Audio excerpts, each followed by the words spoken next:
That's two Twitch babies.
Love me some chicken tenders. How's it going? How's life? How's stuff? I hope you guys are well. Well, hello.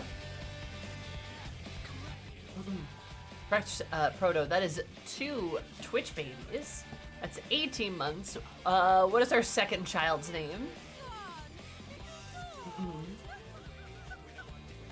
3 months. 3 months. How has it been 3 months? Where is the time going?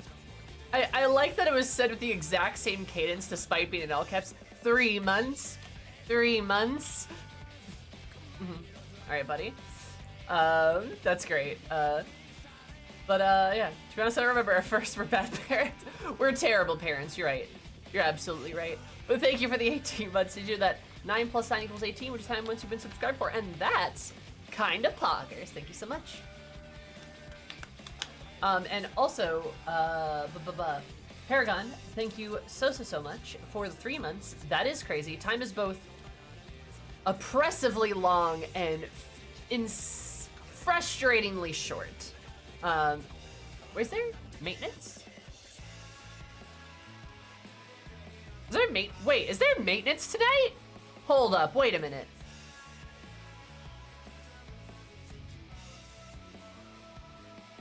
No. It's world transfer stuff. I think. I think. I think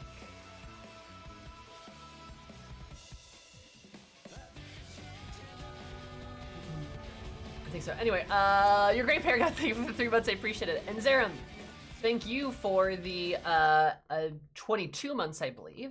That's an insane number. Did you know that 11 plus 11 equals 22?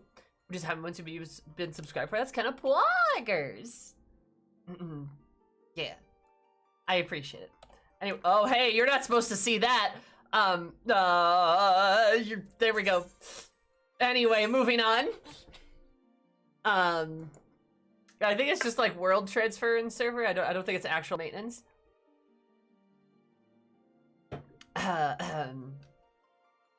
Yeah. Hey, yo. That's what you insane like that stream. Because I am insane, correct? It's what makes me so sexy. Anyway. See what? I don't know what you're talking about. Okay, you know how I've been talking about, like, I've been talking about making a,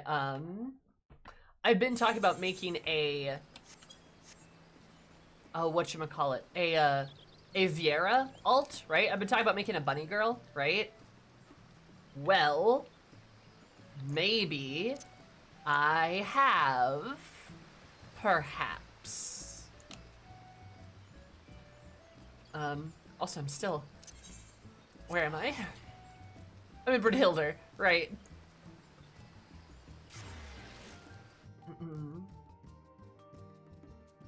So, perhaps I made Banui. You guys want to see Banui?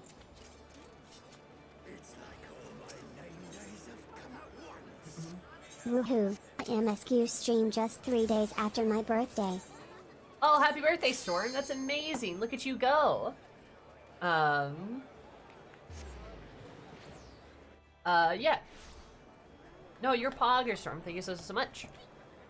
You do that 2 plus 3 equals 5, which I'm subscribed for. It's kind of Poggers. Happy birthday. And you bet it's just for you, honey. It's just for you. MSQ stream just for you. Who is this? Oh. I know you. Hello, Zany Zoe. That's a fun name.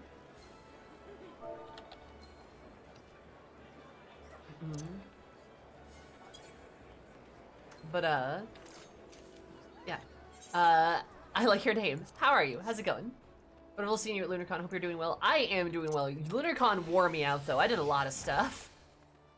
Oh, good lord. LunarCon was great, though. I hope you guys had fun, too. I had a good time. Apparently, it's coming back next year. At least from all the announcements and shit. Surmise Pog. So, that's kind of poggers. Look like a lot of lines. Good luck, you're playing at LunarCon. Oh, so you saw me at LunarCon. Good. Now you're here and I can swear. fuck. Bill, hello, Zoe. How are you, sweetie? I already asked you that. I hope you liked my I hope you liked my panel. It was great. I had a lot of fun. If you have any questions, feel free to ask me. I actually spent a lot of today writing. I'm doing a writing challenge for August in one of the writing servers that I'm in.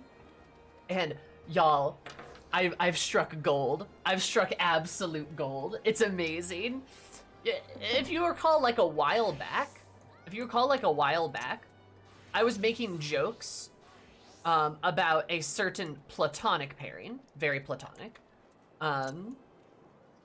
And this prompt just so happens to be, the writing prompt is, what happens if you took two characters from separate X packs that never met and they do meet each other? So naturally I went, okay, yo, Xenos babysitting Chloe though. And I have begun writing that, and it is glorious so far. It's amazing. It's so good. I'm so proud. Oh my god. Oh, good lord. Dad Xenos? No, babysitter Xenos. Yeah, he's a babysitter.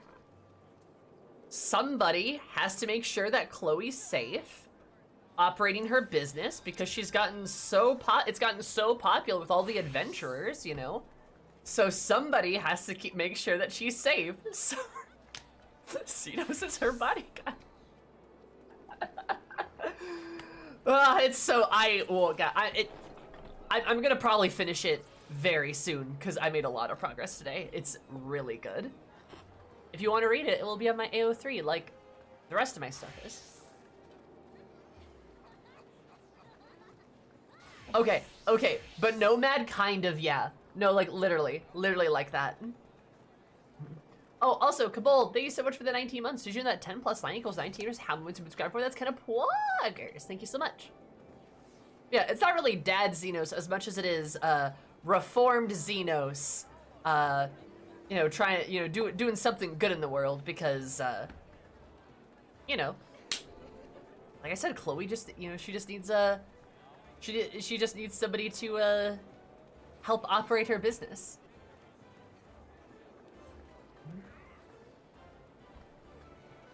My friend, my enemy. At last we will finally find... Xenos, why is Chloe sitting on your head? Well, she said she wanted to feel tall, so she's on my shoulders now. But now it is time for our epic battle. Chloe waves at the warrior of light. It's like,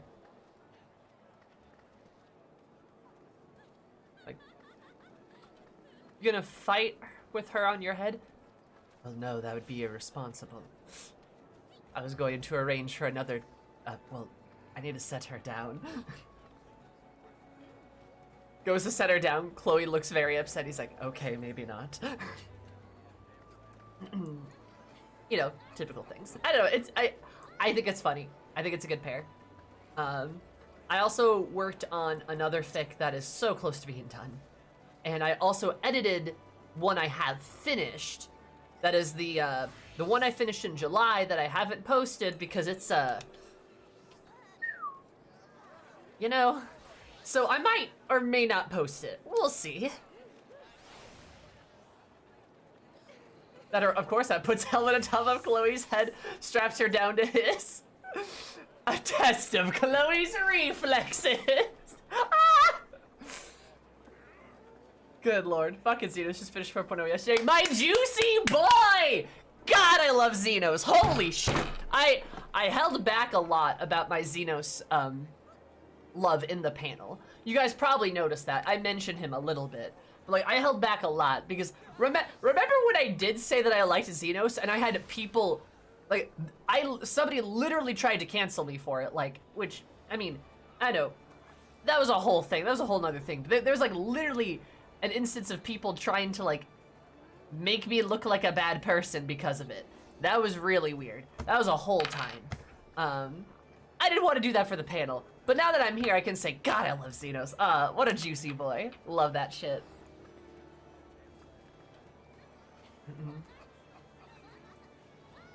Okay. Alright, Proto. We love Xenos in this house. We love one juicy boy. The juice is loose. And yes, Zoe, the one that I edited is very spicy.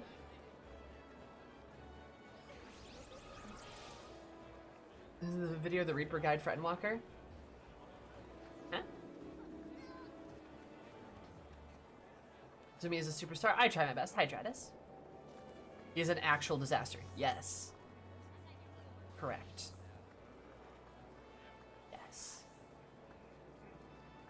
I mean, is he really that big or just the armor? No, his ass is extremely fat. His ass is huge. Gotta get that juice. Slurp it up. Juicy juice, if you know what I mean. Wink. If our worst people to go gaga over glares of the Joker? Sure. Like, remember, if I need to, like, re-explain my stance on Xenos, like, I really admire and like him as a character, because I think he's fun and interesting. I also, like, he's that perfect level of, like, toxic, but also, like, somebody that does, like, love you in such a way that's like, ooh, interesting. You know, like, something like that, where I would want to, or be interested in, like him like that, if that makes sense, right? It doesn't necessarily have anything to do specifically with, like, I don't know, like, is he a bad guy? Yes. Correct. That's the point. You know.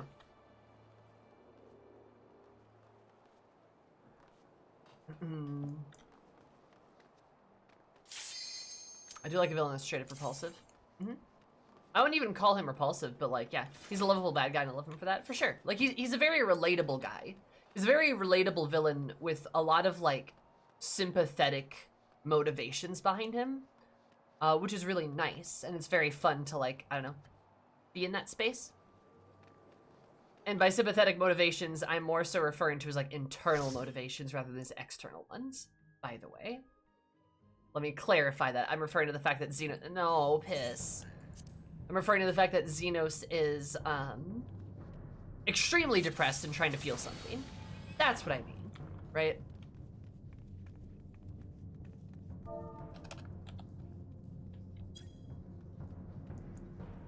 That is what I'm referring to. It do be a mood. Right. Also, hi, Missy. How are you? Yeah. So, like, while I don't not condone his actions, if that makes sense. Like, obviously he's a bad dude. I'm not saying he never did anything bad. Oh, I need to turn that timer off. Whoops.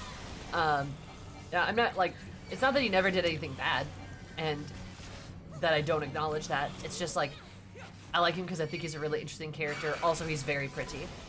And as you have probably gathered this by now, anybody who's been around me for longer than 10 minutes, I really like villains. Probably like a plethora of reasons. Don't ask me what my relationship history's like, but still, yeah, it's great, right?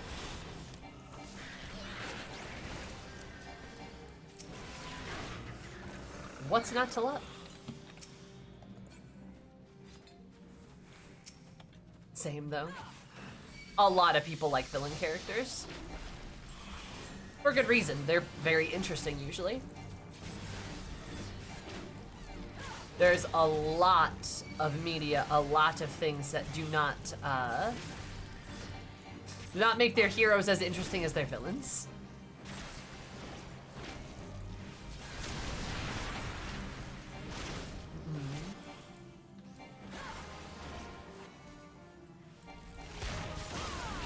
Also villain, Chef Kiss, hell yeah. No, I love that I dyed it dark red too. We love to see it.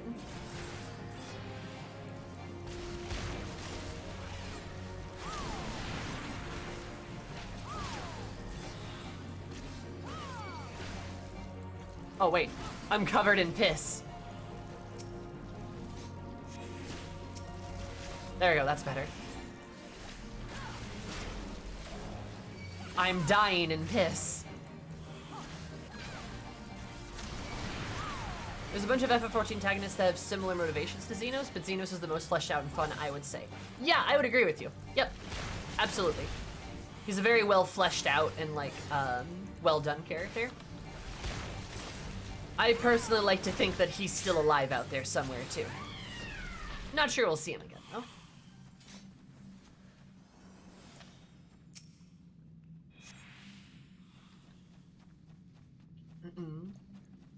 Yeah, that's just a review. I really want to replay the fight with him. I really hope they make that like a thing you can just do. Oh yeah, I hate that Arm's like the most efficient Mogul Tome farming thing right now. Because apparently like blue mages can just blow through it. I haven't done a lot of Mogul Tome farming, but I'm probably gonna do more of that tonight. I'm not really intending to do it right now. I went into a leveling roulette. And I got Piss Dungeon.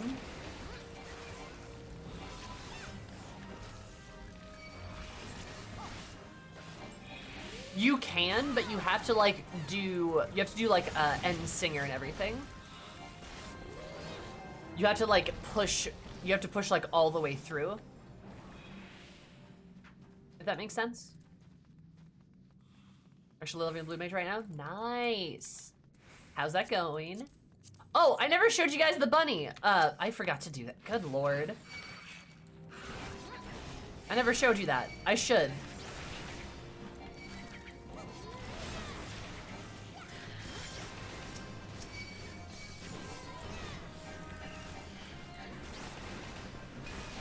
Rather do EX3? That's fair. You do PvP? Yes, I do PvP. I love crystalline conflict. Is it? You don't need to talk in all caps, friend. Is it balanced? I would say so, yes.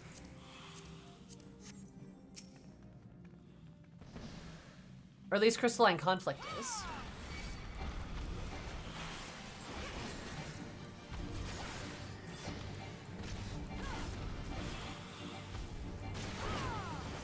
If I was super strong, I could beat everyone. If you're super good, then potentially, yes. You have to have a fair level of skill to carry your team. And even then, you can only carry your team so much. Hence the balanced part.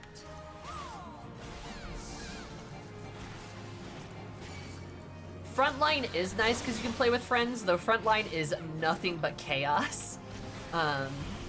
I really like Crystalline Conflict. I desperately want them to make a team mode for it. Even if it's unranked or ranked or whatever, I desperately want them to make a team mode. It would be so good.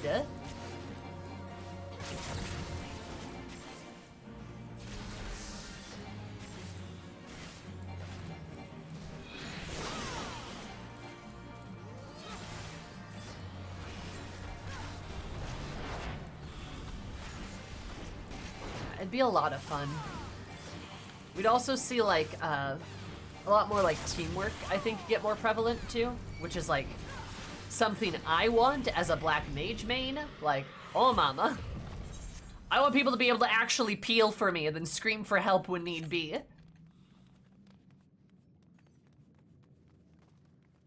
Please.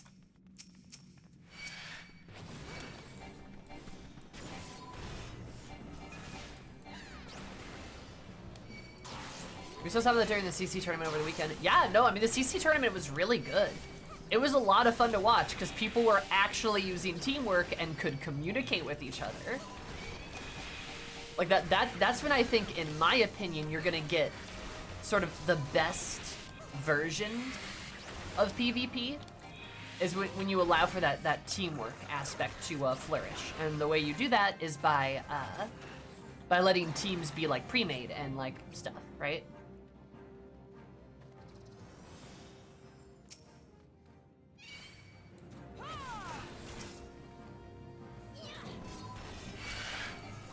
Oh, the themed adventure plates were great. Oh yeah, the themed adventure plates are so fun.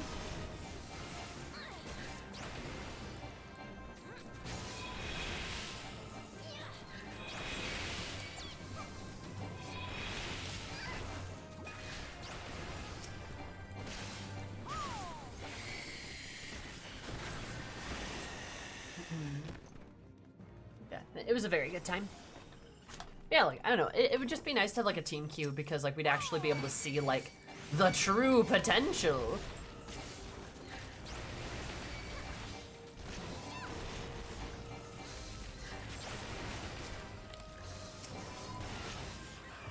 Oh.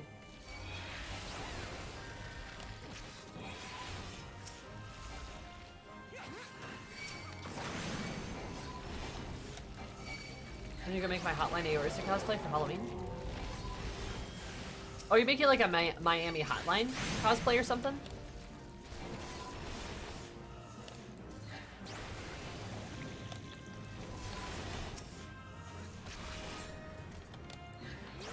I'm so happy Dark Knight finally has their second AoE at a normal level. Mm.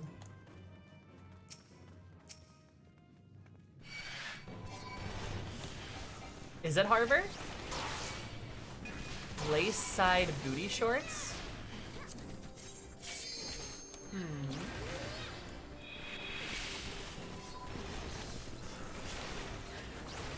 Why does the piss dungeon have the booty shorts? I didn't know there were booty shorts here. Around them during the tournament. Oh, that's so cute. I didn't see them. The smalls? Oh. Oh, no. Wait, no, I know what you're talking about. You're right. Also, hi, Harbor. How are you?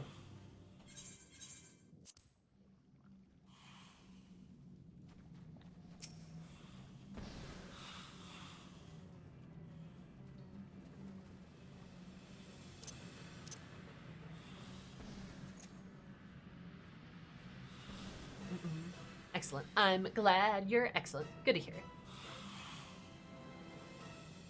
I'd like have somebody let me know that I had missed it well into the Stormblood patch. Oh, okay. Yeah, no, I remember playing it without the AoE combo, and it's like, why? It bugged the hell out of me. Because I'm not sure if you know, Dark Knight is my main tank. It is my number one tank. Dark Knight and Gunbreaker is what I play tank-wise. Hello, Vinci. How are you? Darkhold has all the Coliseum gear, which is basically armored booty shorts. That's true. They do have the armored booty shorts, but it's not the same.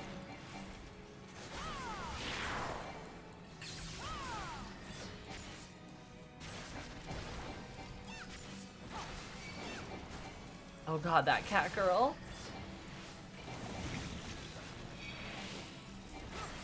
Her voice is so high-pitched. Ow.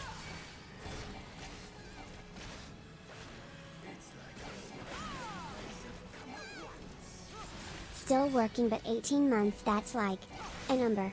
A big one. Murky time. Mary, thank you so much for the 18 months. Did you know that 10 plus 18 is 10 plus 8 is 18? That's what I meant to say. Thank you so much. Hope work is good. Your poggers. That voice 5? Yep, sure is. Oh, oh fuck! Oh no, I got hit!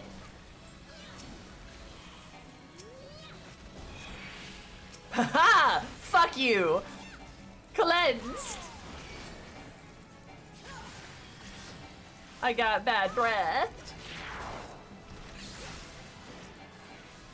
So I ordered Thai food? Ooh, what kind of Thai food? I love Thai food.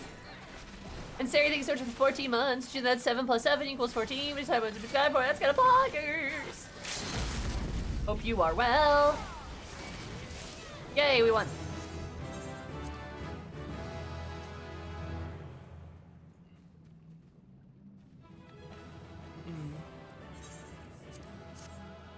We got a bit more in Endwalker, but I also made Summer, so I can't really complain. Oh, that's fair. I'm fairly happy with how things went changes-wise. The only thing I'm like kind of upset about is what they did to Gunbreaker. Well, and Astrologian. Astrologian was a mess before, like it didn't really matter that much.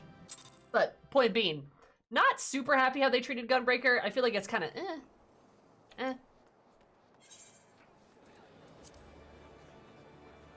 But you know, maybe that's just me.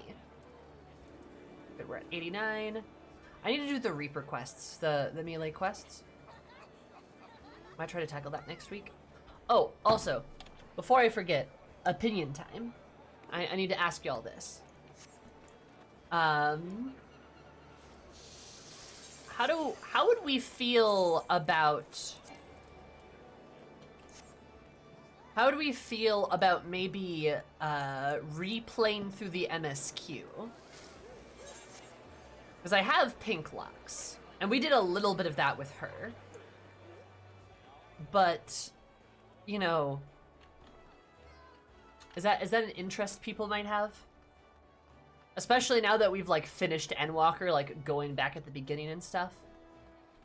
I don't know, might be fun.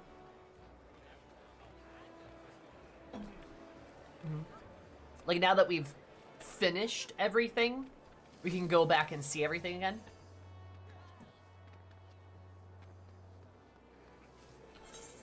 I don't know if that's of any relative interest.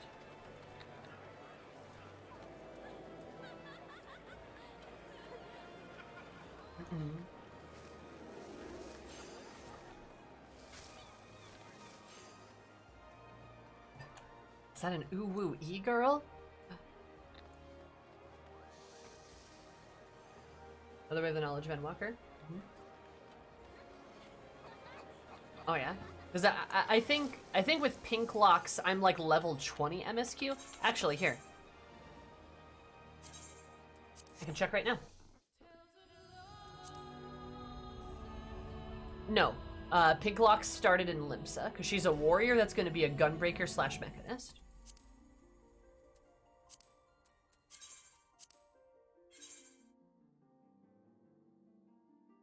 Does need to get to level 60. That's doable. If I funnel all her XP into warrior, that's pretty doable.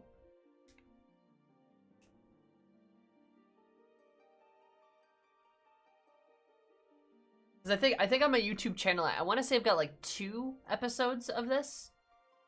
I have 2, so we're not super far. But we're like a little far.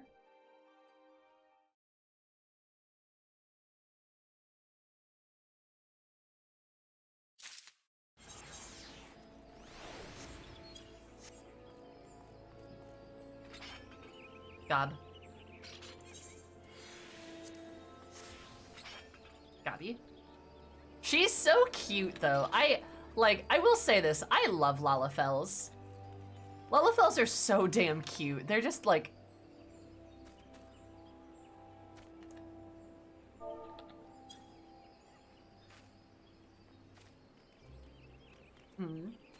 Adorable.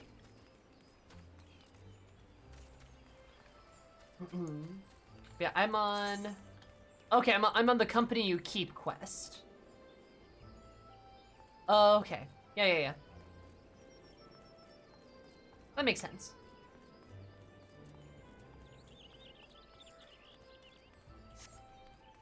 So yeah, I'm level blah, blah, blah, 20 MSQ on the quest where I think I meet Biggs and Wedge and the Immortal Flames. So I'm not far at all. So we could do some of this next week, maybe. If people are interested. What do you mean I'm not full Gobby? What do you mean? Gobby? It's great. Her hair is adorable.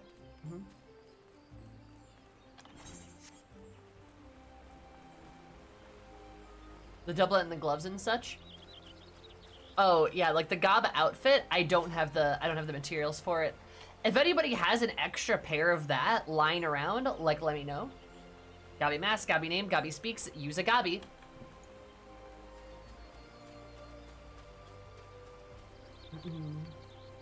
Gobby think Uplanders whirly speak.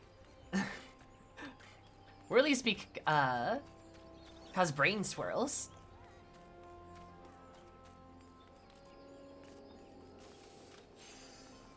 He was found rummaging through the church's treasury and decided to reform him and trade him as a paladin. Nice. No idea which deity he's actually serving. I love him, Vinci. That sounds like an amazing goblin. Love me some good D&D stories. Oh, that's the paladin? All he knew is that he was getting food. Oh. Poor baby. Yeah. Okay, cool. We might do that next week then. We might do some pink locks. People seem interested, and like, I don't know, I feel like it's better than, I think that's more fun, in my opinion, than just being like, all right, guys, we're gonna do dailies again. You know, I don't know. Not anything wrong with people that do that, but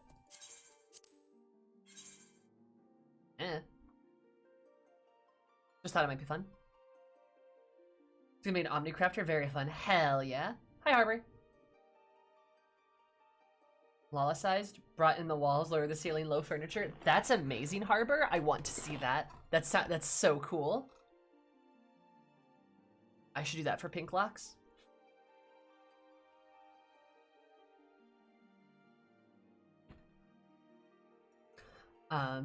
Yes, now I will show you the Banui I made. Which is gonna be great, because I already have a fic idea for her, too. But she's a thaumaturgist, because Sammy only knows how to do one thing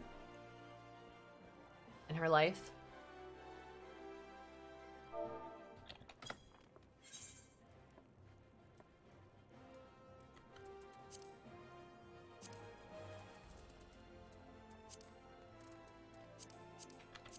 Banui.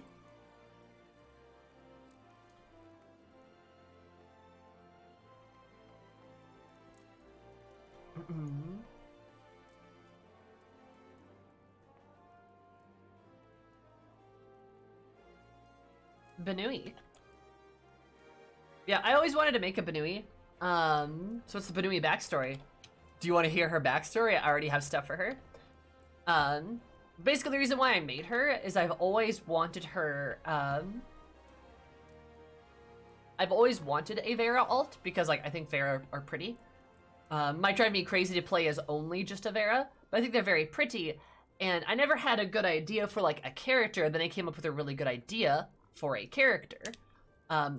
Also, I'm gonna use her as like a sort of way to do a bit more like WLW writing. I want to do a bit more like WLW shipping, because I realized that the other day, despite me being a very queer woman, a very sapphic woman who loves women, I don't write a ton about like WLW ships. I mean, that's because FF14 is a veritable wasteland when it comes to women. There are so few, and most of them are dead. That fucking sucks. But it's okay. It's okay. Because I have a solution. I did not make Banui alone. One of my, a friend of mine also made a Banui. So we have two bun girls that we're kind of playing through, right? We have two bun girls that we're playing through on, and well. Bun on bun action, yes. Banui on Banui action. But her name here is Lilith is her name. Would you say this person is a very good friend? I am close friends with this person, yes. But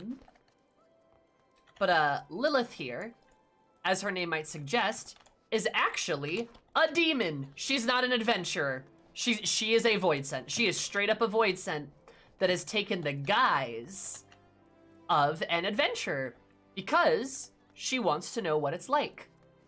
She wants to know what being a person is like, what being an adventurer is like. So she got very curious, and her sort of partner, this other Banui that she met, is an adventurer who is a completely normal adventurer. She's a completely normal adventurer. But Lilith was very pretty, and she's like, oh, I can show her around. So she starts doing that, and the two become adventuring companions, and later companions, if you know what I mean.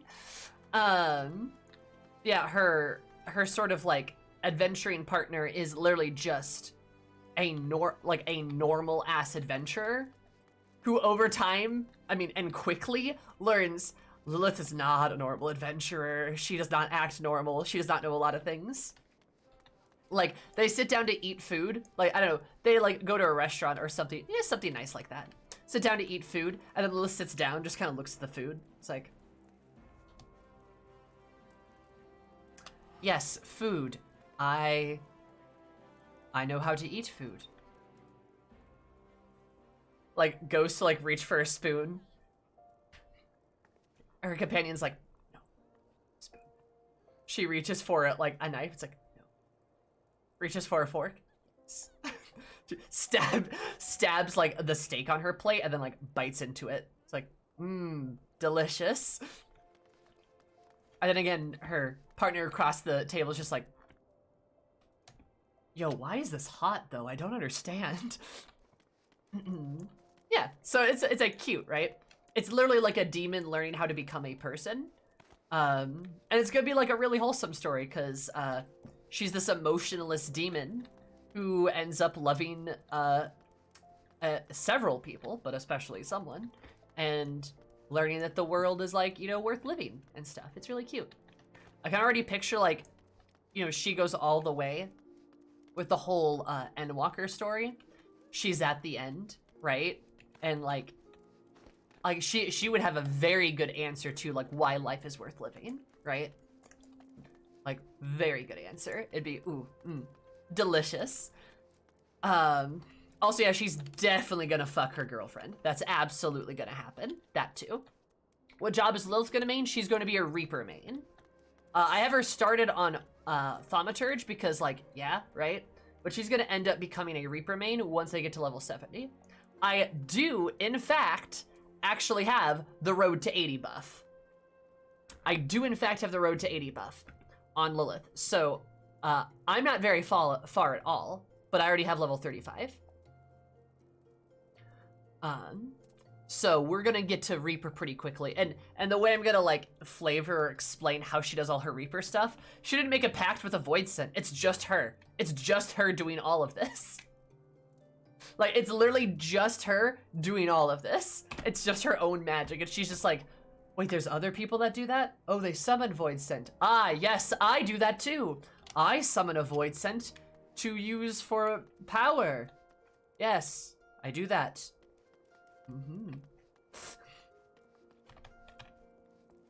Like, you know, like something like that. So she's gonna eventually be a Reaper main. But, like, I'll have Thaumaturge leveled up. Probably, maybe do some Red Mage on her too. And her Benui girlfriend is going to be a Dark Knight. She's playing as a Paladin right now, though. Because, yeah, right? So she's gonna be a Paladin / Dark Knight. So we are gonna have some edgy lesbians. Yeah. So it's her true self popping out for the quick attacks? Yes. It's like literally her, like, actual essence, like, doing that. Edgy lesbians, a classic. Proto, I don't know why I just got this mental image, but I got this mental image of you, like, sitting in a study with glasses and, like, a nice, like, cozy outfit being like, ah, yes, edgy lesbians, a classic.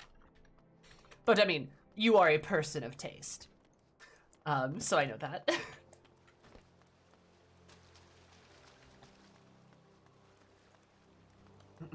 Not far off, actually. Nice. Just imagining for Enshroud, she's revealing her true form, but I also like the image of her sticking her hand into the void and tossing friend around her shoulders like a coat. That'd be funny, too. Oh yeah, Kiki, I made a Benui. This is Lilith.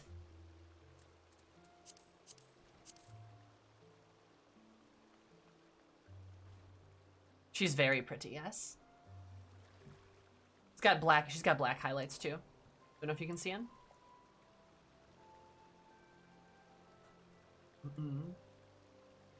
Masterpiece Theater presents edgy lesbian demon bunnies. But yeah, Nomad, her Enshroud is just her, like, revealing her true form, for sure. But yeah, her grabbing a Void Scent buddy and just, like, tossing them around would be kind of funny, too. I imagine she's a pretty strong Void Scent, hence why she's, like, the Warrior of Light levels of strong, right? So she probably has, like, some level of authority. Hey, Bob, can you pretend to be a cloak so I can fool my girlfriend? Literally. Edging lesbian demon bunnies? Well. I told you, I am gonna write fic for her and her GF. Yes, Kiki, I made a bunny whose entire thing is that she is a void scent in disguise as an adventurer because she wants to know what it's like to live like a life. And on her adventures, she meets another bunny lady who is a normal adventurer. But the other bunny lady, like, kind of teaches her how to be a person, and is also horrifically attracted to this very cold, monotoned woman. But, like, over time, they, like, fall in love and stuff, and it's gonna be cute. And that's kind of, like, the whole premise of it. The World of Darkness 24 man raid's gonna be awkward. Absolutely, Mr. G. It's gonna be so awkward. She gets in there and is like, this is a terrible place. We should leave as soon as possible. She encounters some other void scent. They're like, wait, is that, stay back? And then just like blows them up. It's like, what were they saying? I don't know. They were too dangerous though. Void scent will attempt to beguile you at any possible chance. Don't listen to what they say. Like, don't worry about it. Meaning Unukali. He looks at her. She looks at him. He looks at her. She looks at him. Just, she's like, no.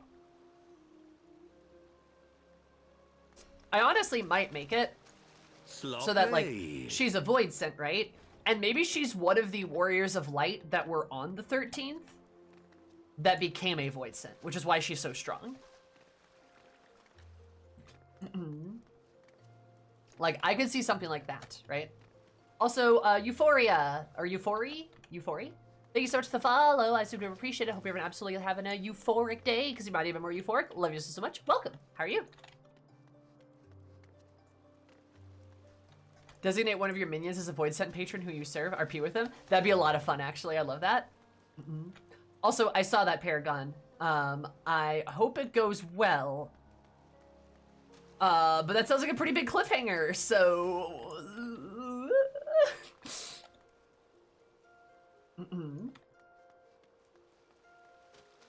Oh, fingers crossed, though. Doesn't it? Yeah. How would she come to the source? I imagine... Like, I kind of imagine she's a demon, like, that was, like, a void scent. She fed on people, right? But maybe there's, like, a time where she maybe, like, ate an adventure. You know, that's a good idea, actually. She looks like a Viera because she ate a Viera adventurer. She, like, consumed their aether, but in doing so, she saw, like, glimpses of their memories and saw, like, how happy they were. Oh, this is great. Oh, because it could get angsty. Ooh, wait. Yeah. And then, like, she saw how happy they were and, like, literally was, like, back and, like, thinking, like, literally that thought process, like, low-key unlocks some of her older memories as a warrior of light on the 13th. And she just has this nagging urge to, like, adventure and to, like, learn again what it means to be alive. Because it's been so long. It's been so long ago, right? She doesn't really remember. She lost all those memories. She's not even the same person. But then as she starts to, like, go through and understand and learn more about the world, like, she starts to, like, probably unlock more and more memories and become more of a person. But it's so tragic because she starts to remember the person she was and the fact that she killed somebody with this rich inner life. That she destroyed that. Because, yes, thank you, Nomad, I was getting there. Would Lilith's body have any living friends and family? I think they would. Wouldn't they? Wouldn't that be interesting? Wouldn't that be so interesting? I certainly think so.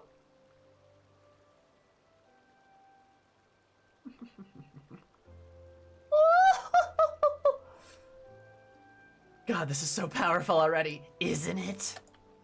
Oh, it's juicy. Vengeful loved one time?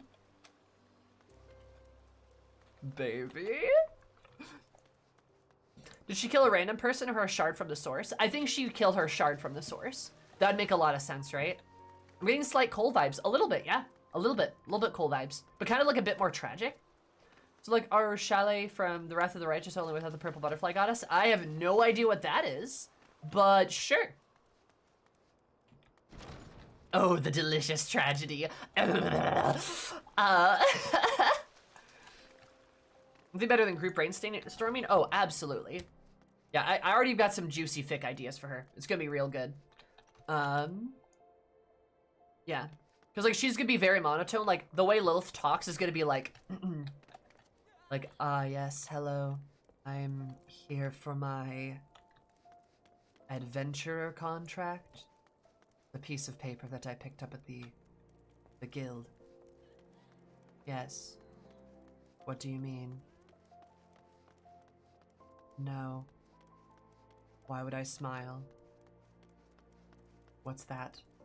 Like, she would talk like that, right? She'd be very cold. Because, like, you know, Voidsent doesn't really know how to, like, be a person.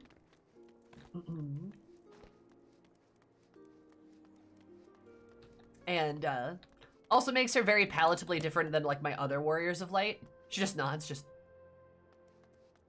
That'd be funny, actually. That'd be pretty good.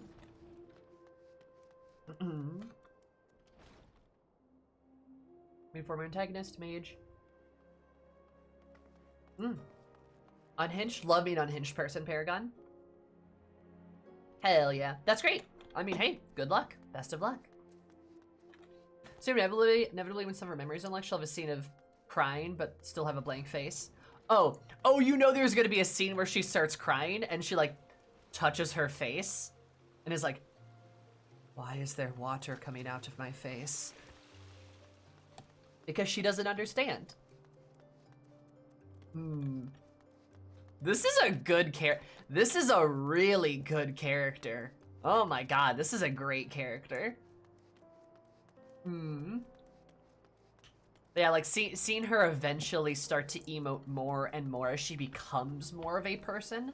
Like, ooh.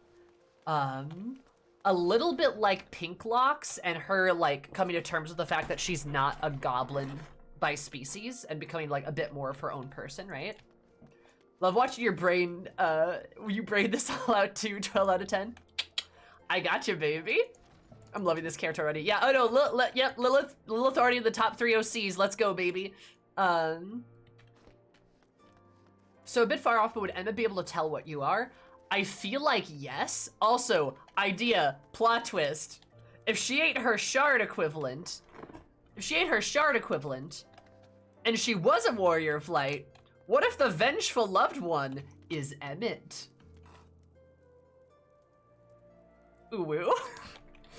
Idea. Don't know if I'll do that. But idea. Does she shine like Azem? Maybe because she's got some Azem in her belly. Ooh woo. Maybe. Might do that. Reminds me of Fix a Friend about Widowmaker where she remembers her former life. Oh, sad. That's fair though. That's kind of a similar vibe. Wonder what Hydaelyn would make of her. Like, I don't know. That would be an interesting one, right? I think at the point that maybe she, like, gets to talk to or meet Hydaelyn, I think Hydaelyn would be okay with her. Because she has been doing overwhelmingly good things, right? Like, she's been overwhelmingly, like, doing these, like, very good, potent things. But that's all, again, mostly because of, like, her partner and how she's been guided by the people around her. She's kind of a good person out of circumstance, almost. But, like, she would fight like a monster to protect those people, even if she doesn't fully understand why. Her interaction with the Shadowbringer. Oh, yeah, the Shadow, yeah, that lady. The Shadow, is it Shadowbringer? Something like that. That'd be very interesting, though, yeah. Because, like, her, Selva, and Unokali would all be from the same plane.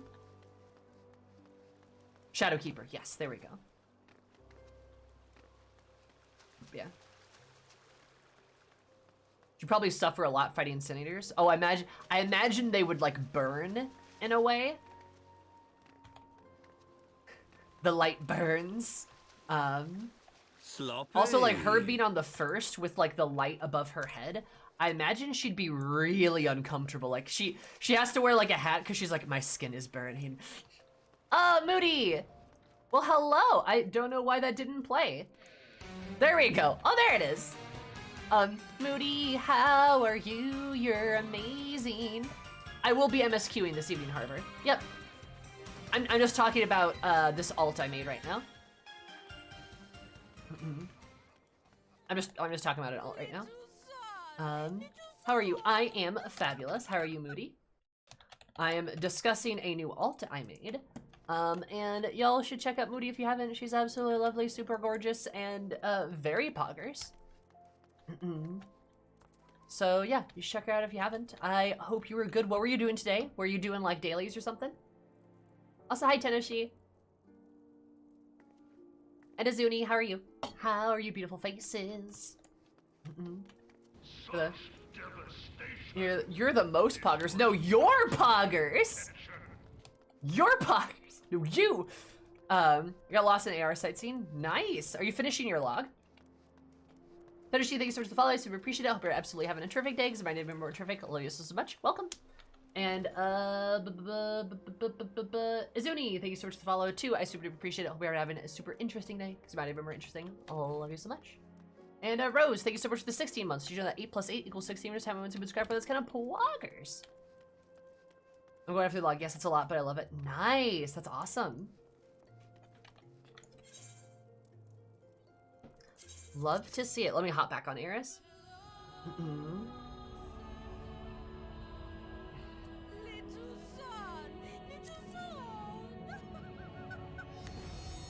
Hey, Nomad, can I literally steal that line from you? Can I copy and paste that line from you? Do I have your permission to do that? That's beautiful. I love it. Mudpug, thank you for giving that sub to Moody. You're extremely poggers. Very kind of you. I'd hop back on Eris. I mean, what? I mean, I would also hop back on Eris. If you know what I mean. She's hot. It will cost you 1 dab.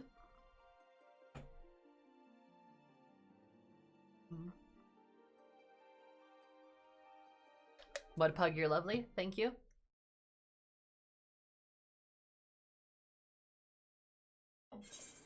The pact is sealed. Okay, cool. I'm literally stealing that and plopping it into a document. I will give you credit at the end of the fic. Bum ba bum bum bum bum ba da ba bum. Where's my fanfiction folder? There we go.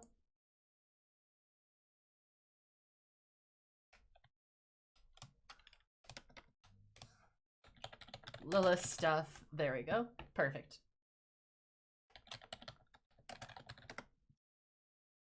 And Dunzo. Got it. Yeah, feel free to spice it up a little bit. Oh, I will. That is plenty spicy, in my opinion. Very good, very good.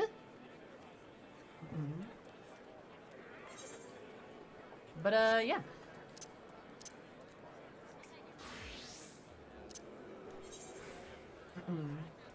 Yes, Moody, I hope your sightseeing went very well today.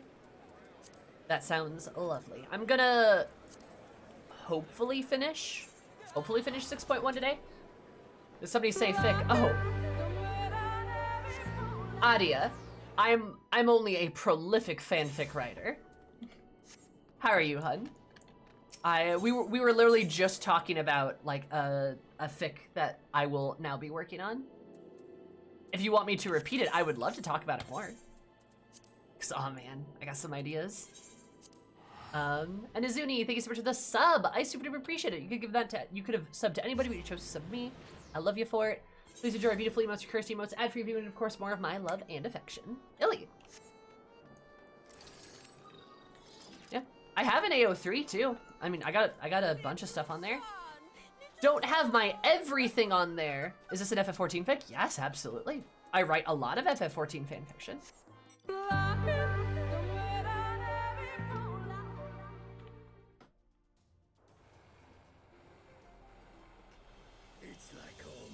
There you go. I like Sammy would be AO3 famous. The libraries are filled with her works. I will say, as you know, I have 2 AO3 accounts. One of them is public, the other is not. And that's because the other one I have, I don't really use it anymore, but man oh man. Man oh man. I had a reputation, I will say that. But we don't need to know exactly what it was. Some parts of our life are better left in the dust.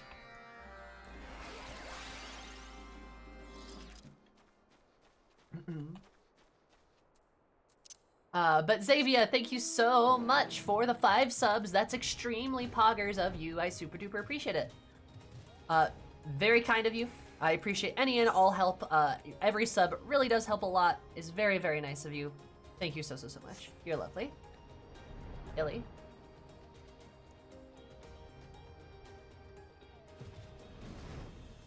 I think we should swap pics. I mean, if you want to. Now I'm curious, but I will not pry.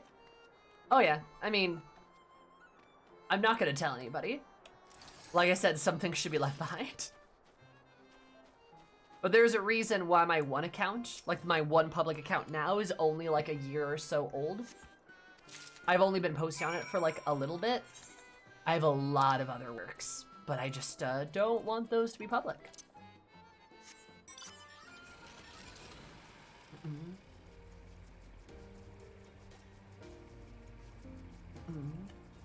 Kill the past, let it die. Yeah, good idea. Also, this side goes up. Thank you so much for the follow. I super appreciate it. Hope you ever have an absolutely lovely day, because my name is more lovely.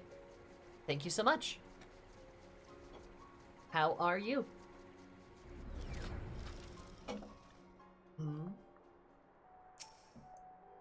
But yeah.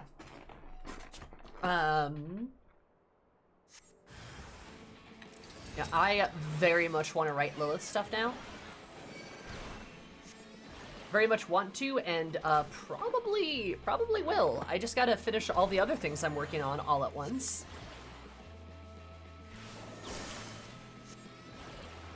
Write it on stream? I don't think that's very exciting.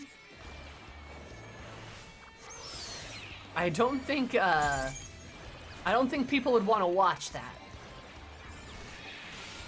But it could. Scar here, but I'm a lady of good etiquette. You know, I don't actually have like a writing section of my Discord. I probably should make one. But you'd be welcome to post it there if you want. Or if you have like a Twitter.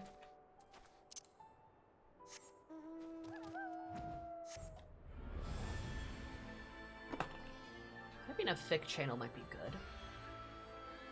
I'm surprised I didn't make one. Brainstorm movie. The actual writing is probably best left for private time. Yeah, actual writing I don't think is the most interesting. Like it's different. Like drawing can be like fun, right? To like see something come together. It can be fun to see something like that come together, but like I feel like a writing stream is not nearly as fun to watch.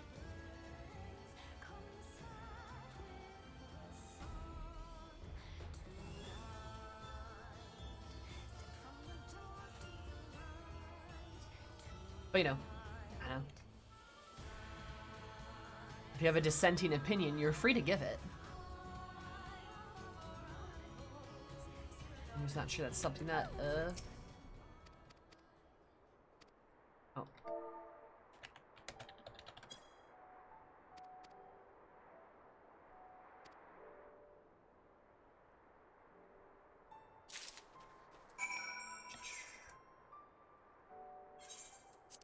There we go. But yeah. No, the whole Lilith stuff I like as a way to like write more WLW content. I like that as an avenue for that, because God, the FF14 community needs more of it. I want to say, and I'm not sure this is a real statistic, but I want to say there's something like a 1 to 10 ratio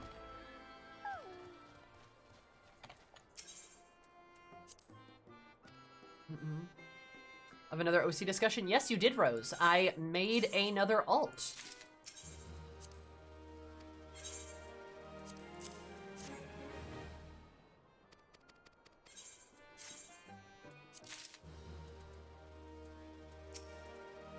Please, I need your account.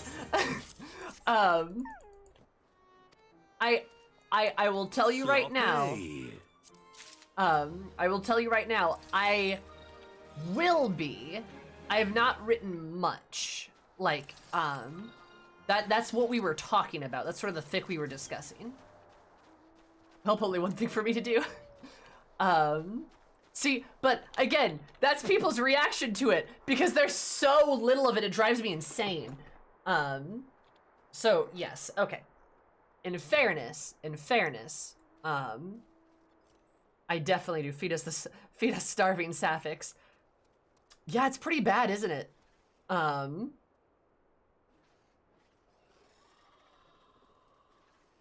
It's pretty bad, huh?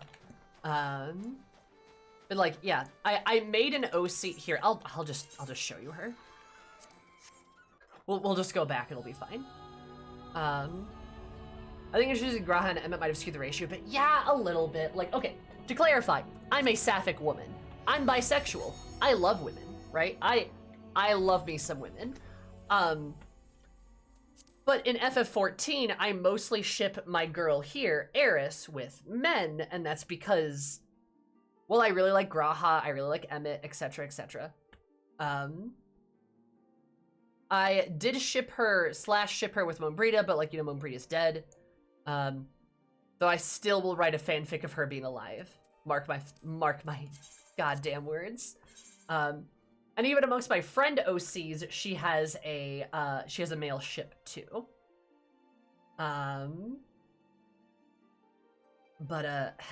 Yeah. So unfortunately, I don't have a lot of like WLW content to write. I even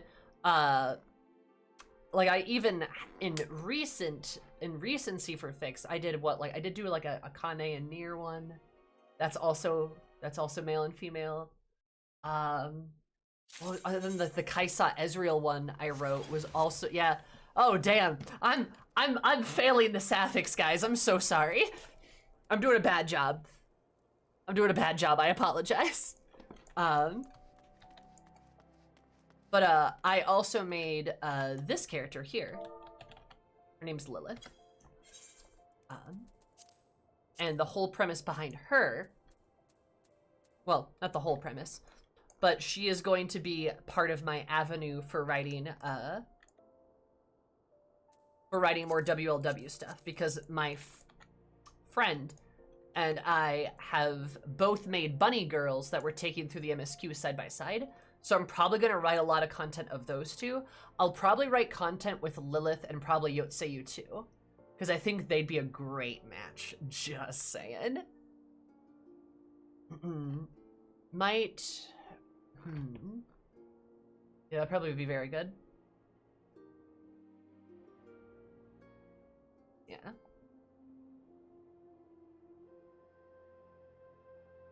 Something like that, probably. Could ship her with Yazael, too. Technically, Eris has a ship with Yazael, too. I just haven't done anything with it. Because every time I think about Yazael, I get upset. I get mad. For me, my GFs will eventually, but I need to finish the main story first. Nice, there you go. Yeah, they gave me a lot of really good men, so naturally I gravitate towards that a little bit because, yeah, I do like boys. I like some boys. Some boys are allowed. Even though, like generally speaking, I consume a lot of like WLW content. I really do.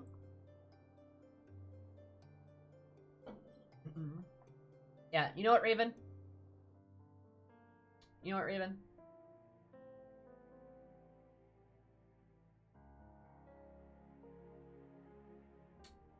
I'm going to make a fic channel. You know, I'm gonna make a fic category. Why not? I don't think that's too much.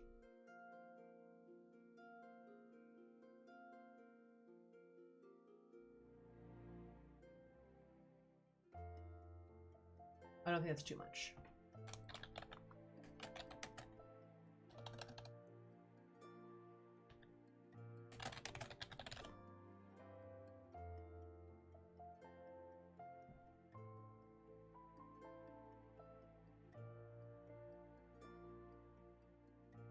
Okay.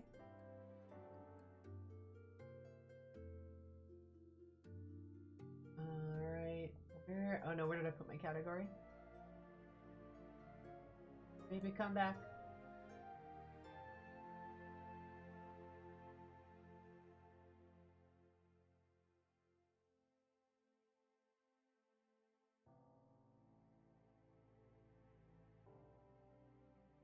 Here, I'll put it there.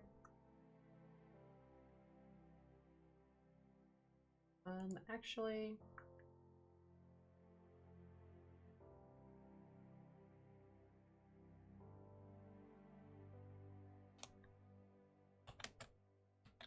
discussion.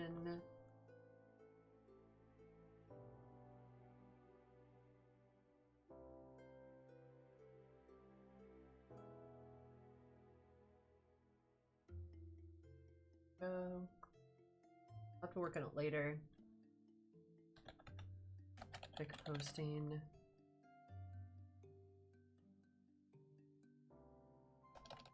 Brainstorming.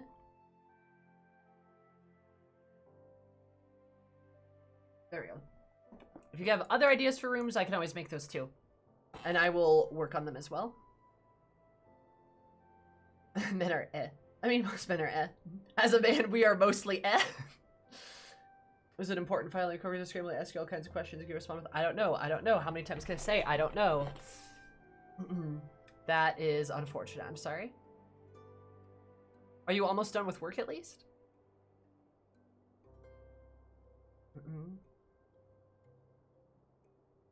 Man.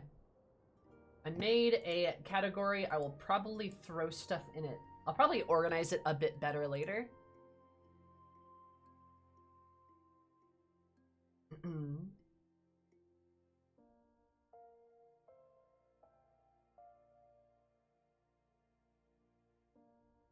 need to make this.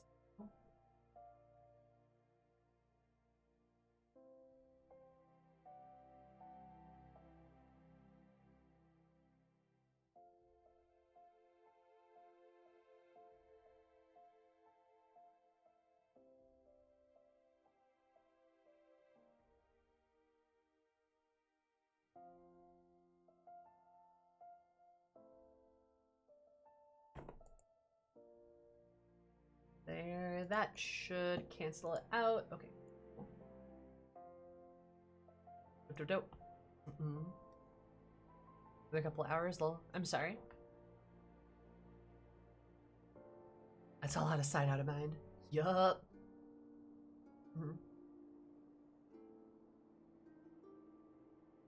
Yeah. No, yeah, like I'm bisexual, so that means I'm attracted to all women and then a very specific group of men. Which, like, yeah, let's face it, Graha falls into that group of men. Absolutely. Banui, out of my system. That's okay, you can say Banui. Banui posting.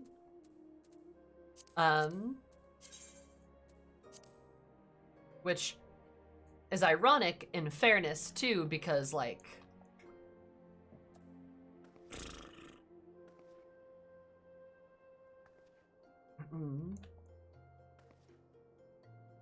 What about envy folks? Oh, I mean, well, yeah, of course. Well, like, I'm attracted to most non-binary folks, right?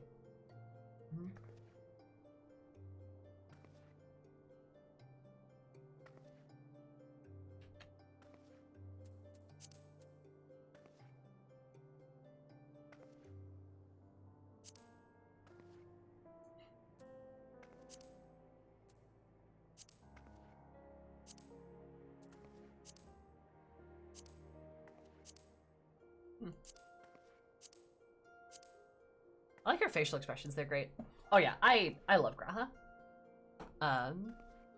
Kiryu? Oh, I love Kiru. Oh my god, I love that boy. I love that boy so much. Oh, I love that boy. Love Kiru a lot. Kiru and Majima both. I love them so much. And like I said, admittedly, I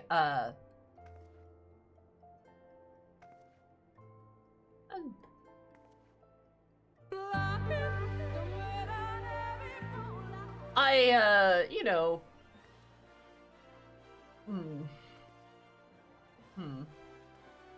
you know what? No, you guys don't need to know about my private life. Never mind. New topic. Beak, thank you so much for the follow. I super appreciate it. Hope you're absolutely having a beautiful day. It's already been beautiful. Love you so, so much. Welcome. How are you? How's it going? Graha is incredibly precious. Yes, yes. Yes, yes.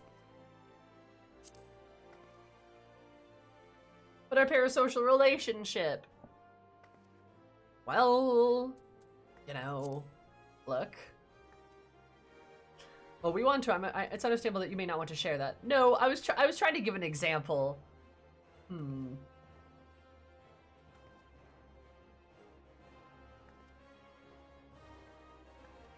purple-eyed elf and subject. Decent amount of woohoo stuff. Woohoo like Sims woohoo?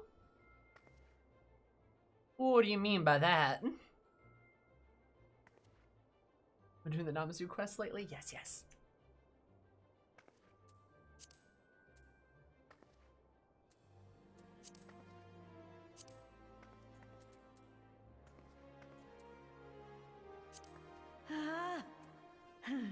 Oh, I also never showed you guys her voice.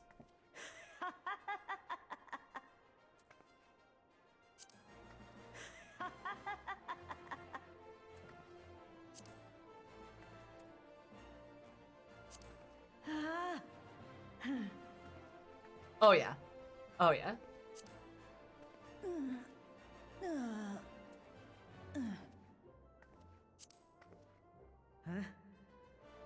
Oh yeah.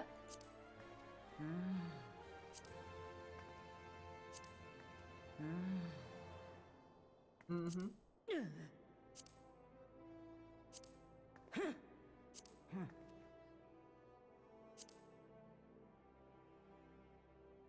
Oh, that's such a sad cry. Oh yeah, it's all come together. Yeah, she has like she's got a nice, like I said, she's got like a nice husky voice. Just saying. Their emotes are a lot more subtle, yeah, Raven. Which is again another reason why she's a Vera. I think a Visual Akai band by that name. Another time I banned Dragon, and yeah. Oh really?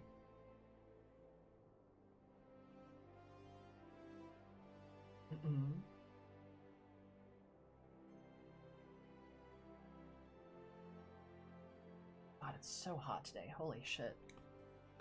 Sorry. I'm just getting like heat wave warnings and shit.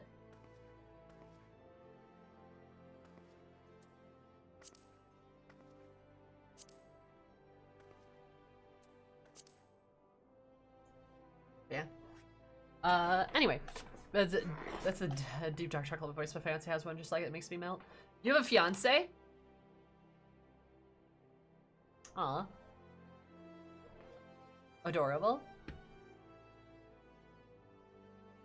Love it. I had to change Vera into a Highlander because the animations just fit in your character more, make her more like a half-Elven, but I'll stick with Duskwife for now. I gotcha. Hi Viv, how are you? Yeah, Adia and Tanoshi, were you guys there for when what I was describing with her? When I was explaining the OC? When I was at Lilith properly? I'm engaged. That's beautiful. I love that for you.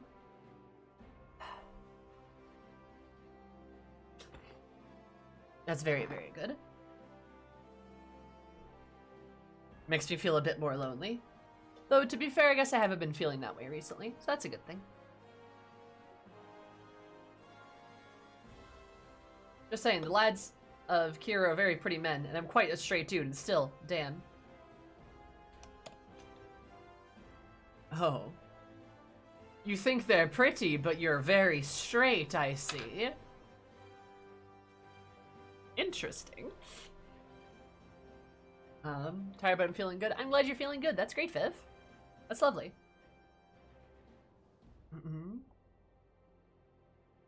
Interesting reaction, Lamau. Ubu.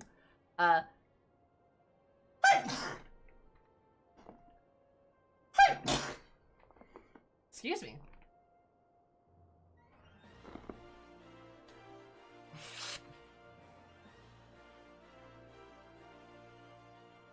I squeak sometimes. Goodness.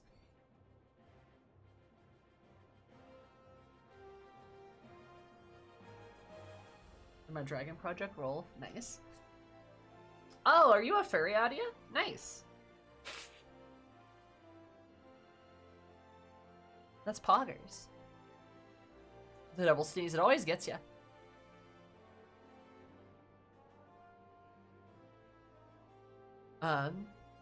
Anyway. But, what was I gonna say? Yeah, so explaining Lilith. As the name may suggest, Lilith is a well, she looks like a normal adventurer. She's not.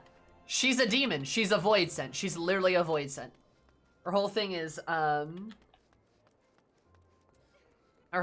that she is a void scent that has taken the guise of an adventurer to explore the world. Because she wants to know what it's like to be a person and to be alive and to like live, right?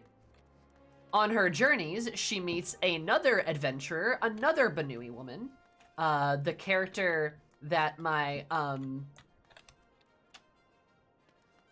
good friend is playing, and she is a female Vera, and she's a completely normal adventurer, but starts traveling, palling around with Lilith because she thinks she's cute and funny. She thinks she's like cute and funny and stuff, and kind of starts showing her like the world around her, and like why it's worth living and like all this beautiful stuff. So the two of them become, Lilith and her become extremely close, so close. They start, you know, but basically they end up dating and kind of end up falling in love. And then it's Lilith understanding what emotions she's literally feeling and like all that good stuff. She's gonna get whisked away when she has to run World of Darkness. No.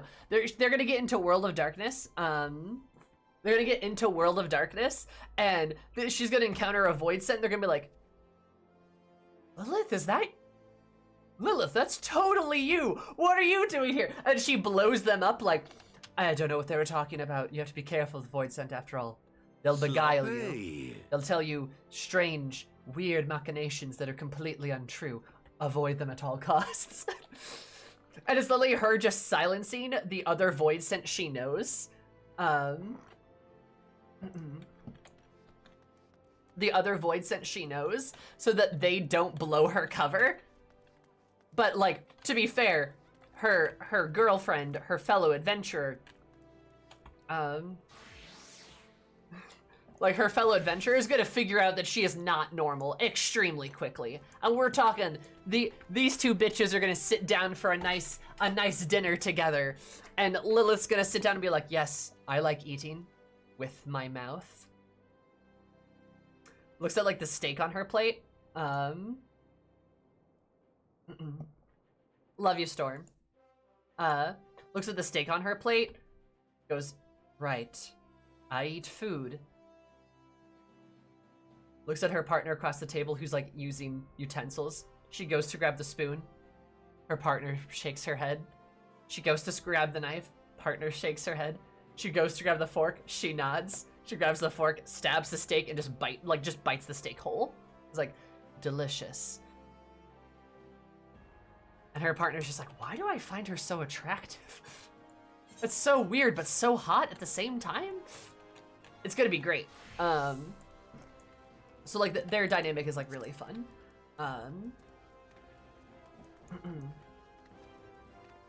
If you're gonna end up as a Reaper, what if Lilith was the Avatar originally? That could potentially be interesting, Miss. That's something I'm thinking about. But my eventual goal for her class-wise is that she is going to be a Reaper. She's not training the social arts of Eorzea. Exactly. She's going to eventually be a Reaper, and then her being a Reaper is not her making a pact with the Void Scent. It's just her being herself. It's literally just her own normal power.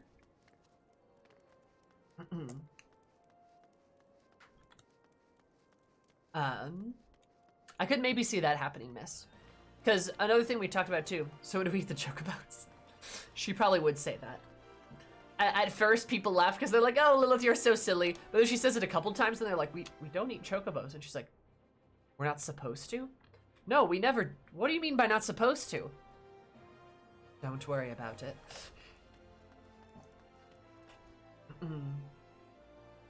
And, Drakari, thank you so much for the follow. Super appreciate it. Hope you have an absolutely delightful day. Because my day more delightful. Love you just as much. Welcome. How are you?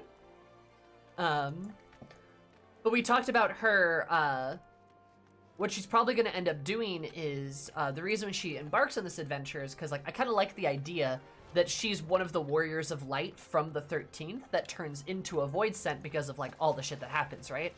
So she's the super powerful Void Scent that doesn't really remember her memories as a person. But one day, she devours an adventurer on the source. And that adventurer was her shard on the source. So she absorbs them, kind of becomes them, and gets like little memories that like kind of pop up. That like just like little memories that sort of like flicker in her head of both herself and the person she devoured. So naturally she's curious, right? She becomes way more curious. She becomes way more curious as to like, okay, why do I feel this way? What do I feel this way? And that's why she starts embarking on this quest to learn more about like being an adventurer, being alive, because she feels this pull towards it, and she takes the shape of this Vera because that's the adventurer she ate. So she like sort of walks around as her, which is going to get really juicy because that adventurer is going to have friends and family that are very much still alive, baby. Juicy. So that's kind of what we were talking about. And as I said earlier too, she's also kind of a vehicle for me to talk a bit more about, talk about a bit more and write a bit more about like WLW themed stuff. Because I want to do more Sapphic ships, and I want to do more Sapphic writing within the FF14 fic community, because there's so little of that. And despite how much of a Sapphic I am, it's really weird that I don't do more of that, but I've just fallen into what I feel like is the trap that everyone's fallen into, which is the fact that FF14 has so many men, and so many good men, very, very good male characters, that it's a veritable wasteland of female characters, and ships that involve like 2 women because there's so damn few of them. So when in doubt, just make 2 OCs kiss because you can do that. But also, like I said, I'd probably make stuff for her and like Yotsuyu too, or like maybe some other female characters.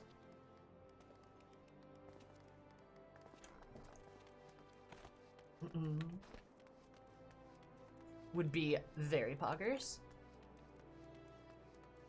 Yeah. That's my whole bit. Any questions? But that's who Lilith is. So that's who I'm gonna work on. What femme characters? There are very, very few fleshed out ones. Boy, aren't there. I might be disdating Y'shtola. Hey, go for it. I don't find Y'shtola attractive at all, but like, you know, honestly, go for it.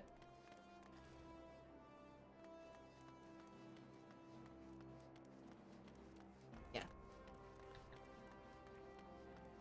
So, that's Lilith's whole thing. If you've got any other questions on her, I can answer you there. But I like the idea of it. I made a joke that when Lilith enters, she's just grabbing a random void friend and throwing them around herself like a cloak. Hell yeah. Y'shtola cute. I guess. I don't know. I don't like Y'shtola. If you've been around me enough, you've heard my thoughts and reasons on her. But really not her fault, unfortunately. I am just sad.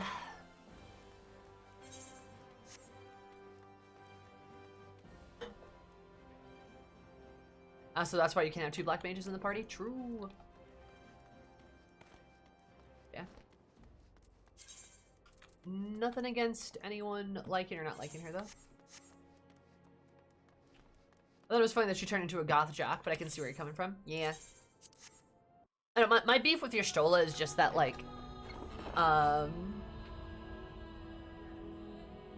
would be nice if they fixed a certain oversight on Y'shtola character development. Yup! Oh, Kata! Like, that's exactly what I was about to talk about! That's exactly what I was about to talk about. Yeah, so, also, how are you, Kata? Is that how I say your name? How are you, hon?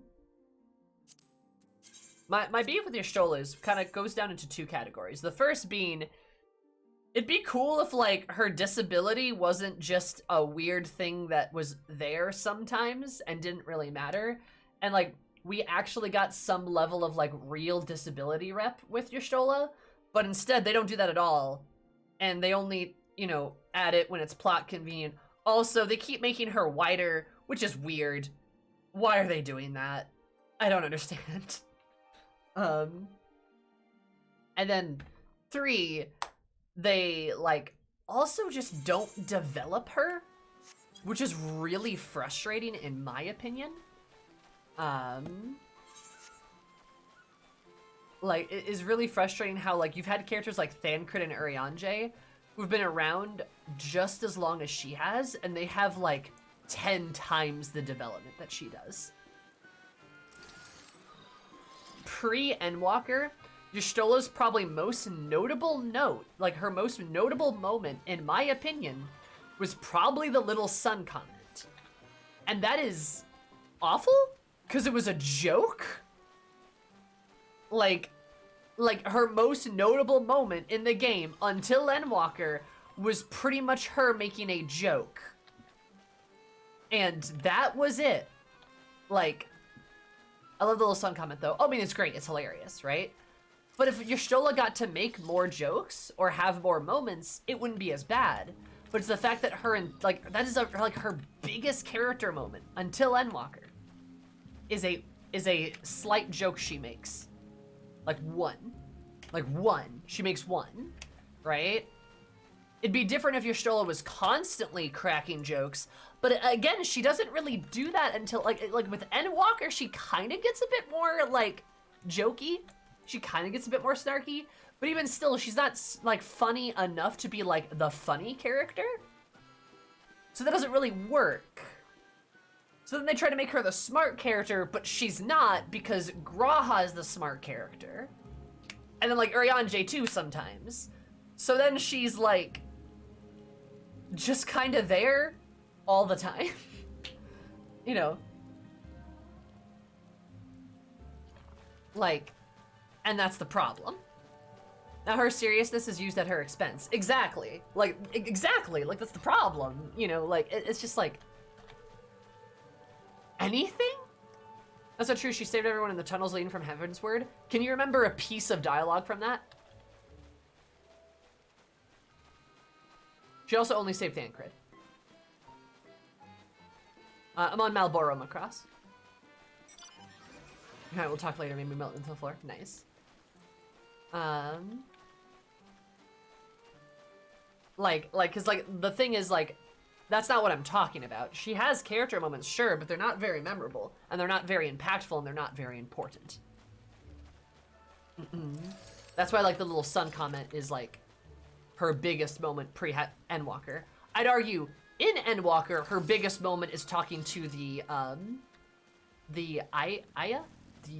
Those guys? The funky dudes? I thought that was a very good Y'shtola moment. I can't remember a piece of almost any dialogue from ARR. Well.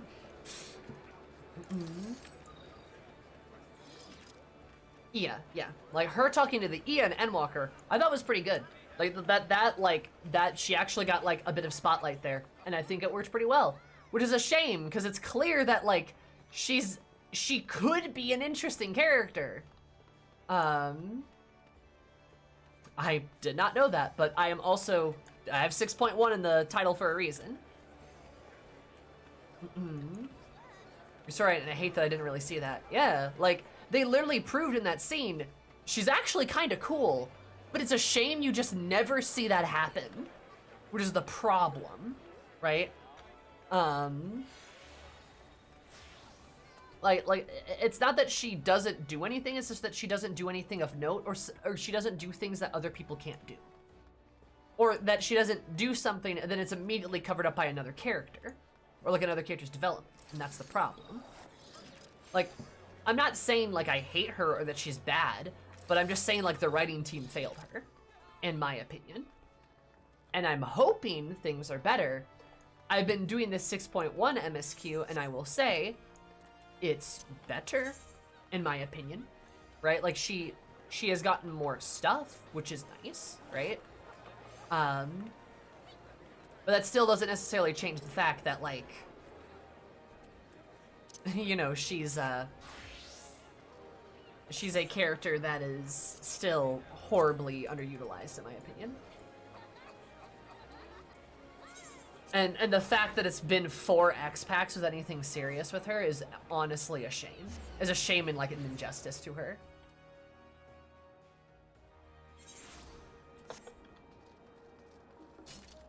Next expansion she'll have, like, more of a highlight.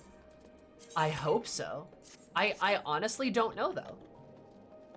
Like, I honestly don't trust that.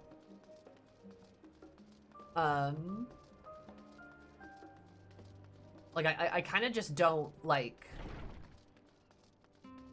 I don't know. I don't really have any faith in the writing team at this point. Because, yeah, it was a little bit better in Endwalker, but still, like, you want to do another comparison. Here's a very jarring comparison. And this is a general trend that I've noticed. Think about Endwalker. Think about Endwalker and, like, side NPCs. Side NPCs that, like, take a focus in the X-Pack, right? So, I think you could argue, I think you could argue that, like, what is it? Like, Urianger gets, like, some really good stuff in it. Graha gets a lot of attention. Arguably, Kryl exists. And she does some things, which is cool. Which is cool. But then if we consider a lot of these other NPCs, especially, like, characters that are introduced, characters like Urinville, Forshano, the one Lalafell mechanic boy, I forget his name, Julius, Maitsaya, Vitra, Vitra's little avatar boy, the one Katoon guy, you know, even the one Garlean general with dialogue lines, like, etc., etc. Overwhelmingly, in Endwalker, the NPCs are male. Overwhelmingly so, right? And, they are overwhelmingly male, to a pretty insane degree, especially when they don't need to be. Like, why did Julius need to be a man? He didn't need to be, right? They could have just been a woman. That would have been fine, right? And, like, we have, like, a couple of, like, side NPCs that are women, right? You know, we've got, like, Lucia and, like, Madonna? I believe is her name. Why do we gender dragons too? Yeah. Why are they all men?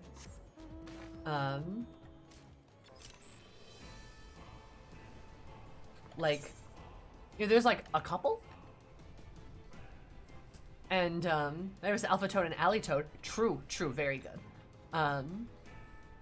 But they're so few in number in comparison. And that's like really frustrating.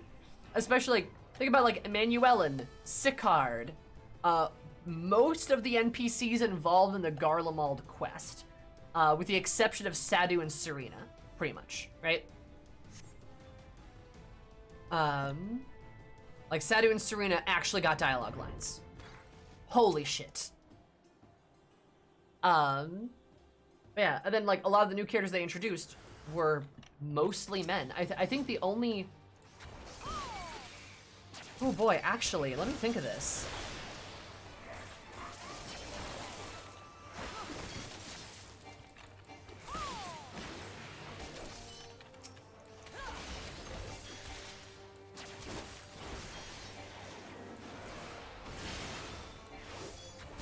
Is it just 2? No, Vana. No, Vana's 3. Okay. So I believe it's been 3 women were introduced in Endwalker, I believe.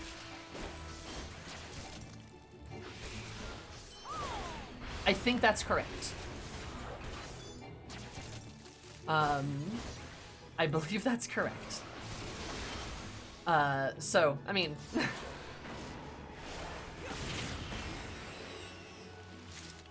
yeah. I don't think there's anything more to say about that then.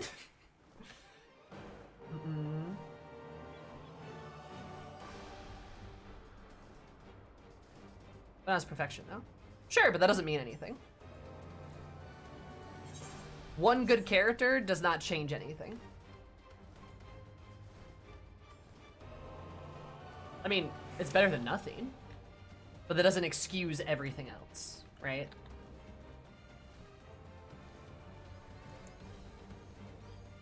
Do you think this game would have been better with an all-woman cast? No.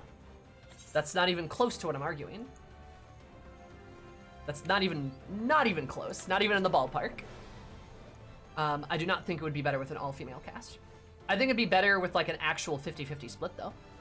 I think more women in the cast would dramatically make the game better. That is true.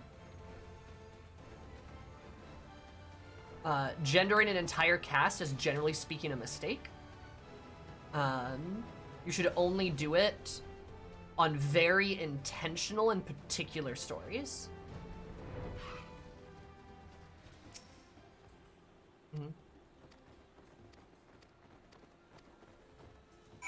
In my opinion. I think it's a few moments at Endwalker, but also until Endwalker she was pretty one-dimensional. Yeah. Oh, for sure.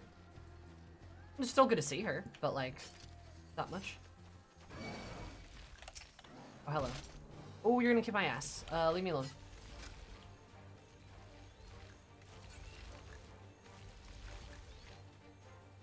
I'm actually refreshed with all the males as I shun male relationships in general. I mean, there's a lot of good male characters, I'll fully admit. Nah, FF10-2 is fine. FF10-2 is actually a good example of a mostly female cast. There's men in 10-2, actually. There's a lot of men. There's actually a lot of male characters in 10-2. There's a lot of male characters in that, but it focuses mostly on a particular group of women. That's completely fine. It's like the same reason why FF15 could have worked, but then I mean, FF15's biggest problem isn't even the gender thing. FF15's biggest problem is the fact that the game's just not finished. They just need to develop the women they have, like Y'shtola's sister. Yeah, sure. I mean, and then that's what I'm arguing, right? Just because the main characters are female doesn't mean the whole cast is female. Yeah. Oh, yeah, exactly.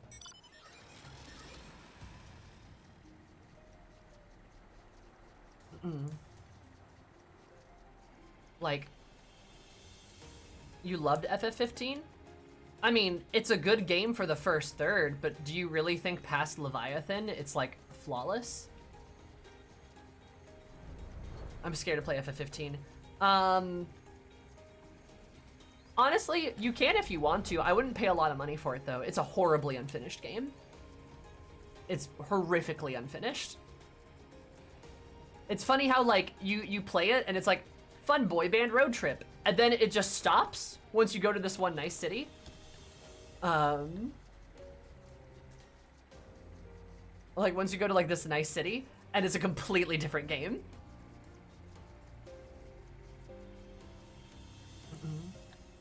Is a game to get when it's on sale. There's good stuff in 15.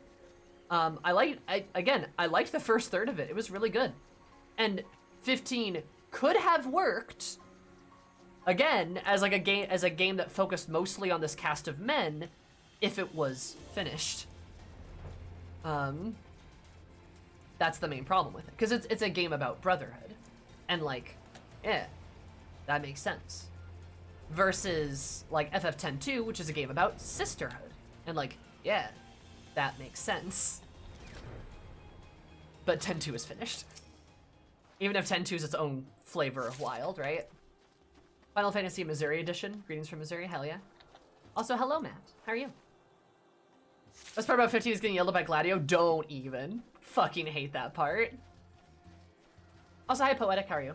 Gender diversity is a problem with a lot of Final Fantasy stuff. Only recently getting. I don't agree with you. I think Final Fantasy's been getting worse as a series. I think the older games were better. Look at Final Fantasy X or Final Fantasy VII as an example.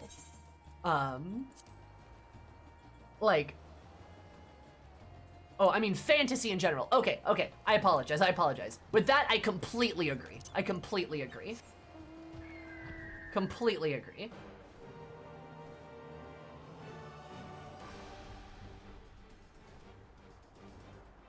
Oh. I gotcha. Nice, Poetic. Happy for you, hun.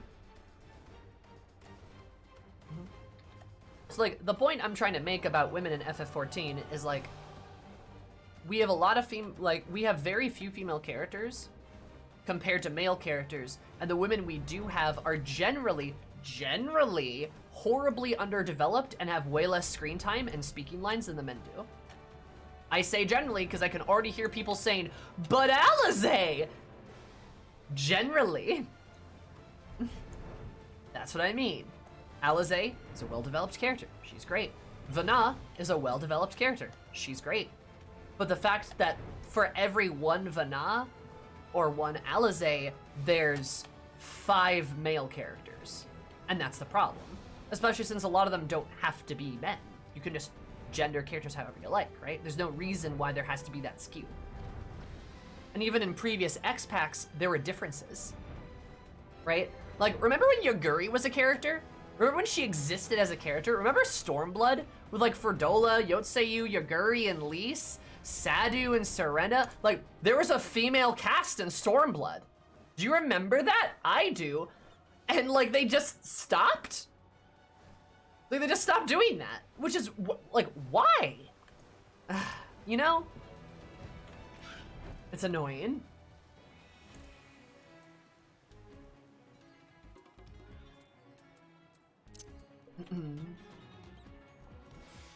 For everyone, Alizé, we get a whole fellowship of the Ring of Male Characters, yes. And I'm not saying the male characters are bad. Like, Graha's one of my favorite characters. I love him. But he takes screen time away from a lot of other characters. In conjunction with others too. And it's like, that's not, like, I don't think he's bad. It's just be nice to see some women be on the screen sometimes. And if you feel attacked when I say those things, you might want to do some insightful thinking about yourself. Because by no means am I attacking you or anyone personally. Unless you are a writer of this game. Matt, shut up. I know you don't feel that way. You listen to me rant about this all the time. But like, yeah, like if you feel personally attacked by what I'm saying, whew, oh man, here, you might want to do some thinking about yourself.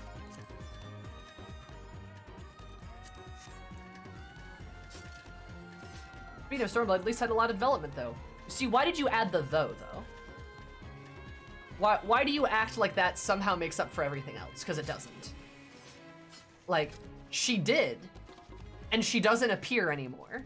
That's the problem. That's what I'm saying. Is like, Stormblood had a lot of female characters, and then they stopped doing that. That's what I'm saying. Yeah, she had a lot of development, but that doesn't retroactively make everything else better. Or the newer stuff better. Like at the end of the no deep reason. Okay, fair enough. I'm attacked. Sammy attacks me all the time. I do physically battle Proto constantly. Heian did take away a lot from Lisa's own character arc, and then did nothing with it.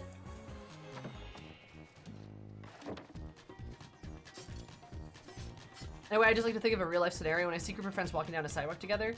The ratio of men to women in that group naturally develop from the circumstances of their lives. That's how I viewed the game cast. That's a poor excuse.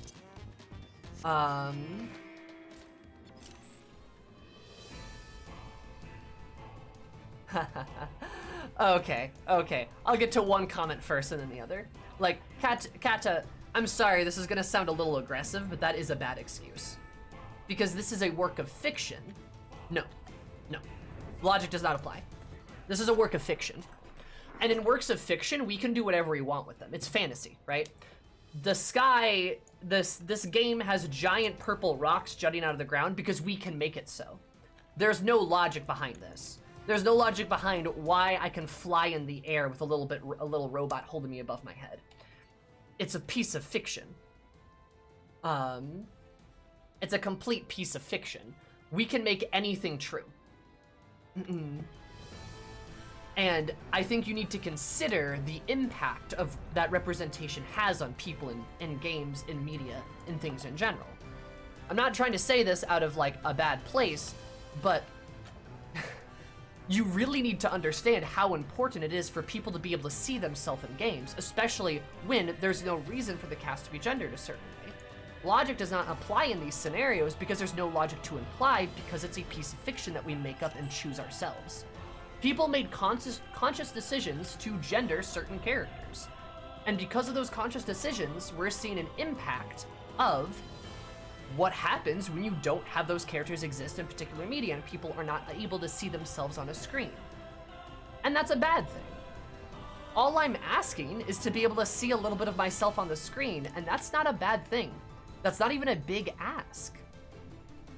Like that's not something massive because like there's not a ton of fantasy media that actually has a lot of women in it or women in positive roles. So me saying, hey, it would be a little bit nicer to see that, I mean, there's really no good argument to make against it. There's no good argument to make against just like, hey, it'd be nice to see some more women.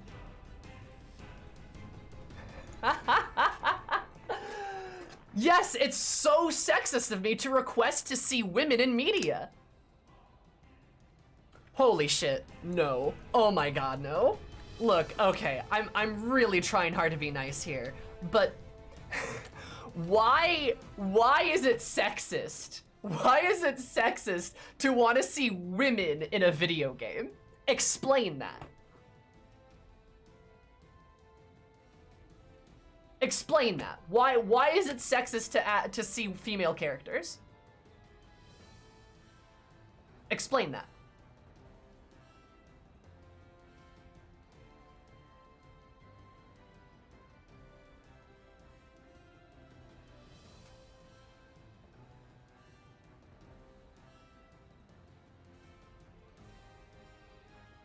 It's fantasy. What does that mean? Explain that.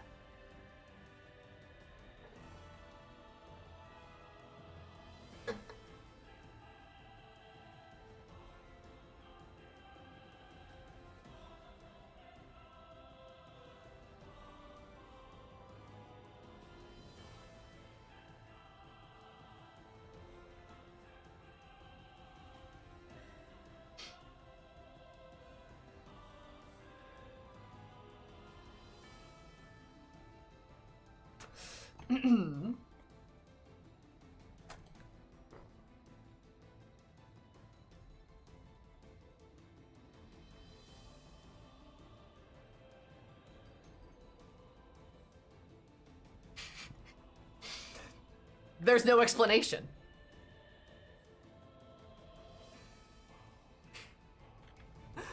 There's literally no explanation for it.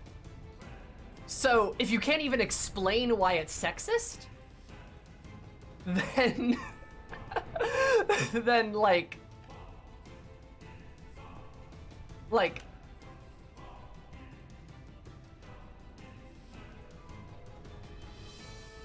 Then why is it sexist? Like, you can't...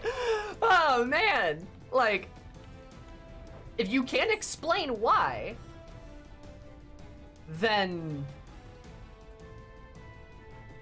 that doesn't exist. It's not sexist then. there's nothing wrong with wanting women to exist in a game. And think about this. I really, truly think about this. Are you really gonna die on the hill of women being in a video game? Does it affect you? I don't believe it does. I don't believe it affects you at all, so why are you opposing it? What's the point of opposing women existing in a video game? What is the point of that? Women exist in real life, do you oppose that? In fact, there's more women in real life than there are men. If we want to get into like ratios, right? There's like 52%, like 52% of the world's population are women. So shouldn't that like, you know, be a part of a game too? What's the issue of just having women exist in a game? What's the problem with that?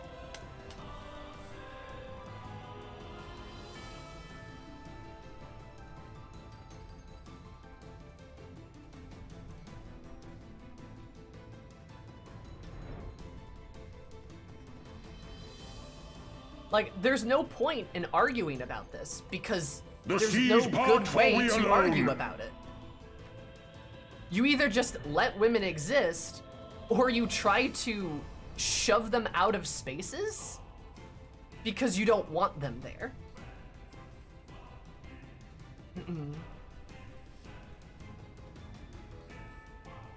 Like, that's kind of what it boils down to. Like, if you truly don't care about whether women or men, like, if you truly just want a good video game and you don't care about the ratio of men to women in it, then why do you care that I'm just asking for more women to be in the game? You said you don't care, right? So then why bother arguing?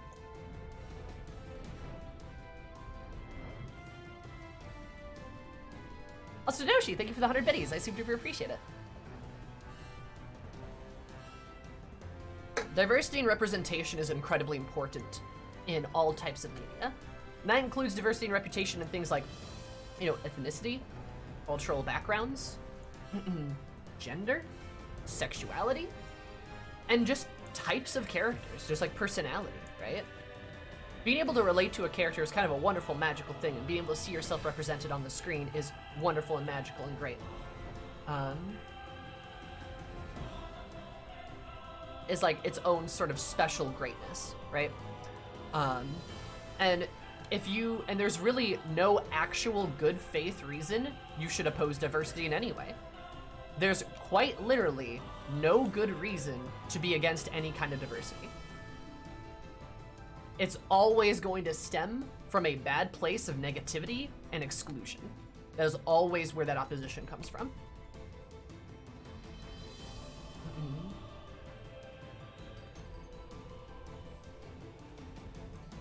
Always where it comes from. Also, hi Nero, how are you? There's no representation at all. I don't think I'd be welcome in such games. It's very important, for sure. Yeah, if there are no women in this game in general, I'm not sure I'd play it because, well, it's a bit hard to feel like I'm connected to the story that's literally a story about being connected to, right? That is absolutely true, for sure. I think air quotes forced diversity is made up, but yes, continue. Rubs people the wrong way versus it coming across as natural. One example of when we see is a lot of girl power moment in adventures, feeling forced while the girl beat down in Stormfront. Stormfront felt natural for the story.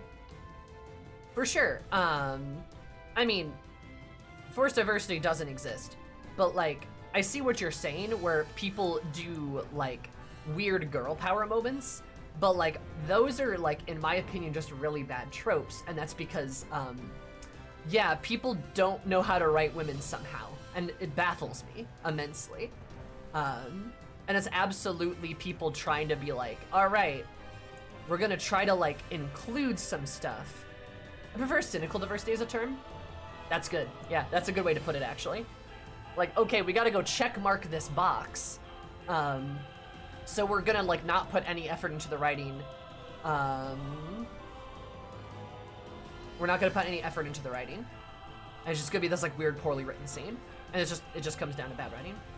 Rings of Power is forced diversity. Forced diversity doesn't exist. It doesn't. Sorry. Like, There's no good faith argument for that one. Now we're getting so air. Let's give you an example of existing. No, it doesn't exist. Sorry. Forced diversity is a term that is essentially made up to exclude people again. Like, what is it, forced diversity to have women exist or have like black people exist? No, it's not. If their scenes are not well written, that is an issue with the writing team. That is an issue with plot writing and character writing. It has nothing to do with forced diversity because it doesn't exist. You can't force diversity. It either exists or it doesn't. Because anytime somebody says forced diversity, 99% of the time is using it to exclude, again, people of color, queer people, or women, or other minorities and groups. Not even not all of them are even minorities, but just like marginalized people. It's almost exclusively used to exclude those people because it's a catch-all term for things like that. That's why it doesn't exist. Oh yeah, that's a good example. What does forced diversity even mean then? But like, yeah. Again, girl power is a trope. It's not forced diversity. Forced diversity is when characters are not mostly straight white cis men. Damn, you got me. Damn, you right though. Like literally. The problem with female representation is it feels like in almost every show has all the men in the show act completely stupid, and illogical, and women are extremely smart and defeat all the men in physical combat. I don't even know what the fuck you're talking about, I'll be honest there, presenter. That's just not true. Also, then that's a problem of writing that has nothing to do with diversity or representing women. Again, y'all are pointing, you're pointing the blame in the wrong places. If the writing team is bad, they're bad. And that's the problem. It has nothing to do with the fact that women exist. It's people being like, huh, why would we blame the writing team when we could literally just be mad at women instead? Huh, yeah, let's do that. It's ridiculous. Like, oh, it's so silly. Force also implies a motive. What do you think that motive is? See, there's literally no way to there's no way to argue it in good faith.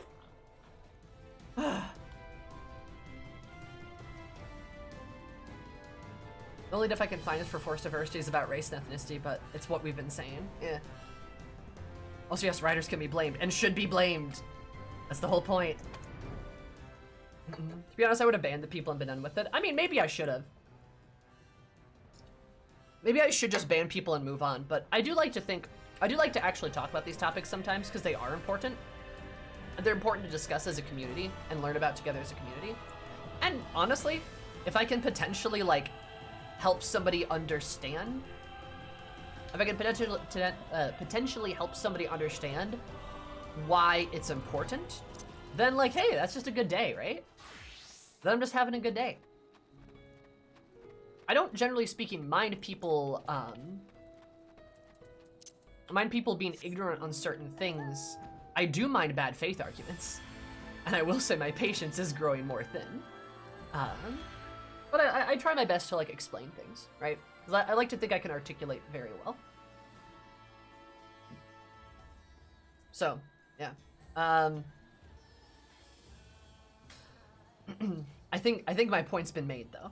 If you're feeling the mood to discuss, why not? We like your rants. Yeah, that's true, right?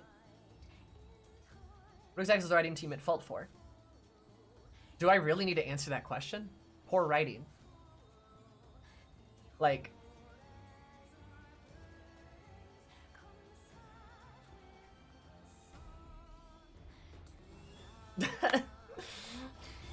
It's what we've been talking about. If you write a character poorly, that has nothing to do with their gender. That has nothing to do with their ethnicity or their sexuality. That's just bad writing. That's all it is. Like I said, forced diversity does not exist because you're not forcing me. Like, bad writing is bad writing. It does not point to some issue of, like, things are...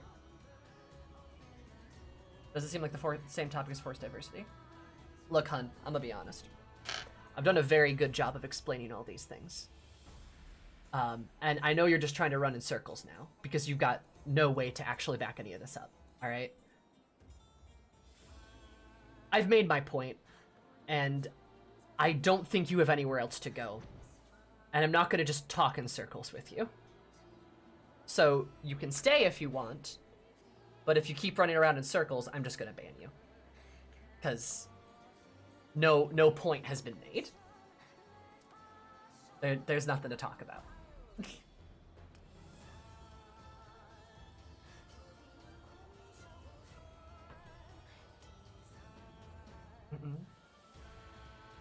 Like, that's all it is. Again, if you're arguing in the favor of exclusion, you need to do a good, long, hard think about why you're doing that. Why is it so hard to just let people exist?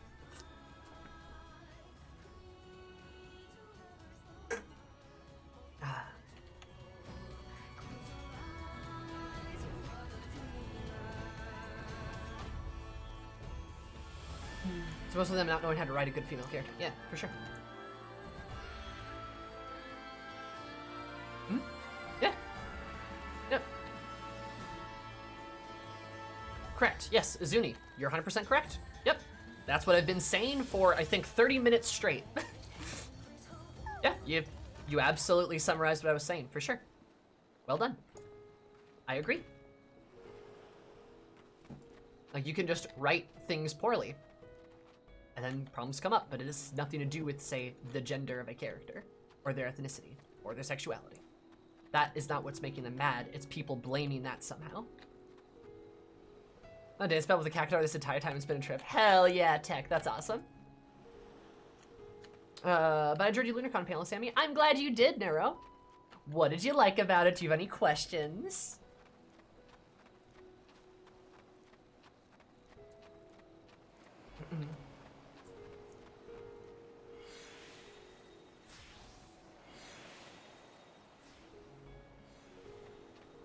It was very helpful, the panel, that is. Nice, I'm glad. Yeah, the whole point of it was just to try to be really encouraging.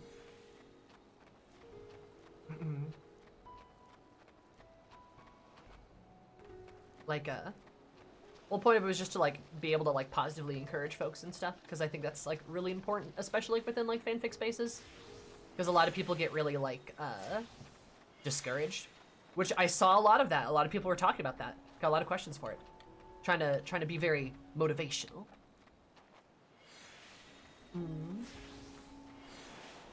If that makes sense.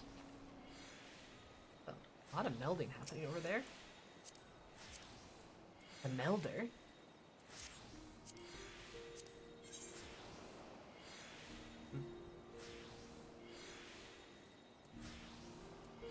Mood. Writer's block for years, so it was defo helpful. Nice. I still have my page. Melding all day and night. Hell yeah. Yeah, so like writer's block is like, that'll get you. Like, because I think I said this in my panel, but like I know me personally, the pandemic really ruined any motivation I had to write. Like, oh yeah, Adia.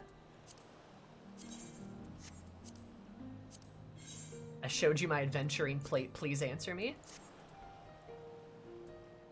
I should actually.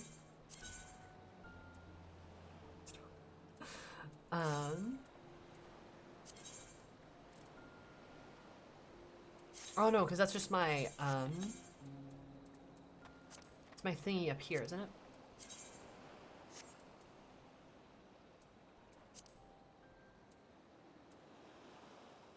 Oh, where is it?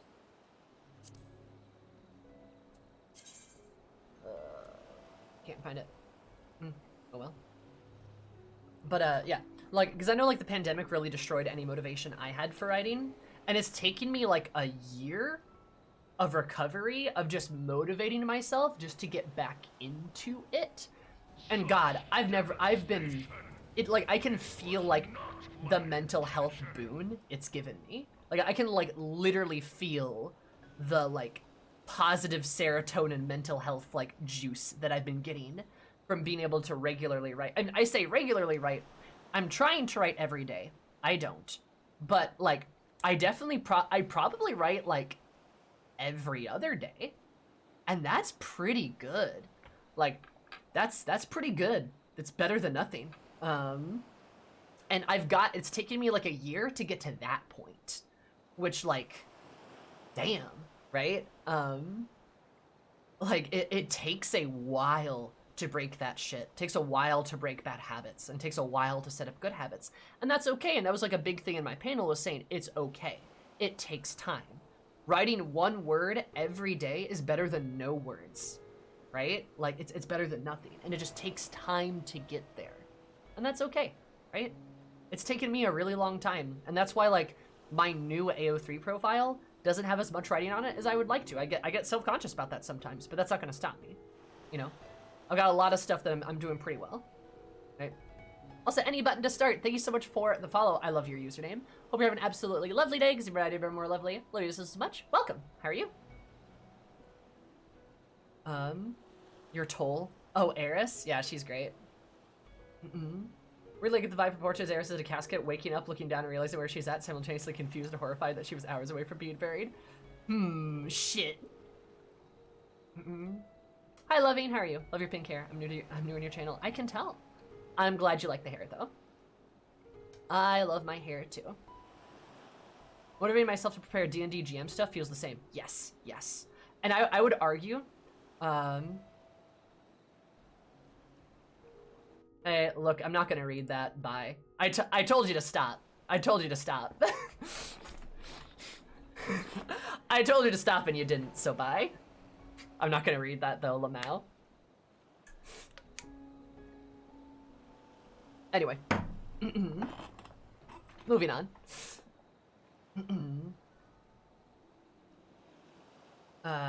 Yeah, I've written all 2 paragraphs written when it comes to my current writing character. Big lady supremacy. Oh, you know it. Yeah, no, motivating yourself to prepare D&D and GM stuff, and like role-playing, like even role-playing in-game, out-of-game, on any game, in tabletop games, that helps. Because like as a DM, I have to write a lot of stuff, but also as a character, I write a lot of stuff. And like, think about it, all of that ties together. So it's really easy to swing that sort of habit that you build up over time from your role plays or your games into writing, because it's also something that helps a ton. Like seriously, right? So yeah. I'm excited where I would have felt dread. Hell yeah, that's awesome. Takes time.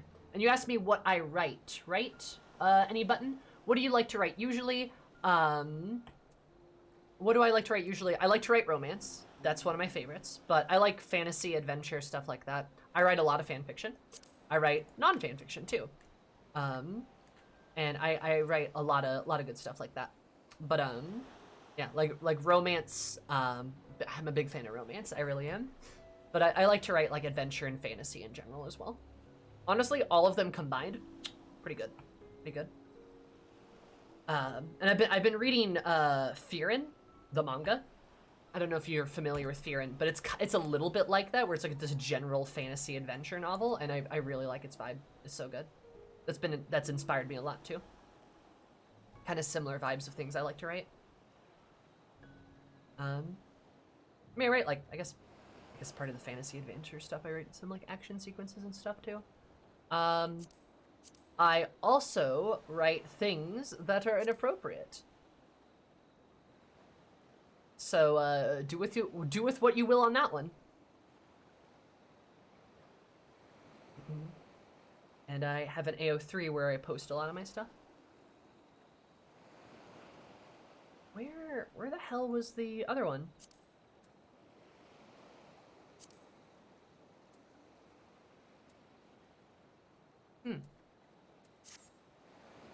I can't find my old title. Right. But anyway, I need to go edit my other thing. Oh, scandalous. So scandalous. Such a surprise, because if you've talked to me for 10 minutes, I'm sure you are so surprised. Mm-mm.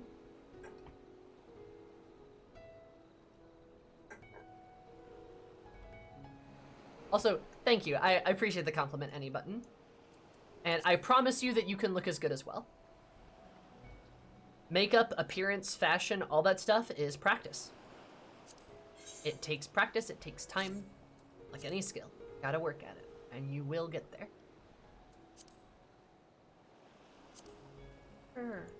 Where is it? I know it's some... Oh.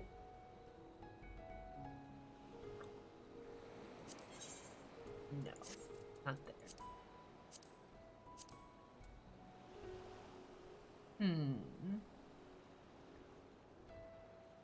There's so many menus, I can't find it.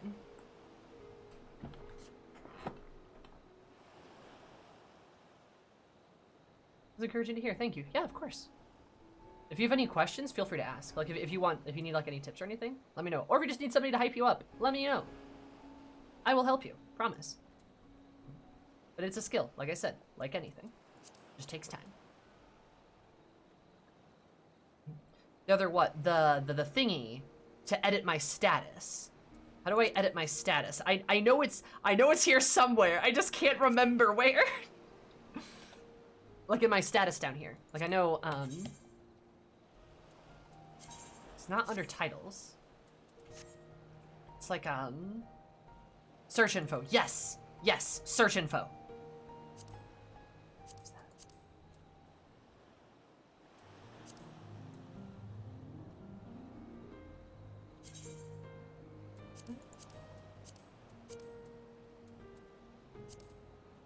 No.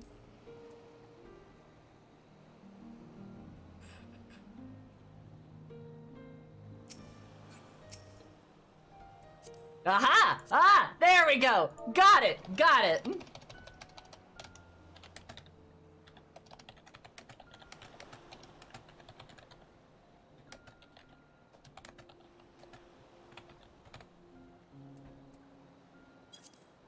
Perfect, perfect. Thank you, guys! Got it.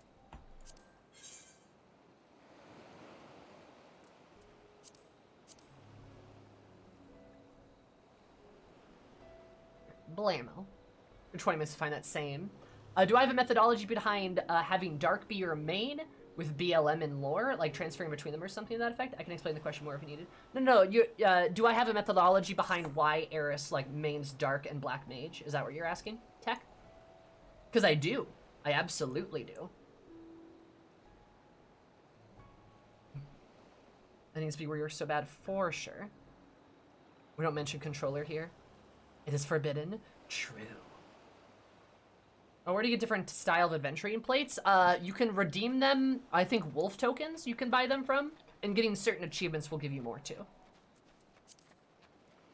If I go like in here and edit plate design, I think I can do like plate frame. Yeah. Using the companion app will get you like some stuff, like completing the quest World of Wonders will give you that. There's like standard ones that you get, right? Stuff like that. Like pattern overlays. There's like quite a few, yeah. If you get the right overlays, like you can do that. Then there's like hidden ones, stuff like that. Give me mouse supremacy, 15 button minimum. Hell yeah, baby. Yep. You kinda see what that looks like? So, like, generally speaking, like achievements and like some ones you can buy. Like with like wolf tokens from PvP. Super Blind, evil Super Blind macro is too strong. Please do, please. Does she main both at the same time? No, but she used to. Eris, when she was Azim, wielded a greatsword and a staff, one in each hand, right? Like she had a staff in one hand and a greatsword in the other. Why? That's a very weird fighting style. Correct. Azim was a very weird person. And I like to think, like, you know, since, like, Vana can switch, can switch jobs mid-combat, I'm sure that she can, you know, like, incorporate two aspects into one, right? And we even see, like, Emmett do a little bit of that with, like, the Black Mage and, like, Dark Knight, sort of, like, back and forth, right? The test of reflexes followed by Super Blight 6 times? Oh, please. So as Azim, she did that. In canon, Eris is a Black Mage. She's a very, very good Black Mage. But she also does do Dark Knight stuff sometimes, though that's kind of separate, right? That is kind of separate for her. She does not do them both at the same time. I like to funnel all of her cool Warrior of Light points into just mostly being a Black Mage by trade. Yeah.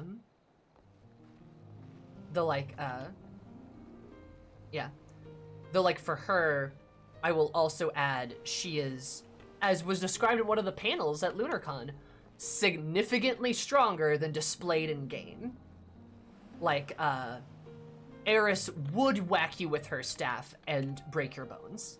Because she can, right? Just because she's a Black Mage does not mean she's not physically very strong. And cannot do Dark Knight stuff when she wants to. Because, like, I imagine, for her, I've always imagined her, like, using her magic to, like, pull a sword, like, out of the ether kind of deal. And then wielding that when she, like, needs to, when she wants to get, like, in the thick of it like that. Endor fucking with the game mechanics lore, that is beautiful, hell yeah. And I know as a Black Mage, she fights pretty savagely too. Like she's the type of person, I've written a fic about this actually, where she loses her shit a little bit. And it's like, it's very dangerous. It's kind of like how magic's portrayed in Dragon Age a little bit, where like really good mages can kind of just like kill people by looking at them. Or like explode people by touching them and shit like that. Like there's not a ton of limits on like how far things go. Like I imagine the same way, right? Oh no, Matt, she absolutely does. She teases Alizé constantly. You betcha, baby.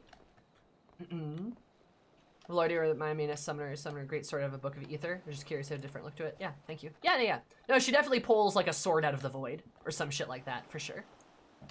Yeah. Do I have a ancient name for Eris? Yes, it is Eris. Because remember, Eris, she's a Rogdian, in case you haven't noticed from her, in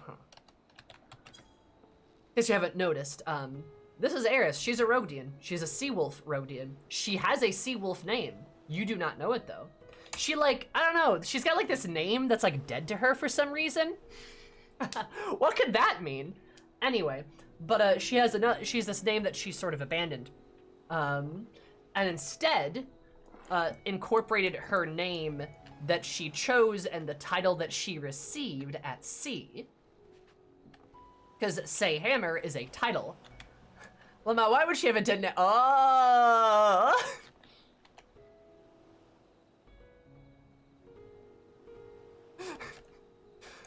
In case you didn't figure it out. But yeah. Like, so, Say Hammer is a title that she earned at sea. She was a part of the cannon crew, and she fought with a loading hammer. Hence, Say Hammer, it translates to ocean hammer. Right? That's where it came from. Her name, Eris, is a name that she picked. Because she can. And it's the name she just kind of thought up of. Because, that sounds kind of cool. Little did she know, it was the Azim inside of her being like, this is your actual name.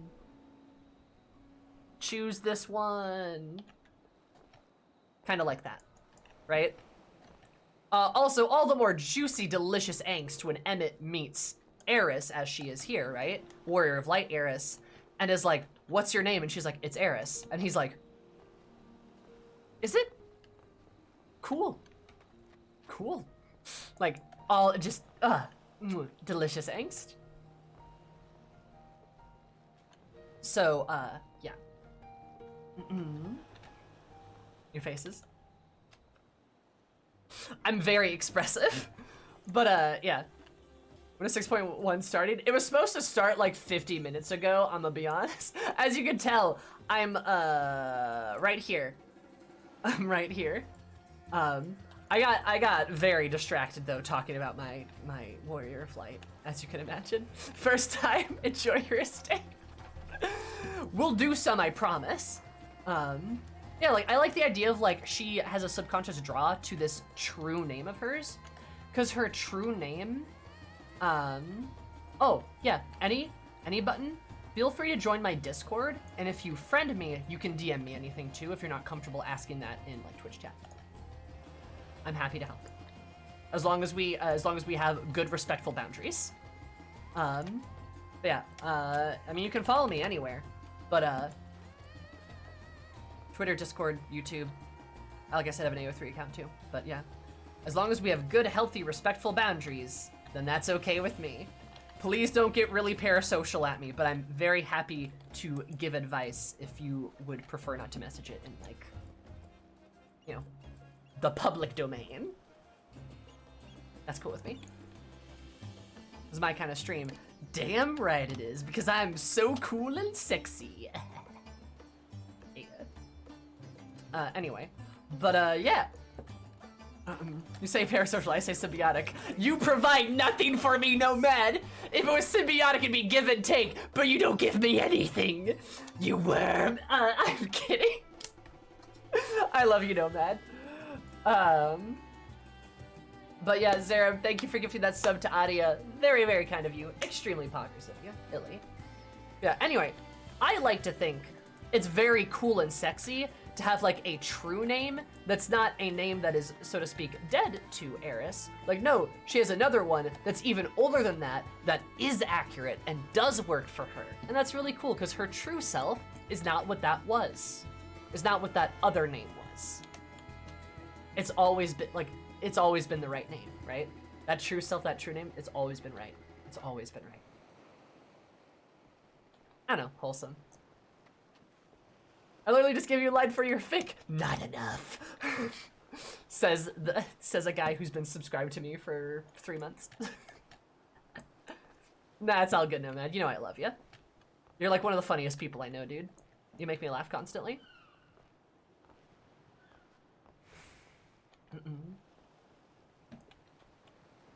Well, that's fun. I dig it. Good fusions.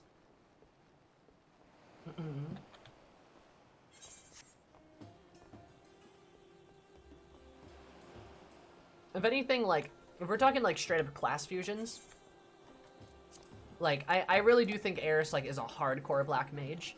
But I like to think she can cast pretty much anything from any of the other magic DPS too. Because, like, you know, she's like the full mage package a little bit. Not a healer, though. She's not a healer. Full-time job. Oh, nice. I got good news recently. A full-time job. I might have a harder time making it to Streams Live, but now I have some cash to sub. Less than 3. Well, you certainly do not have to sub to me, but I do appreciate any method of support, whether it is through my Patreon, which I will shamelessly plug that. That's a good thing to support me with. Really good thing. If I do fanfic raffles, I might do it through Patreon. Sorry, but I might do that. That's a great way to support me. But subs as well, I also deeply appreciate it.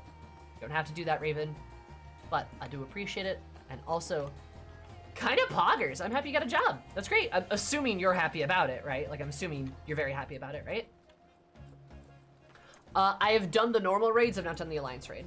I have done Pandemonium. And it's great shit.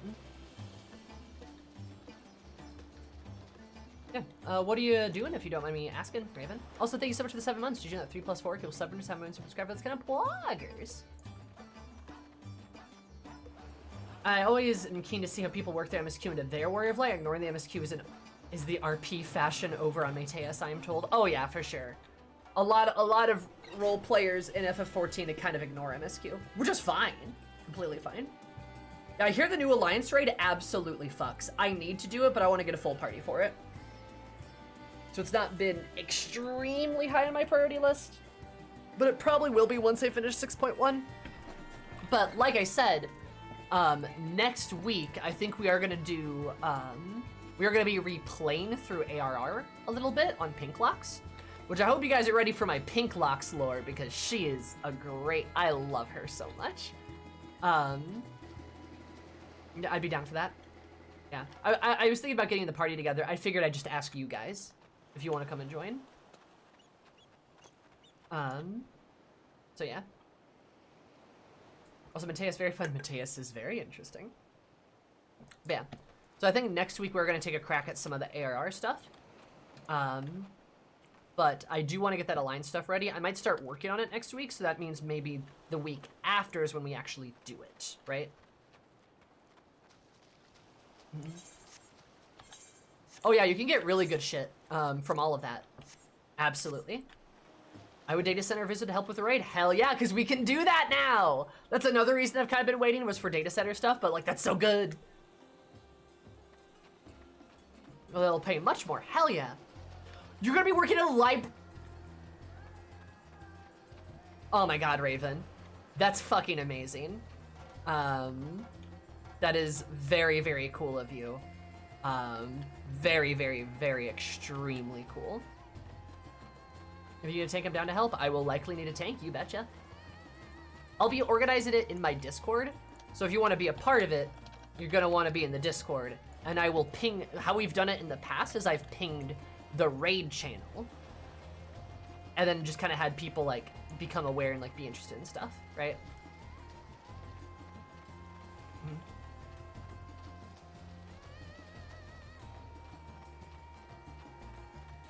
But yeah. Right, you are NA, right? I am NA, yes. Zero Code, thank you so much for the follow. I super appreciate it. Hope you're having an absolutely, I hope you have an absolutely courageous day, because about even more courageous. Love you so much. Welcome. How are you? Also, your health insurance. Hey, having health insurance is good. That's a good thing. That's super cool. That's super cool, Raven. I love that for you. That is a job I've had in the past. Fun fact. And,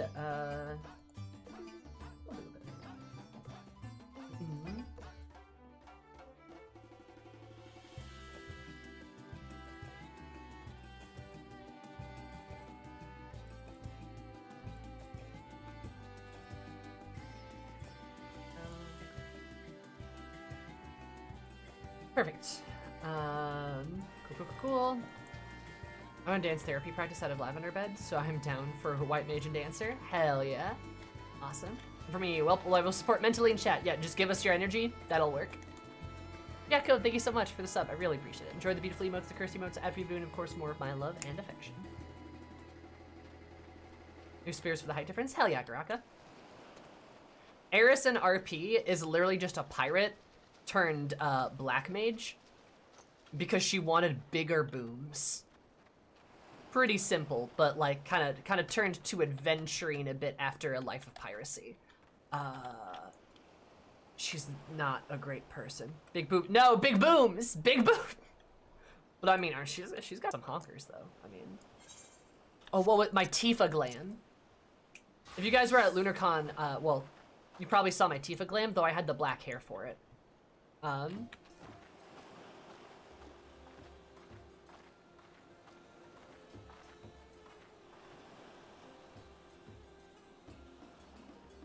I mean, I'm just saying.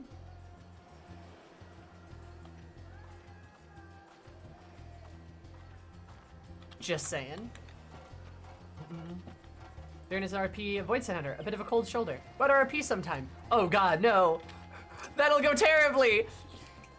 Dude will be like, yeah, I hunt Void Sun. Eris will be like, bah, yeah, they're terrible, right? Oh, so bad.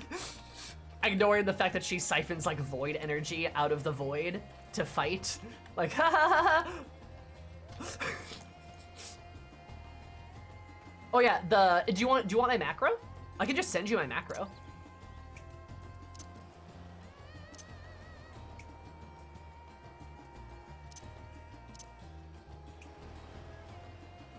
Why did that not work? Are they broken?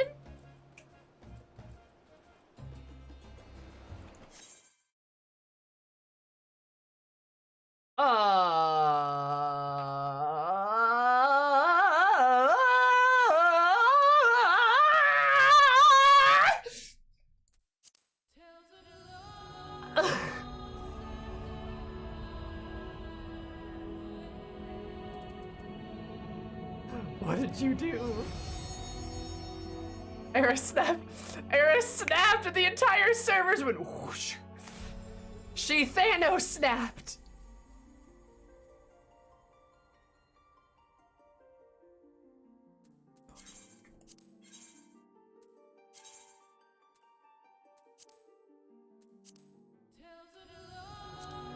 Oh, Renz, you got kicked out too?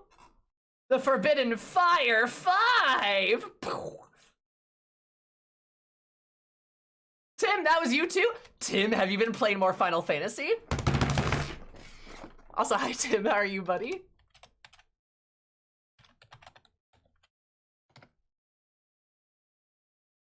Okay, and Zalaria, okay. Damn. Literally just logged in and got obliterated. That's in character. I'm sorry, buddy. Wait, am I 24-man? People dropping left and right. Oh god. I'm sorry, guys. I Thanos snapped half the server. I'm so sorry. I didn't mean to. Oh yeah. Do you like that? That's my stream background. Oh. Wait. Oh, did I? Does it not? Is it not there? Yeah, there we go. Yeah, my stream background is just that. Hi, Saki. Well, help! FF doesn't want me to be here.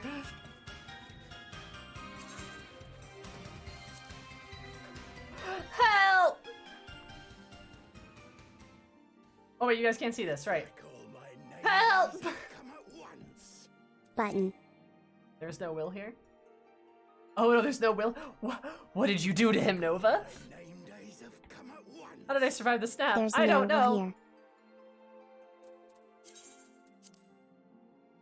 Here. Ah! There's only a cat. Oh, a cat today. Well, hello, cat. How are you? Thank you so much for the raid. I super appreciate it. We're having an absolutely fabulous day because you made my day a bit more fabulous. Holy Q times Batman. You made my day a bit more fabulous. For those of you that don't know me, hi, my name is Sammy or Zumi. You can call me any of the above. My stream is all about positivity, comedy vibes, being a safe place for everybody. I mostly play Final Fantasy XIV, but I'm also getting through the other Final Fantasy games, and I even am playing through Dragon Age at the moment. And I also, I don't know, I write a lot, I do a bunch of stuff with fanfic, and I organize other community events and things like that too. So hi, welcome, hello. Also, Q times. How was the stream? What were you guys up to? If you guys have not checked out Extra Credits, that's right, the Extra Credits, you totally should. They're super cool and not just on YouTube. I certainly follow them both places, but me and Will, who's the guy who heads a lot of their streaming stuff, is super cool, and we're really good buddies. But they also have a lot of other really fun and cool folks that work on all their stuff, so you should check it out. Well, the snap just hit me, so thanks, Sammy. No problem, Nomad. Oh, you guys are doing Stray? Hell yeah, dude. That's awesome. Oh, we got at the login queue beginning of Endwalker. No! I'm sorry, Tim.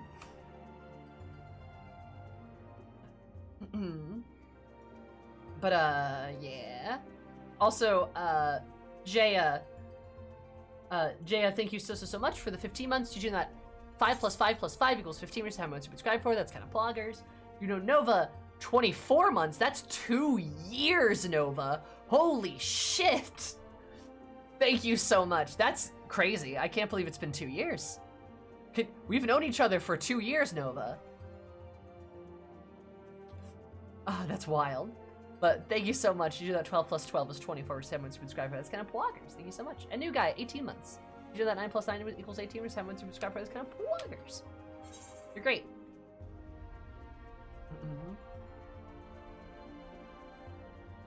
Yeah, you guys are lovely, and I hope you had a good time.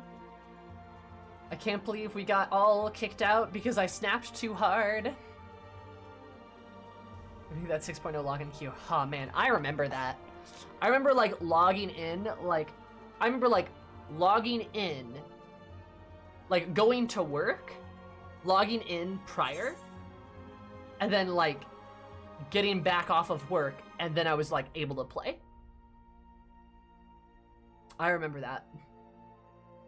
Or me and my friends at the time, we'd play at like 1 a.m. or midnight, and then we'd be able to get in like a timely manner. We alone. And that's good shit. Tenoshi, thank you so much for the 100 biddies. I super duper appreciate it. Your poggers. We found an Apex instead. No, Tim, please play FF14. We're doing Moogle Tome farming tonight. You want to be there for Moogle Tome farming, don't you? Ooh, hey. And by we, I mean I'm doing that off stream. We're not doing that on stream. On stream, we'll be doing 6.1 when I can log in.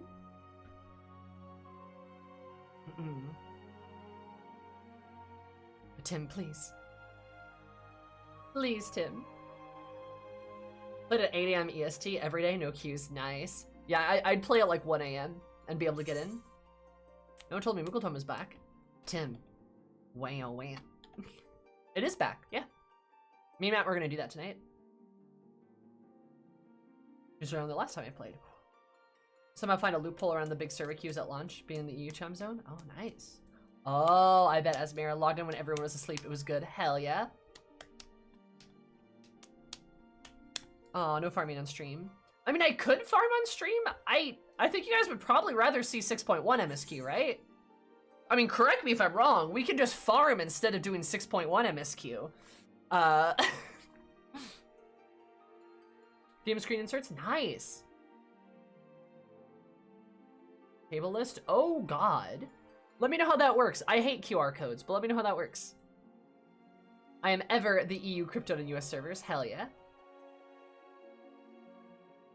Depends on how long the queue is, true. You know, I kind of need to pee. What if I go pee now? What if I go pee now? A bunch of my friends got booted at the same time as you, but I'm still on. Odd.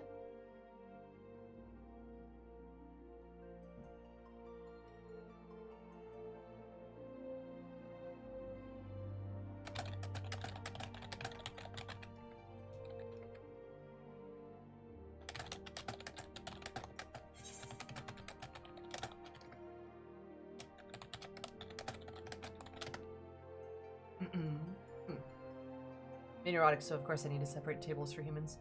Different regions, the continents. 1402 in Q. Sammy, this is all your fault. Yeah, I snapped a bit too hard, sorry.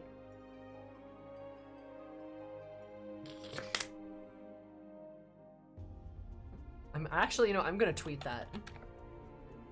That's a funny joke.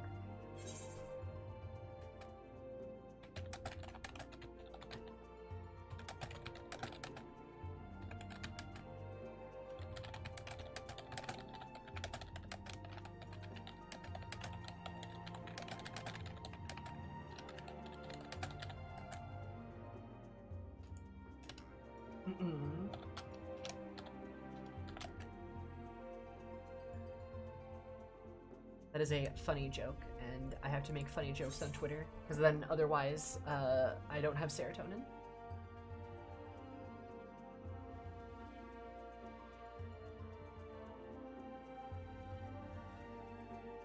Yeah. Were you there when the era snap happened?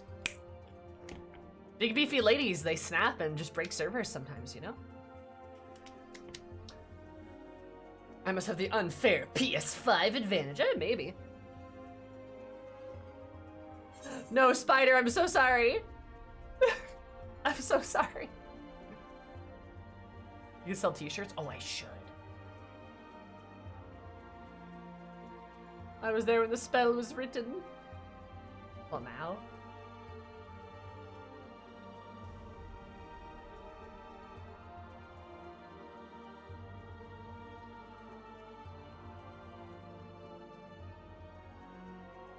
But, yeah.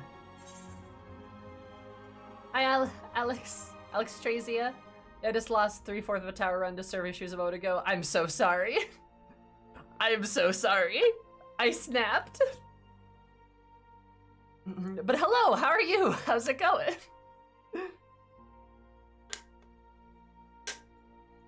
The final days were upon us. The servers run by DDoS and Flaw.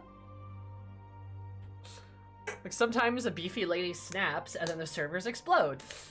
It just be like that. They're doing data center travel maintenance tonight, right? They are. They are.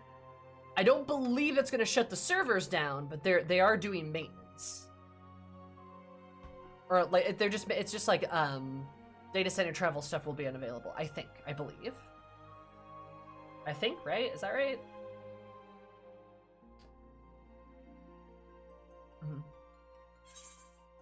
Okay.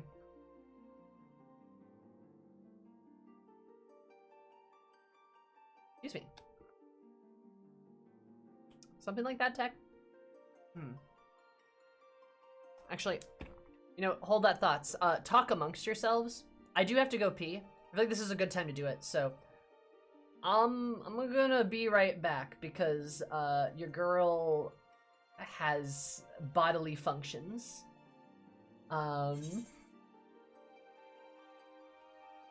So yeah.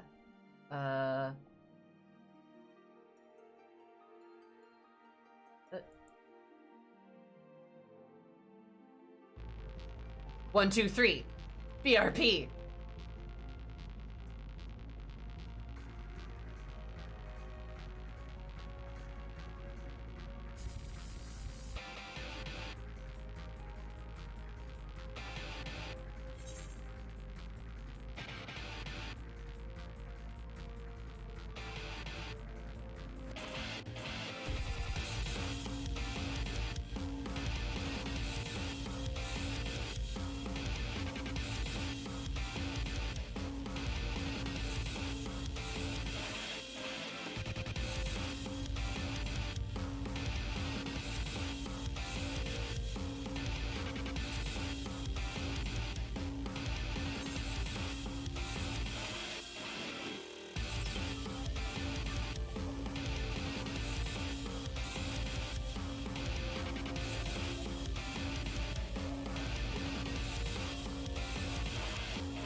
Perfect timing, baby!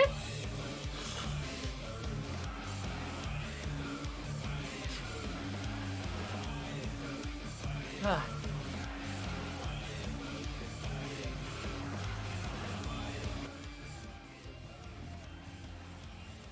It's just being ominously played in the background. Hell yeah. Hi, welcome back.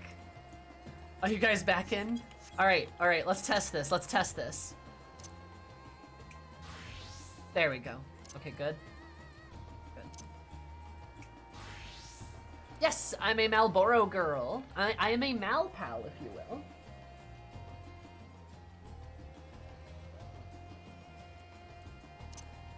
You plan this, perhaps?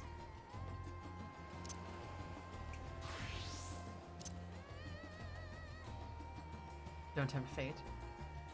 Oh no, I just DC'd. Chat, I want to play a game. It's called Snap.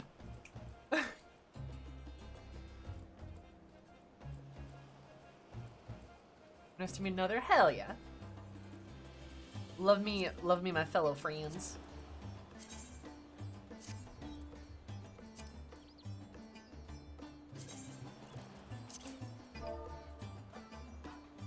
Here's my macro, though. Oh, no, it's gonna do that, huh?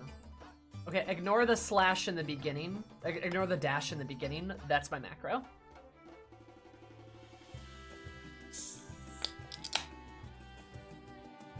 I'm a lifelong, you're an RI? Oh, you're a Dwagon? Very cute. I am a lifelong Femro. 8 feet tall, baby.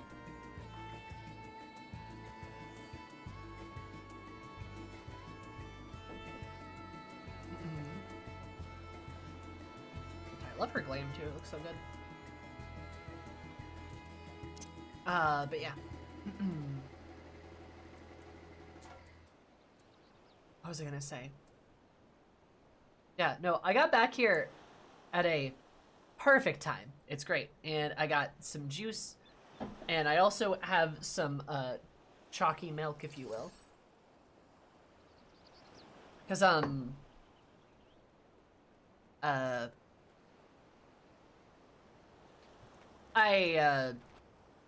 I got a gift yesterday, and it expires this weekend. It was a gallon of chocolate milk, and it expires this weekend, so I need to drink it before it goes to waste. So, I'm swamped with chocolate milk. Chug, chug, chug. Well, drink fast. I'm trying. Oh, hell yeah, chalky milk. Yeah, chalky milk. It was a gift.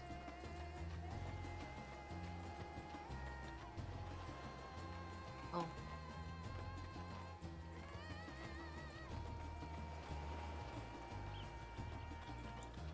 So stream event?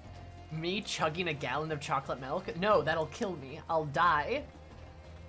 Your stomach can't hold a gallon.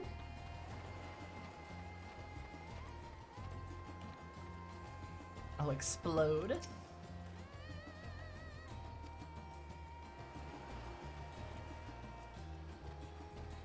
I'll just get a little sick. Think of the content. I don't want to. Yeah, you're only 5'2" because it's the highest the slider goes. Yeah, that's fair. I either want to be the tallest in the room or the shortest. So I have a Lalafell alt and I have my Femro here. Oh, really? What does Twitch have stuff against that? That'd be interesting.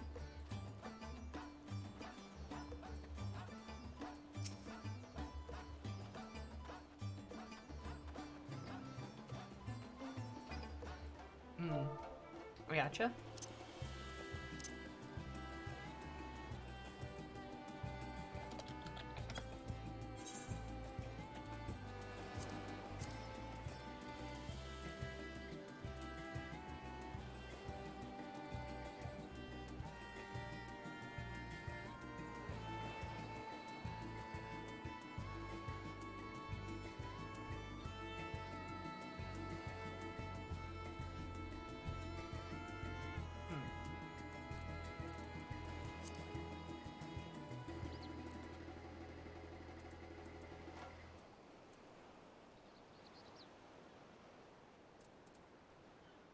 Or if we can get others to join.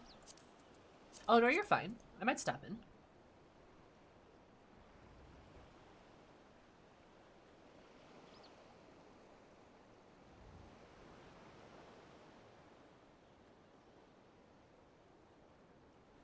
Go.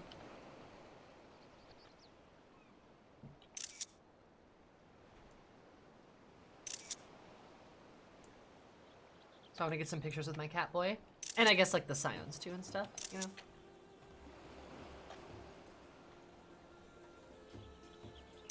Schmool. Peggable.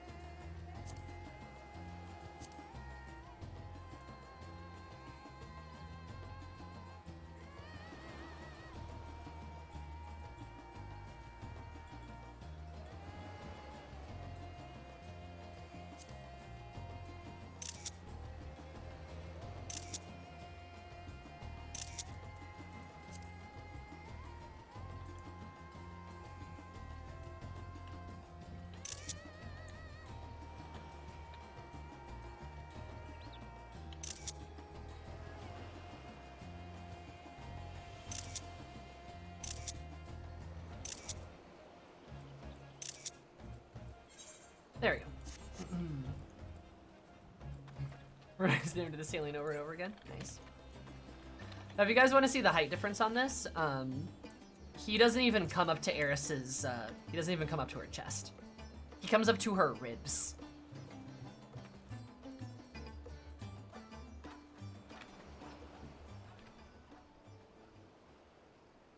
Like...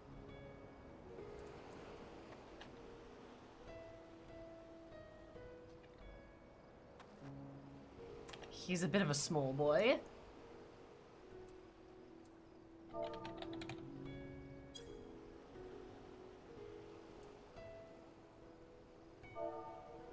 Actually, I haven't done one of these in a while. Oh.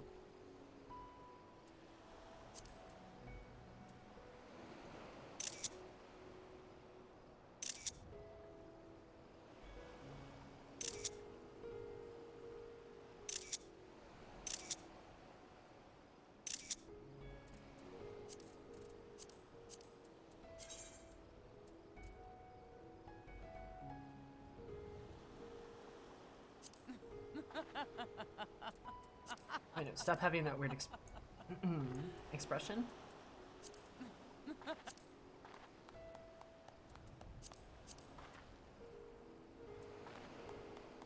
There we go.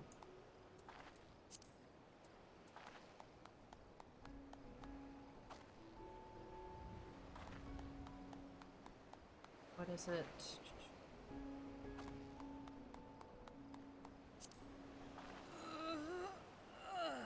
Like you're gonna smother him. I mean, yeah. Duh.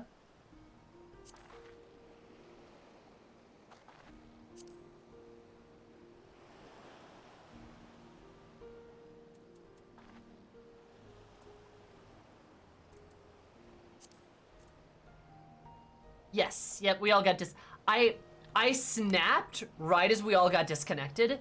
So I think it was me. I'm not really sure. But I am back. Hello.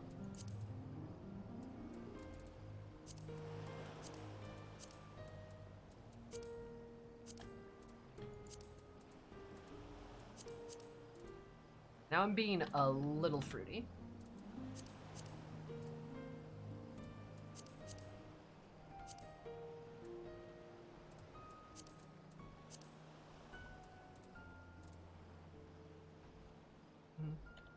In a dungeon. How was it? Do you see me? Warrior survival is insane. Hell yeah, that's great though. Look at the warriors just having so much sustainability. Also, hi Fate, how are you?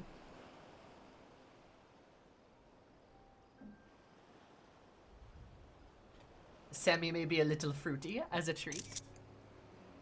As a treat.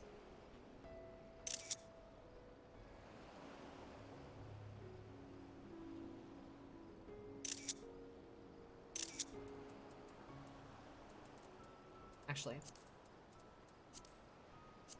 Oh no, I fucked up the lighting. I fucked up the lighting.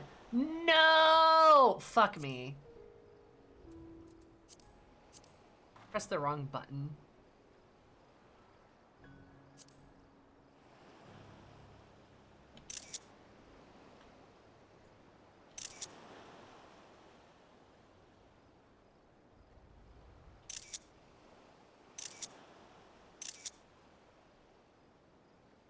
That's the face that says I'm gonna peg you later.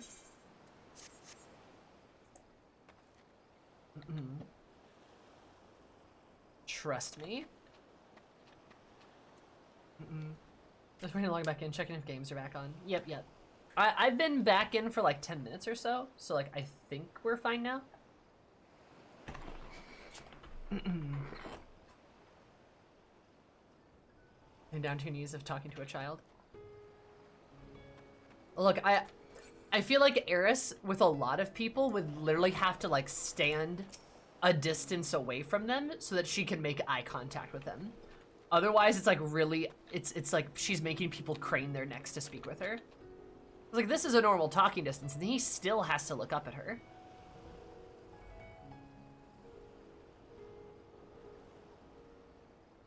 But I would die for him. I would live for him.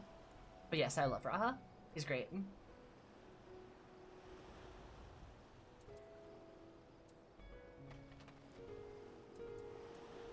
He's very tall. Correct. Pat, pat, pat. Pet the cat boy. Alright, we should probably, like, do this. Alazadal's legacy! Boy, I wonder if this is a dungeon.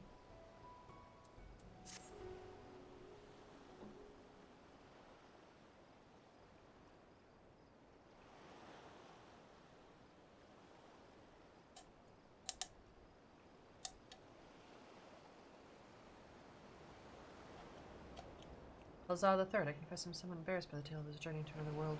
Escape my notice. Could be more than simple folklore.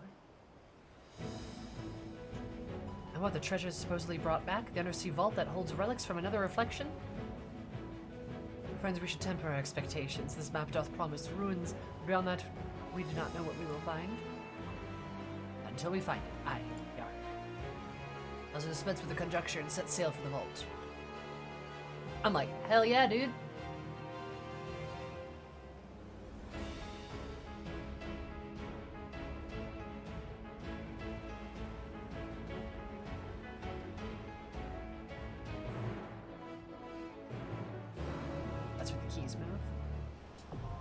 Hell yeah. Hey, it was a dungeon!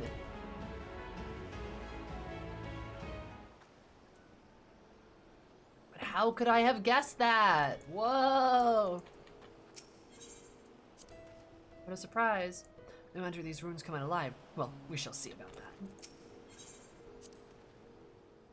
Well, the sad trap will certainly be filled with diverse traps and devilish deterrents. Caution is paramount. Nowhere the story of otherworldly journey would be just that, a story, but while this tale often contains few grains of truth, that is worth investigating. And one can only spend so many days hunched over a desk before it begins to take its toll. A spot of vigorous exploration is exactly what I needed. Adorable. Messiah. Maneuver for your safe return. May the wealth of her blessings guide you as the treasure you seek. Alright. Go team. Go team. I stand ever ready. Our fates are not yet sealed. Right then. Right then. Right then. Right then. Right then. Right then. Right then. Right then. Right then. Victory will be ours! Victory will be ours! Right then. Yeah. Our fates are I not yet stand sealed. ever ready. But it can't be his turn. It's not his turn. My turn. I need a sound file. I need like a little sound bit of that. I really do. I really do. Ah, love it. Need me the OG my turn.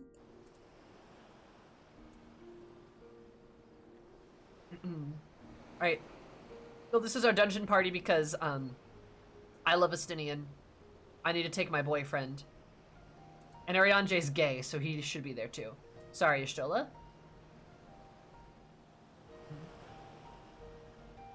Yeah, just, aw, man. Like Estinian's not really someone I ship my Warrior of Light with. I feel like they're friends. I feel like him and Eris are buddies. You know what I could see? Pinklock's ship? Okay. Put that in the pipe. We'll hold on to that one. But like, yeah, I don't ship Eris with him at all. But like, I feel like they're good buddies. But Estinian as himself is like very sexy. I will fully admit. He's not my go-to boy, but I can acknowledge his delicious dragoonery. Hear it like his voice, like, ooh. Hearing him scream fall when he like limit breaks, ooh, good shit. Just think he might have a fear for potatoes. Well, it's a good thing Pinklox is a goblin.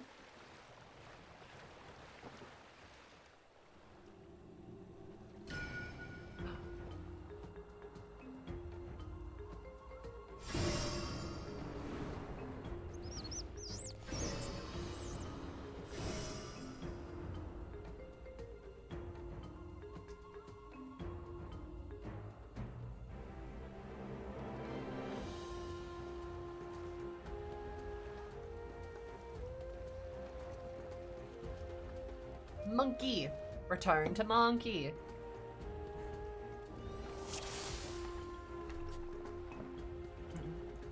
That said, I did feel like there's a little something between him and Kryl. I did too, honestly. Also, like, I know, that's kind of a cute ship. Kryl and Estinian. We just need to, like, see Kryl more? For that to, like, I don't know, get locked in.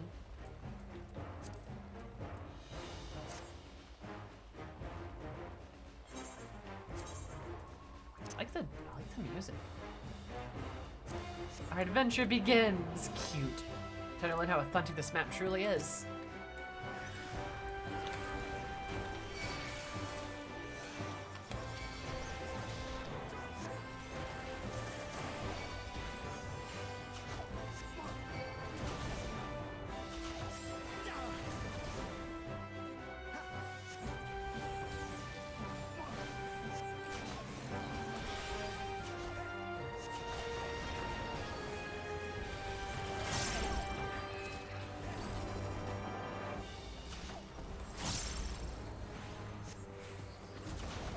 Together we shall overcome this. Probably would wear the pants to the relationship. Oh, absolutely. Love that for her.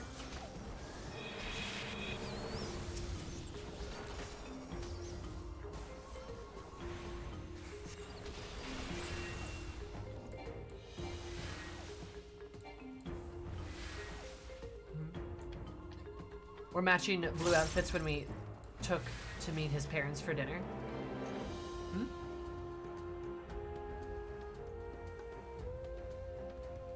What do you mean, Harper? Let's have more Kryl time. More Kryl time. I did get her spotlight for Eureka, but it wasn't much. It wasn't much. Also, I've not done Eureka, and it's side content. It doesn't count. Ah, more MSQ. Oh, fill in the blanks. We're matching blue outfits when took to meet his parents for dinner.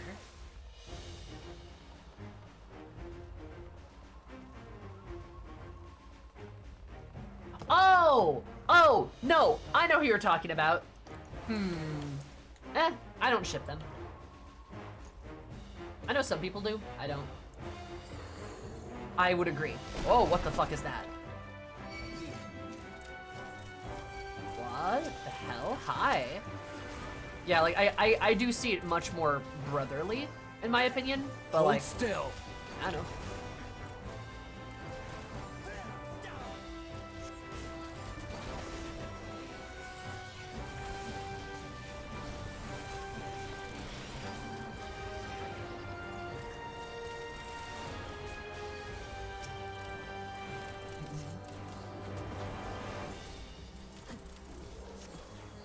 Yes, it's Kryle's turn. Let her have her turn.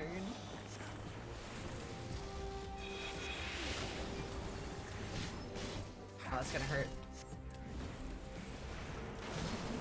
Or maybe I'm just too much of a sexy beast.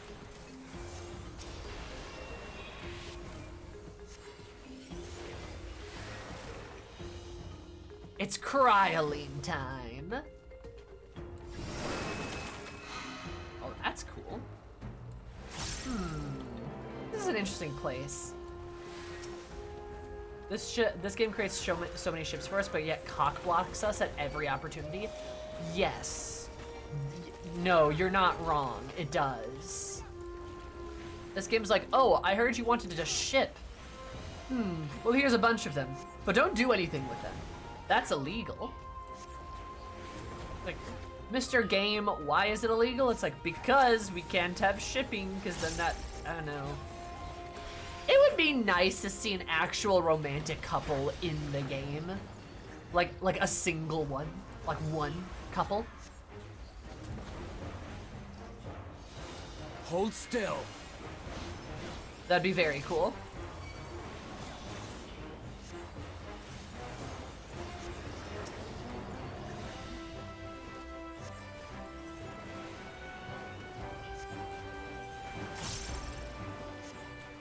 The Chais are a couple, yeah, but I was kind of referring to like more prevalent characters.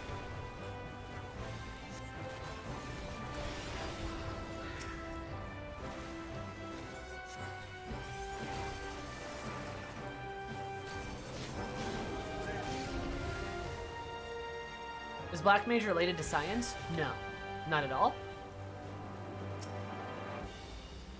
Oh, jeez. Love your pair, obviously, in lore. Yeah, but why did Amy marry a fucking dickhead? Like, just saying.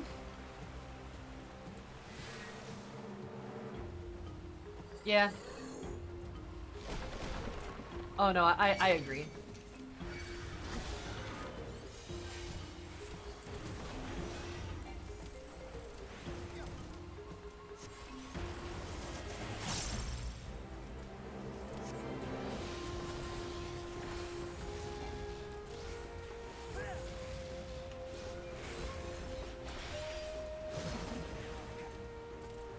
So close to getting back in, hell yeah.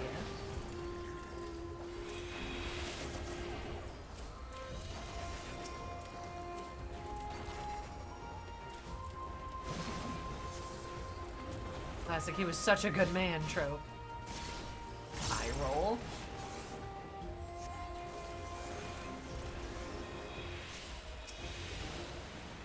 Yeah, I should actually unlock custom deliveries. Like, that's a thing I should do. Yeah, it is kind of my impression that he used to be, like, better. But, like... I don't know. I hate him. But this is not a Fortuno stand stream. This is a Fortuno get the fuck out stream. I do not like him at all. It's okay if you don't. I mean, it's okay if you do, right? But, like... just letting y'all know where I stand. I hate him.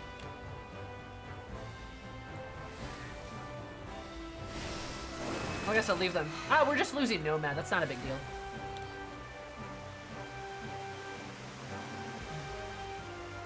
I know what deliveries are. I don't either. Ambu Jam? Richard of Thin Air or cleverly hidden. That doesn't look like jam. That looks like something that I see in my see in the stuff I watch sometimes. I mean, I've never seen something like this one. Rare breed of jellyfish, one with a sting, I imagine. Yeah. Yeah, yeah.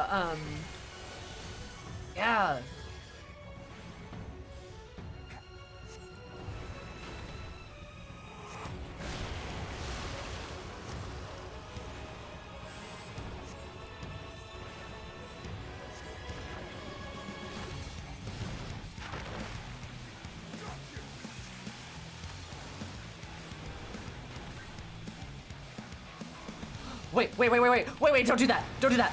No! What the fuck? Uri trolling me by teleporting. Oh my god. Allow me. Be gone!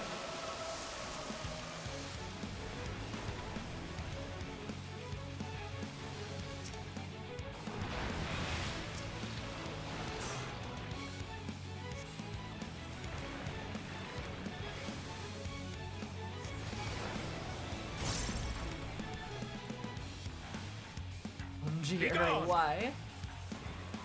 Ho ho ho ho ho. Ooh, hoo, hoo.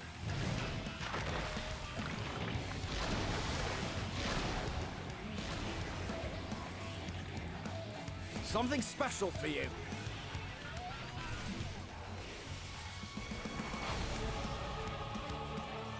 And video Sammy has watched nature documents, of course. Yeah, that's what I'm talking about. You're mine!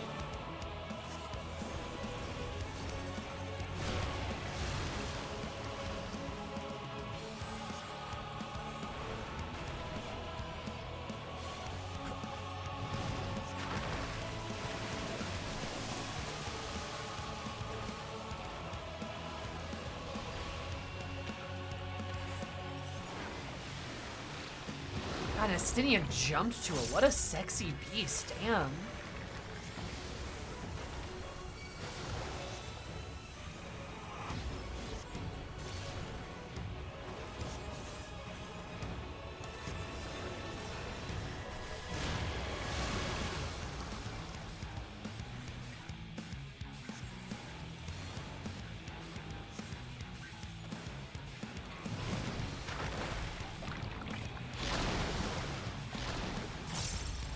Hey, Uri, are you gonna, like, heal me, maybe? Something special for you.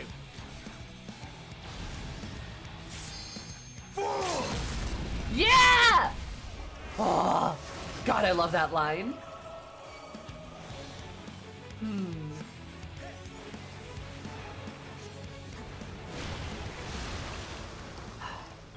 That is a compliment I will give men. I will give the boys. Men with like a good husky voice like that. Good shit, just saying. Every time Raha uses his big boy voice, I melt. Oh, I love Grau's big boy voice, yeah, for sure. The deep guttural voice is great. Oh, it's so good. Oh my god. No, I don't want the damn Darbar hat of healing. No, I don't want it.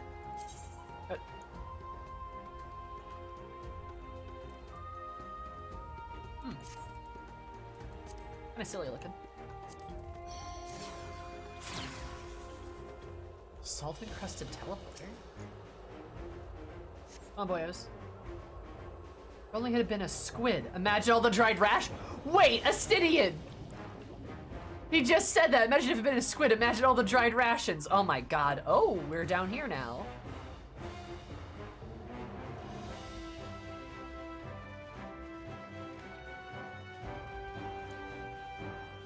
Confirming bearer's identity. Is that a shark? Shark! Map was no fake after all. Deep under the bounty.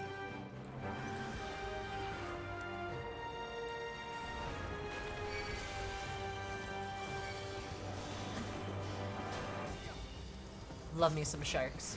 Fucking love sharks, dude. Fucking love sharks. Give me a shark and I'll cry.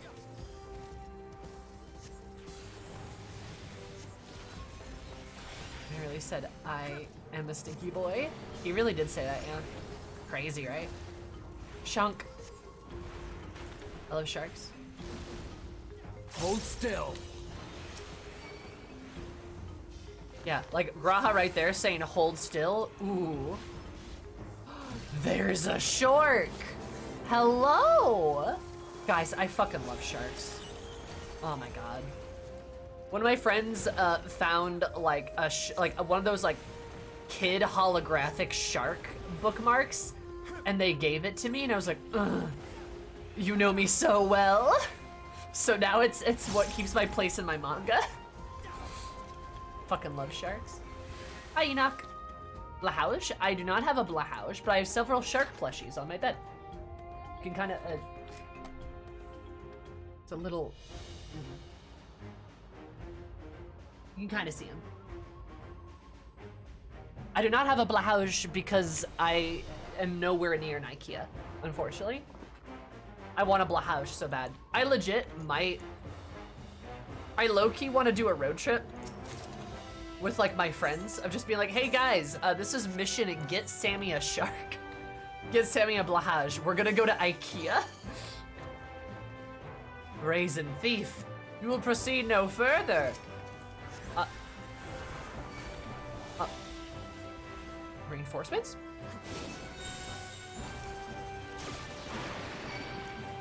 Hello? Oh. Wait, no. Oh, I know what we need to do.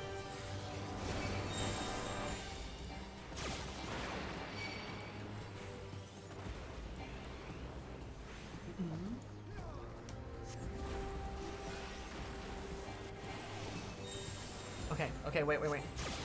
Stop summoning reinforcements, you bitch. Holy mother. Something special for you.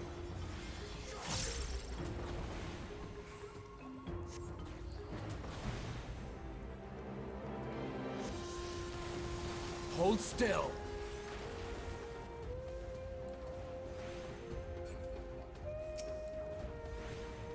Again, girl, we're going to IKEA. Yeah, I really want a Blausch. Final Fantasy, Blausch. Oh, well, okay, we killed them all too fast, I guess. Fine. We go to the scene, befriend a shark. That's it. That's the entire MSQ. Fuck yeah, baby. God, I love sharks. I love sharks so much, dude. As a Blahaj in a business suit? I love him. What a polite young man. Hi, Zermit. What did I just do? Oh, I just used Mana Ward. That's right. I'm like, I don't recognize that effect.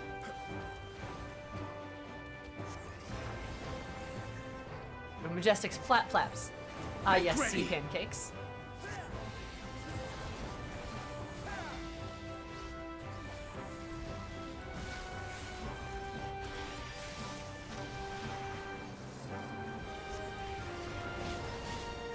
God, I love Paradox. Paradox is so sexy.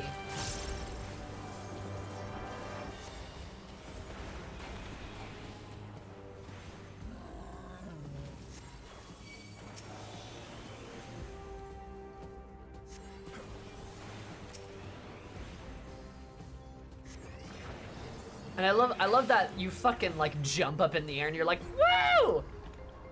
It's great. Plus like the little icon is just a black mage having a ball.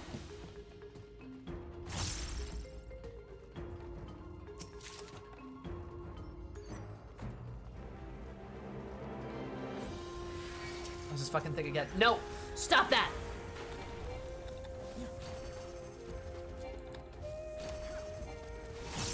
Appear to have angered the Vault Guardians. Oh, you think?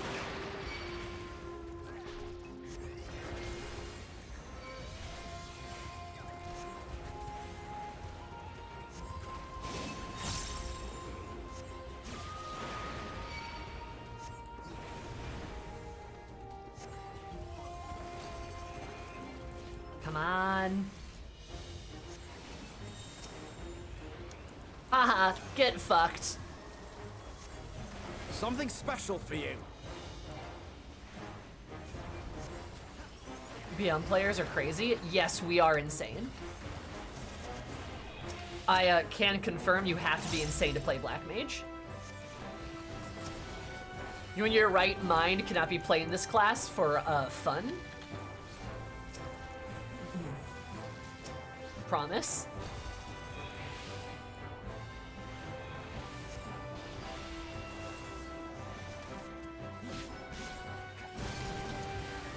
but it's proof Yoshi P is watching FF11 carefully. Yeah, the crab does have a hat. King Crab. What do you mean Yoshi P is watching FF11? Oh, she'll octopi? I love an octopi. Octopus are good. What the fuck? The fuck are you?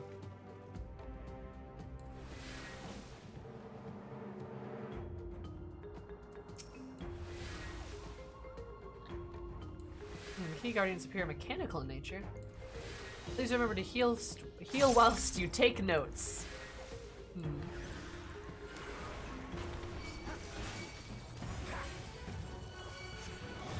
Make This ready. vault will be your tomb.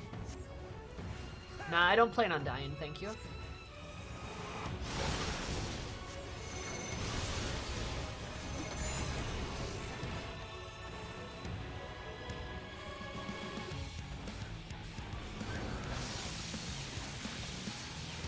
Oh.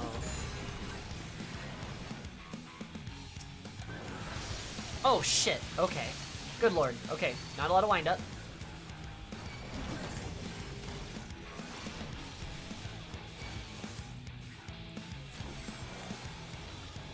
Okay, I'm off by Roto.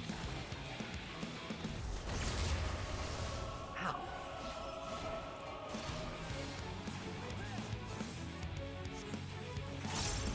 Hold still.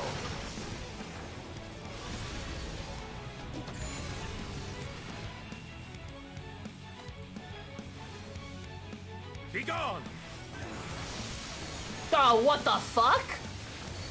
Okay, fine. Allow me. Together we shall overcome this. Be gone.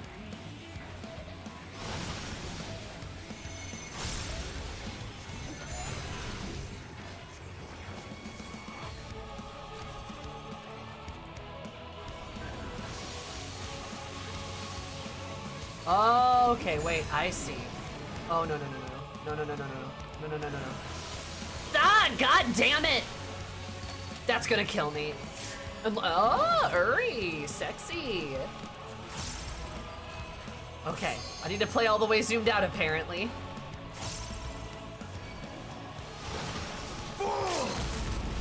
Get him, Stinky. Wait.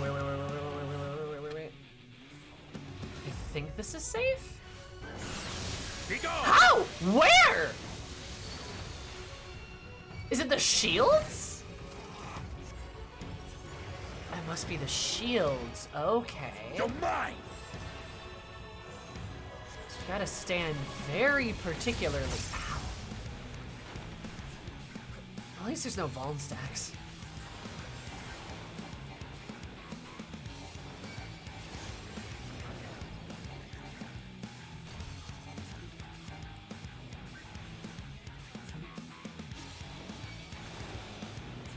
Be gone.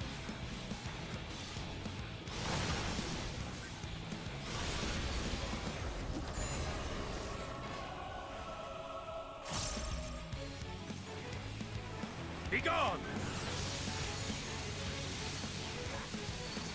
There we go.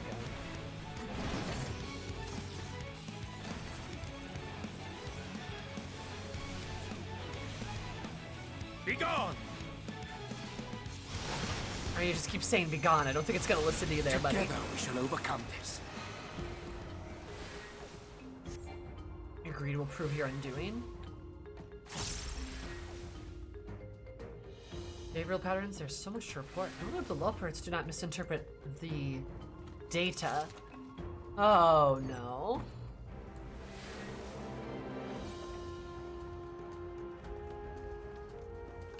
Also high ground. Yeah, who needs Vuln stacks when my ass is fat, you know?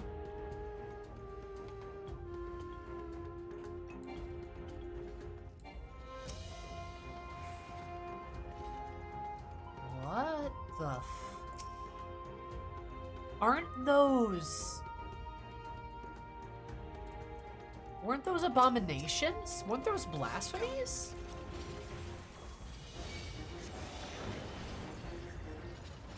This should more than cover the price of the map.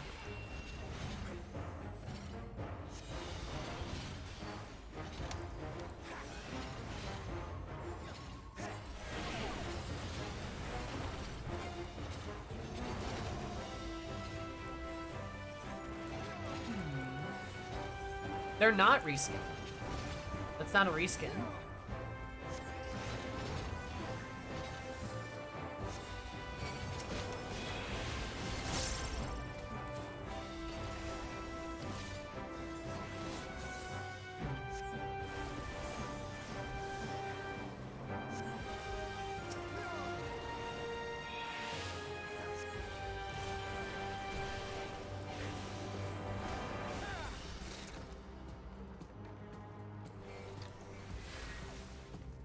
Don't know why this guy's just hoarding massive treasure, even though he's fucking dead, dude. You don't need treasure when you're dead.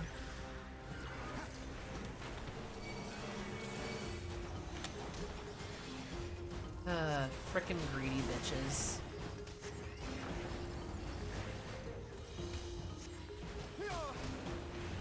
This will hurt. Oh god, I love that voice.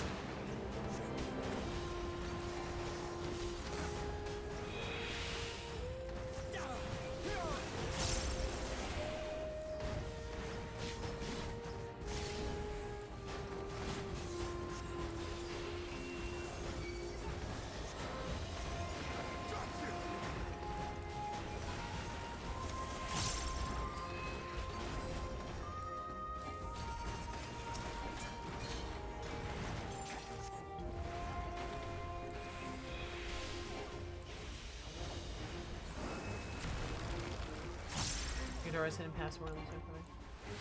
How long you should become a veritable vault expert? True.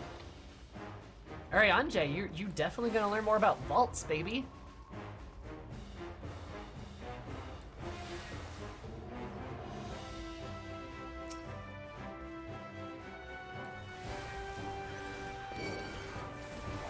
Ah, mimics. Okay.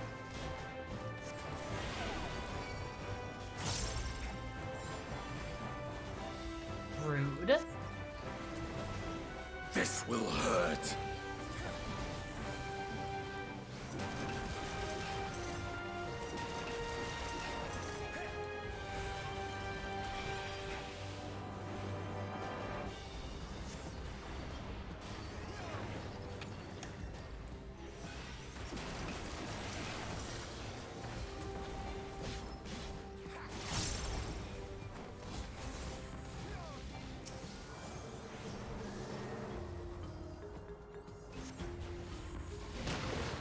Proper treasure vaults complete without mimics? You know, I'm inclined to agree. Allow me.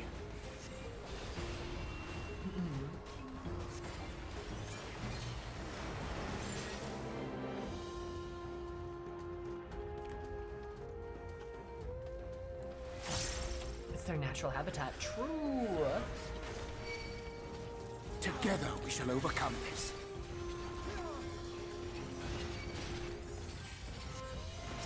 Oh, I love the tonberries. They're so cute. Tonberries are adorable.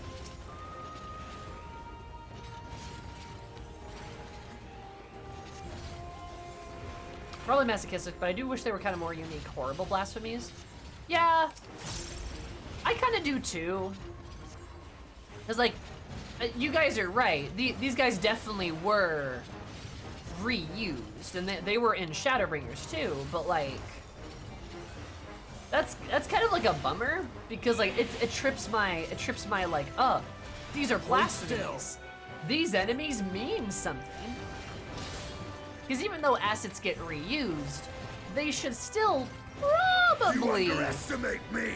Oh god, Estinian, yes. They should probably mean something, right? Or like, at least in my opinion.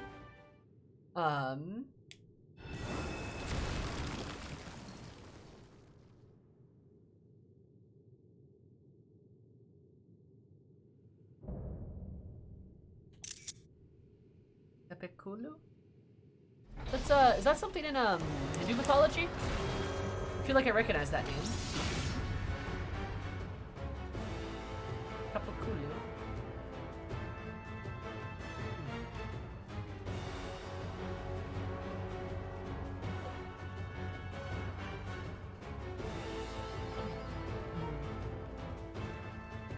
Yeah, I know, like, the last movies were underwhelming, like a little bit. Yeah, it's just like they were spooky, sure, but like we see spooky shit all the time, you know? What is this oversized mammoth? Oversized is right. We'll invite chastisement. What are you gonna do, chastise me? Joke's on you. I have sex all the time. JK, I haven't recently. Well, that's cool. Oh, wrong one. Spin, stumble, and fall. No, thank you.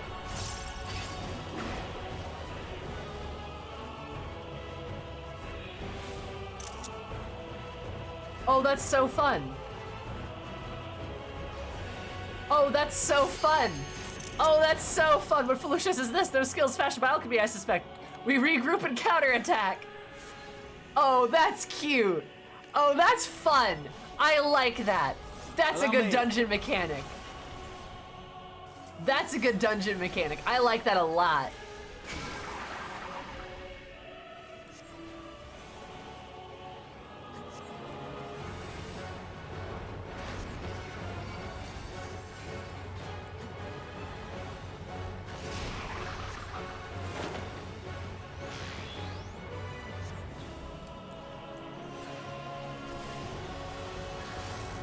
Together we shall overcome this.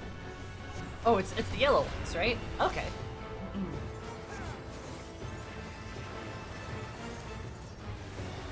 Hold still.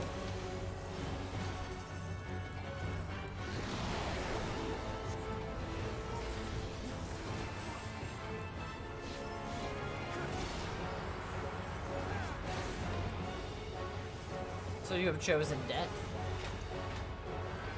No! I'm gonna run out of my stacks, damn it. Hi, Uri.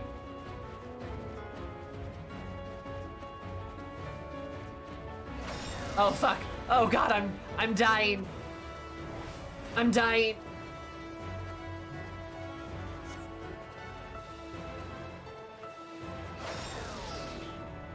I'm alive! That was a long one. Why can I not just jump free? Too much rich food as of late. Oh no, Astidian! The enchanted fabric saps our very strength. Just let me catch my breath. Damn. You're mine. That's the best response for just like such a silly mechanic though.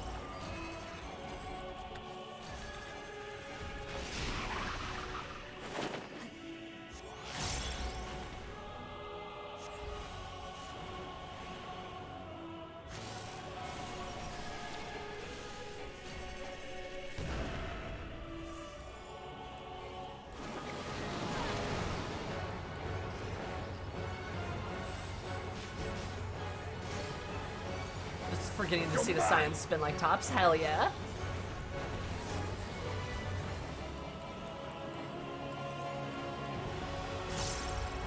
If they didn't have the lightning gauge anymore, otherwise I would hate this guy. Fair. Very fair.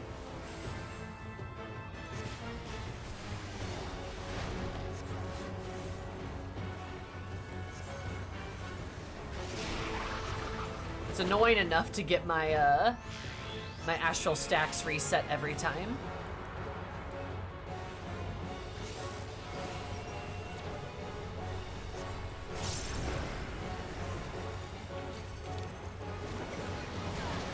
Together we shall overcome this.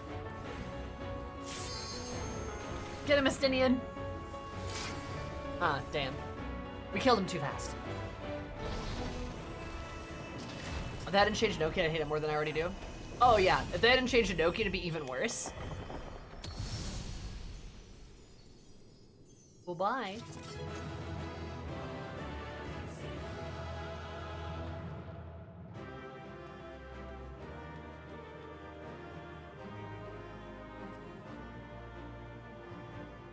It is so great though that we get a better staff, like we get a better weapon animation and that we actually gonna be happy when we like clear dungeon stuff.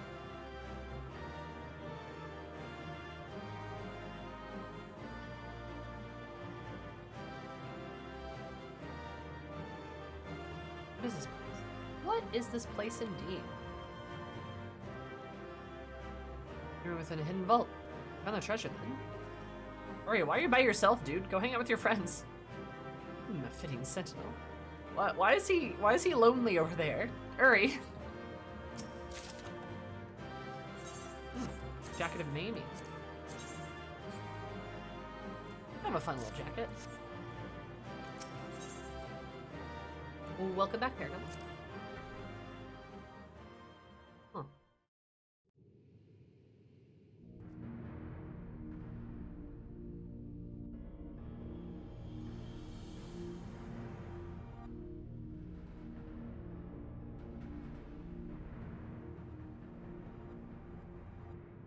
What have we here? 'Tis not unlike a Hunnish alchemical furnace in design. Well, there is one way we might find out.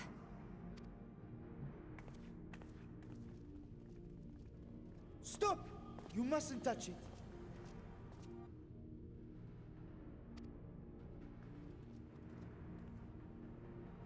Hi, Vitra. Why are you here? Vritra! Oh, my apologies. Should I continue calling you Varshan? Graha. You may address me as you wish. My nature is no longer a secret. Hey, dude. Still, this is not a setting I imagined for our reunion. Surely you've not entered these ruins as common looters. Would that we could deny your accusations, but I fear you're not far from the truth. Great Vritra, might we beseech thee to explain the nature of this strange contrivance?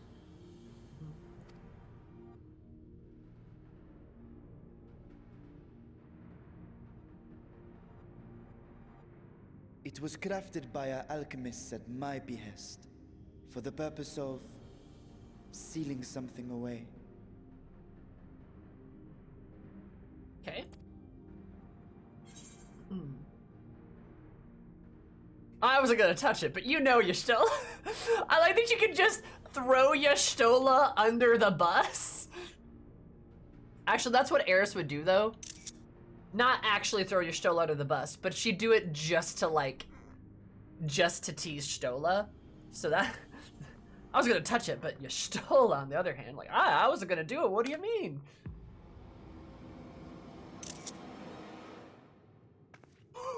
You and I will speak later.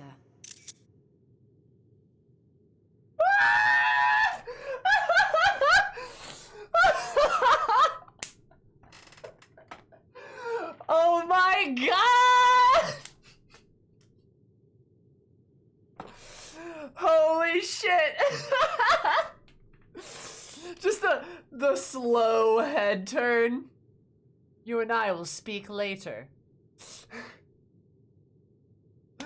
Oh my god, that's funny. That's really funny. Just... She's not even scowling at you, it's just like, excuse me? I loved the sound effect. That's fucking great. Oh my god. That's good. That's good. Holy shit. Love that. The Dutch anger and the weird horror movie noise. I know, it's so good. Not the time for frivolity, my friend. Not the time. And then Graha scolds you. He's like, guys, shut up. Vitra just caught us looting his dungeon. Shut up. God. That's great. This something of which thou speakest, might it be some manner of threat? D&D party dynamics, absolutely. Love that. Perhaps I should simply show you.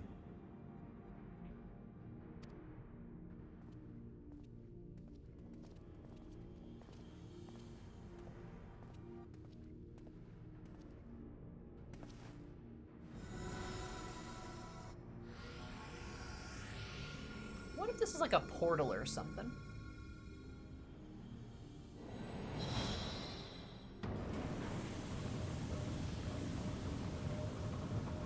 Well, when Sammy's right, she's right.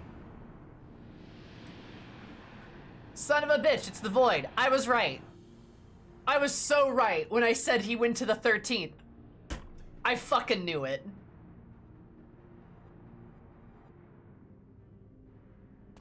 I was literally right. I was right on the nose. If only for the moment, by an authority only I possess. Chalk one up for the scoreboard yet again. It's a portal, yeah. Planar fissure?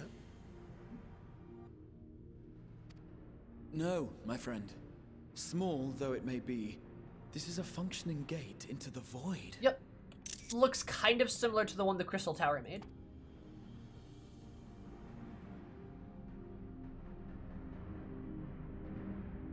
We should have a Sammy was right command.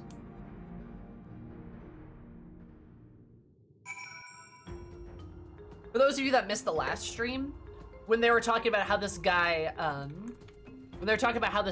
like that Alza doll, went to like some other realm, I was like, and they're like, oh, it could be another shard. I'm like, yeah, I bet it's the Void. Because there's only one realm people seem to be able to easily traverse in like normal people can somewhat traverse into that realm. The Void is, in my opinion, probably the easiest realm to get into because the Void is constantly trying to get here, right? Remember, we know about Void Scent and Astral Energy.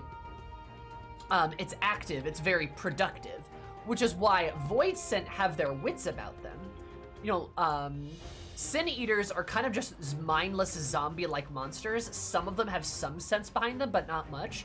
But Void Scent have strategy. I mean, look at Diablos. Diablos had a whole grand master plan. And multiple other Void Scent that we see are very strategic creatures. They're very strategic creatures with plans that they execute and thoughts and ideas and emotions. They have feelings, right? Even if they are a bit evil, but that's because of the astral energy. And the Void and the Void Scent are constantly trying to get other places large pools of aether, and we can assume they want to get to the source above all the other shards because the source has the most aether, and they're looking for that yummy, yummy aether to eat, right? Kind of like Sin Eaters. But unlike Sin Eaters, they can, like, strategize and mechanize to get into the source, which is absolutely what it is. Yeah, the basic Thaumaturge questline has a Void Scent, literally like that. Like literally, that's what you fight in the Thaumaturge questline. Sorry, spoiler alert. You fight a Void Scent that is scheming and plotting to get into the source to siphon its aether. But we've gotten so much Void shit over the years. I mean, these are pretty easy lines to connect, right? And remember, I did the Unukali quests, and it was there, and still, I really want a Void X-Pack. I really want a Void X-Pack. I think we are gonna be getting one. It might be next, I'm not sure. But, yeah, like, the Void is everywhere. There's so much lore and shit on it. It would just make sense that we would go there at some point.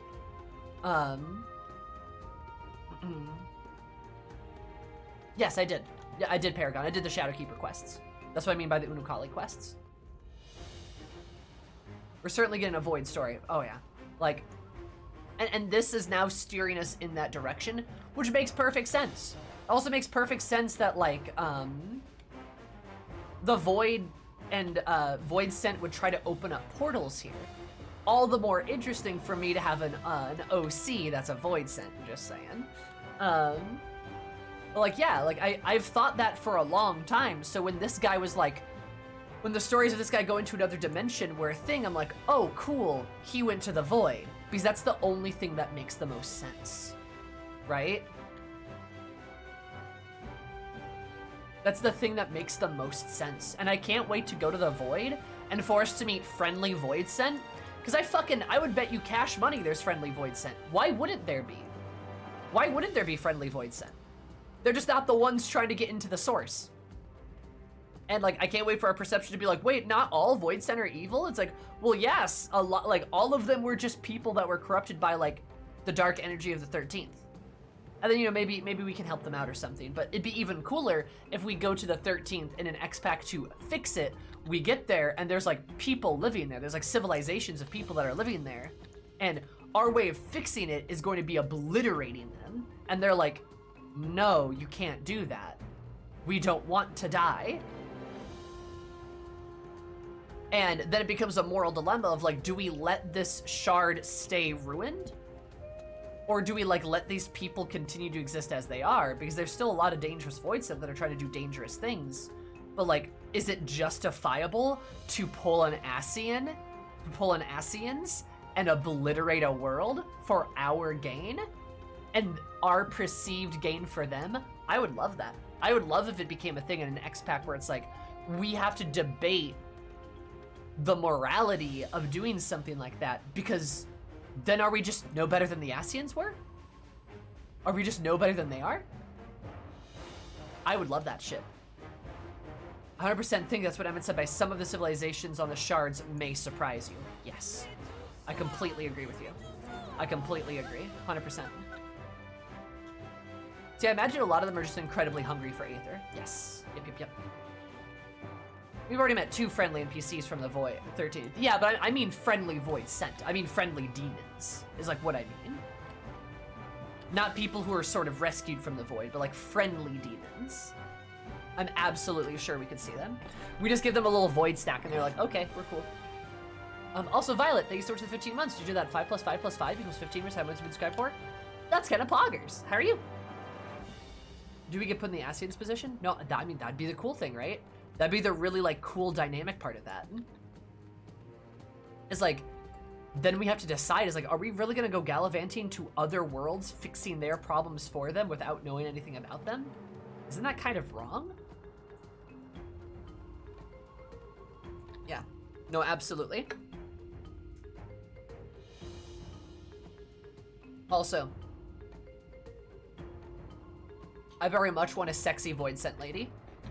I very much want us to be friends with some, like, hot Void Scent, demon girl. If the Warrior Light keeps collecting souls, they could, in theory, end up like an Ancient. That's true. Except there's practically no moral way to do that. How much Hildy have I done? A decent chunk. I think I'm still in Stormblood Hildebrand. The Void Scent Lady would be so fucking good. Yeah, Void Scent Lady would be good, but too bad, any character will be male. Well, we already had that discussion.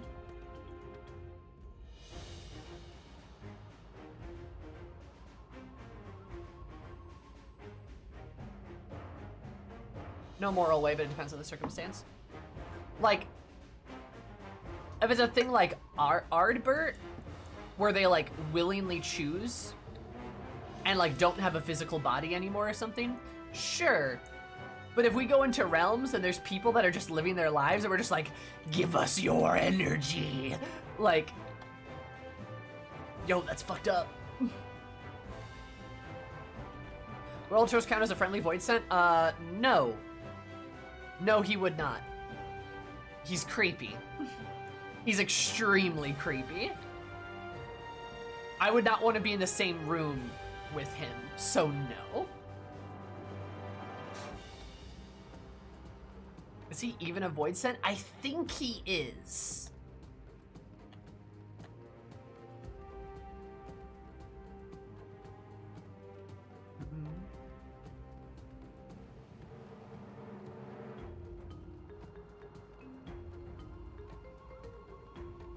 I mean in the lore of FF14. Just because you played FF6 does not mean that's the same exact lore.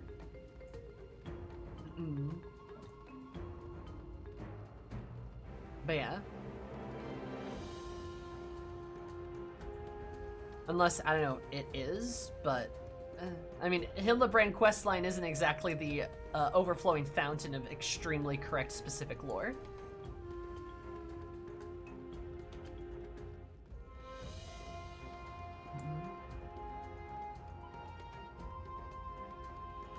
So, how does that figure? No, yeah, exactly, right?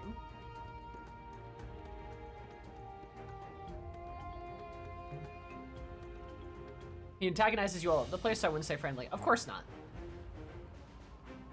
If he's some I'm gonna just say this. If a character's like a creep to women, they're not friendly. Also, again, yeah, didn't he try to kill us like multiple times too? Didn't he also try to murder us a few times? Like, definitely does not strike me as a friendly boy.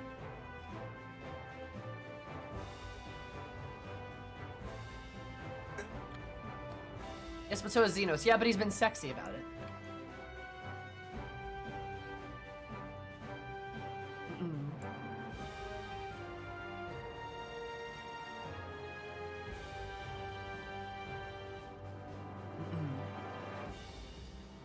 Double standard, not a double standard. Him and Xenos are very. I mean, I know you're just being silly, Nomad, but they're very different.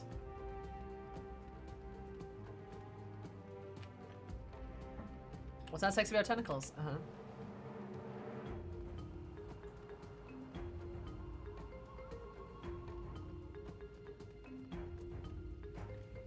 Yeah, okay, I'll let that through. Yeah, like, Ultros is a very bad person.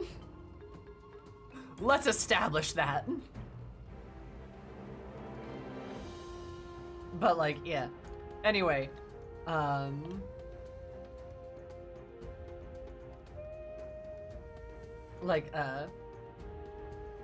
only if they're consentacles, correct? Point being, the Void makes the most sense to be a other realm that's interacting with our world because it wants to be. And, Alzaladal definitely seems like the type to be somebody that accidentally fucked around in the Void. Because the incident that happened with the Void happened a very long time ago. Very long time ago. Like, centuries. Did not anticipate a functioning Void gate. Fair. Can such a tiny portal be truly so dangerous? In the learned halls of Charlene, it is forbidden to throw wide the gates of to the abyss. Throw wide the gates, the peril's far too great. Yes. Oh god. Yes.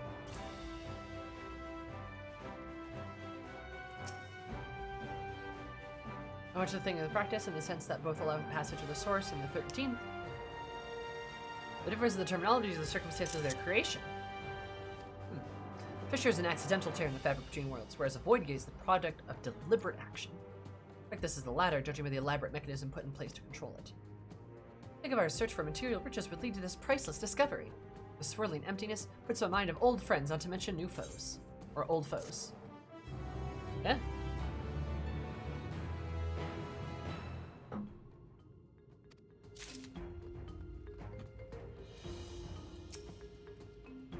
Do you have more questions? A couple.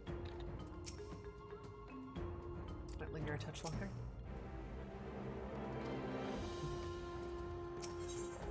Oh, Graha, you adorable nerd, you.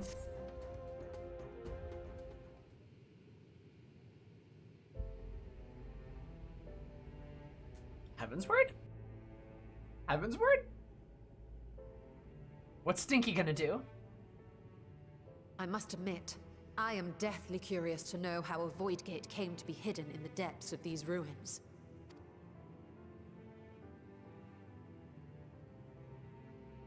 To tell that tale, we must first peer far to the south, and even further into memory.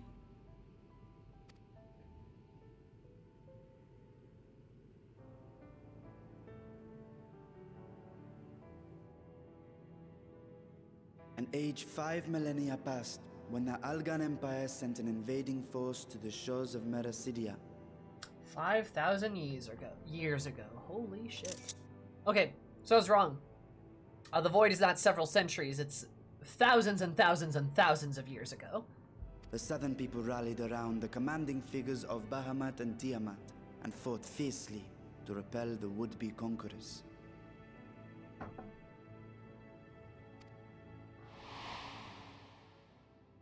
With Bahamut's defeat, however, the tide turned against them. Desperate to seize any advantage, the Mercidians resorted to summoning primal entities. Yeah. The Warring Triad. In response, Emperor Zande forged a covenant with the Cloud of Darkness, sovereign among the all-devouring denizens of the Void. Thus bolstered by icons on one side and Void Scent on the other, the two armies clashed in a battle of unspeakable carnage. So much death, so much loss. It's really interesting. Makes a lot of sense, though, yeah. I consider myself well versed in that period of history, yet you speak as one who witnessed it happen. Mm-hmm. Oh yeah, yeah, come on. Indeed, I did. I heard Tiamat's roar of defiance and sped toward that war-torn land.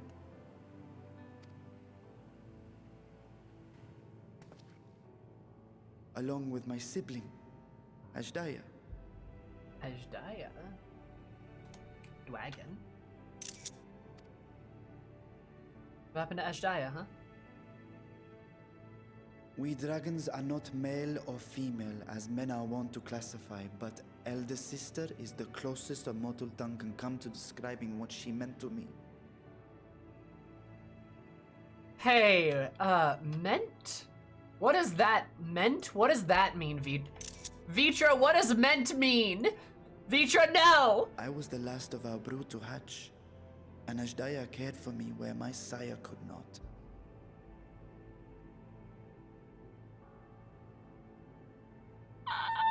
Thus, I was with her when Tiamat roared. I was with her when she journeyed south, and I was with her when she fought against the Void-sent hordes.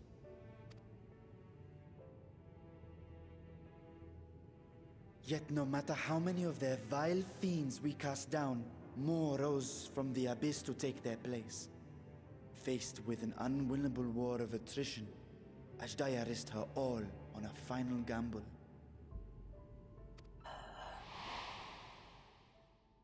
She plunged through the Void Gate itself to strike at the root of their strength. Damn, they killed all the lady dragons. Sorry. I tried to follow in her wake, determined to lend what aid I could. But even as I came upon Alag's glittering tower, I saw the rift close behind her. And Ashdaya has been lost to us ever since. Guys, you're missing the point. I find I must retract my earlier claim of historical knowledge. Nowhere in the Crystal Tower's archives did I see mention of such noble sacrifice. That does not surprise me. To Allagan eyes, it must have seemed as if a lone dragon, driven to madness, simply dove through the gate and did not return.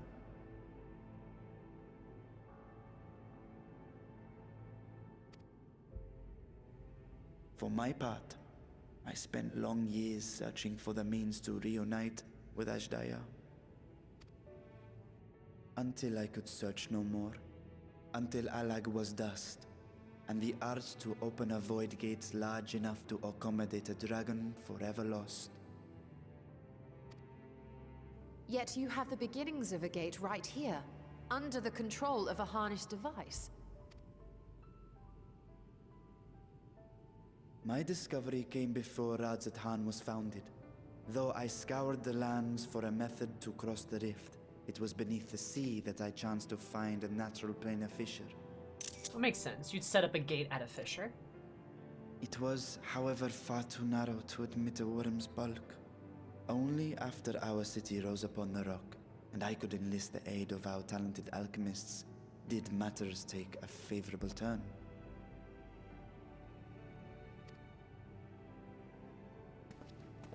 Their dedication was beyond reproach.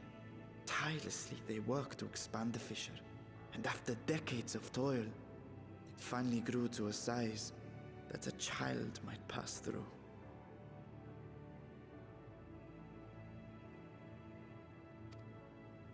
Yeah, I see where this is going. Not long ago, you told us that you called out to your kin, that Ashdaya's answer was silence. I suspect the conclusion to your tale is not a joyful one.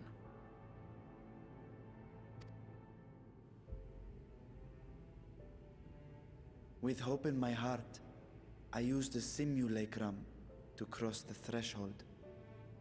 But no, I did not find her. Yep, that makes sense. What I found was a host of void scent, clamoring around the opening they had sensed. It was but a moment, but enough. I had no choice but to retreat and allow the portal to contract once more. The gate was a threat to your people. You had to decide between endangering Razathan and abandoning your sister. And you chose the latter. 'Twas not that thy siblings scorned thy call. 'Twas that she was trapped beyond a barrier through which neither roar nor dragon may pass. Even now, in the desolate world of the 13th. Maybe don't remind him of that. Like, there ain't no way she's, looks the same. We should say that, even if she's alive. I can scarce imagine your pain, yet it was wise not to linger in that place. Too long a sojourn, and even a being of your power risks being warped into a creature of the void. Yup! Ashdaya's not...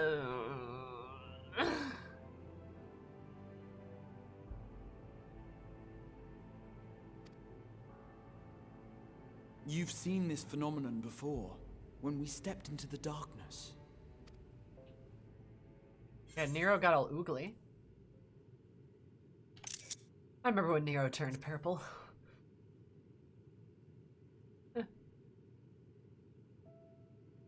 Turned purple? Well, yes. His wounds had allowed the void's corruption to enter his body and twist his ether.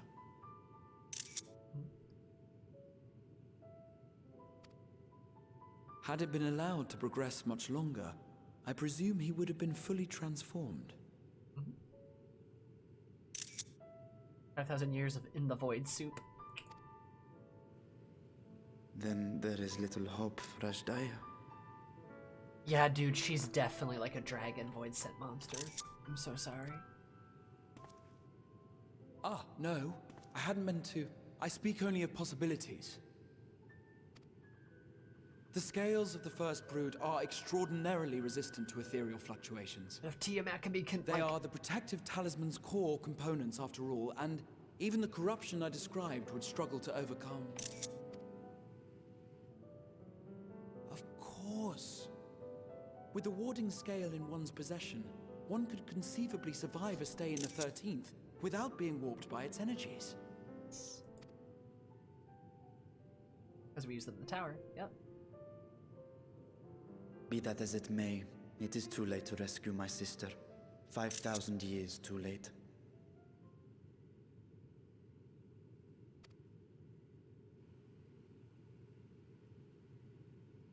And now countless others look to me for guidance and protection.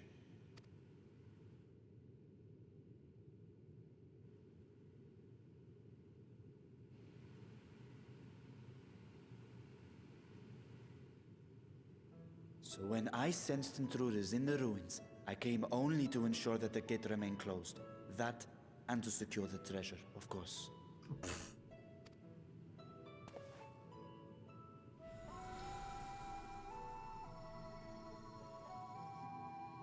I wish only to forget the rest.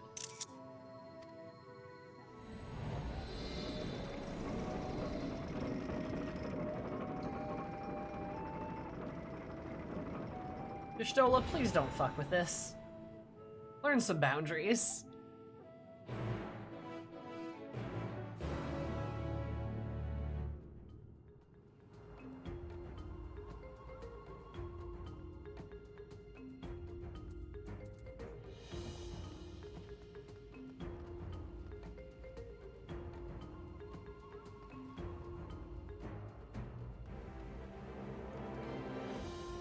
Curiosity did indeed kill the cat, huh?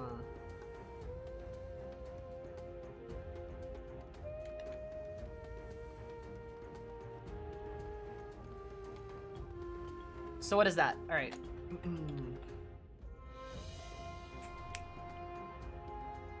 Bahamut dead. Nidhogg dead. Ashdaya probably dead. Redatasker dead. Race Velger, Vitra, Tiamat are still alive. So that's 3 out of 7 dragons that are still alive.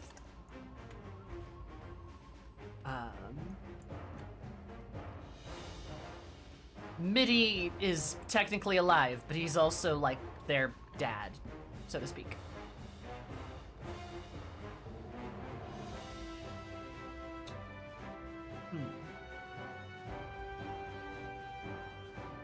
Damn. Me taking a long nap. Midi is taking a long nap. We have Midi's babies left. I mean, in theory, maybe we could rescue Ashdaya, but like, I don't think that's happening. If Tiamat could be, corrupted by, if she could be tempered, then holy shit, I don't know how Ashdaya would have lived. Like,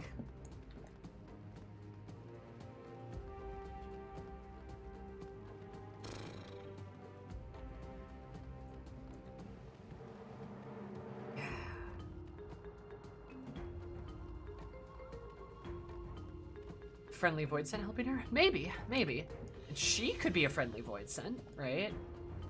That could be a thing. She's probably definitely been corrupted by the void. Could we untemper her though, potentially. 5,000 years. Dragons are tough, but that's like a long time. Yeah, 5 years is one thing, but 5,000?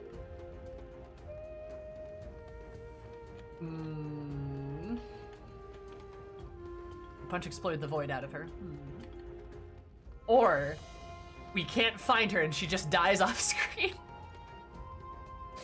Nah, I'm not sure they're gonna do that.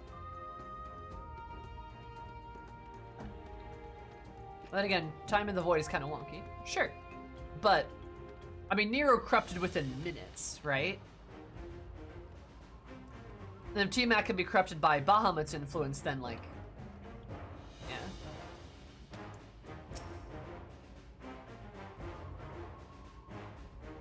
Asdaya's memory is still clear and vivid. Chaos must consume that world. Did I bring her caster roll quest? Yes, I did. I've done all of them. This will be no mystery to Estinian. His half the life and trying to sorry even before he became a host in Nahag's essence. Stronger than others? No, it's just that he's a primal. And a powerful primal at that.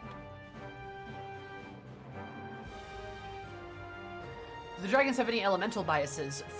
Not from what we can tell, aside from maybe an astral and umbral bias. Since it appears as though Race Velger could be umbral, and it appears as though Nidhogg could be astral. But that's not, like, there's not a lot of solid ground on that.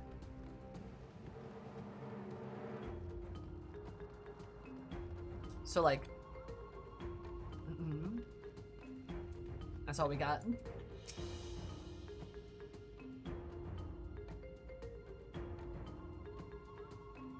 Yeah, that's what I mean by umbral. This route could suddenly vanish, leaving no trace of her passage. Now my answer.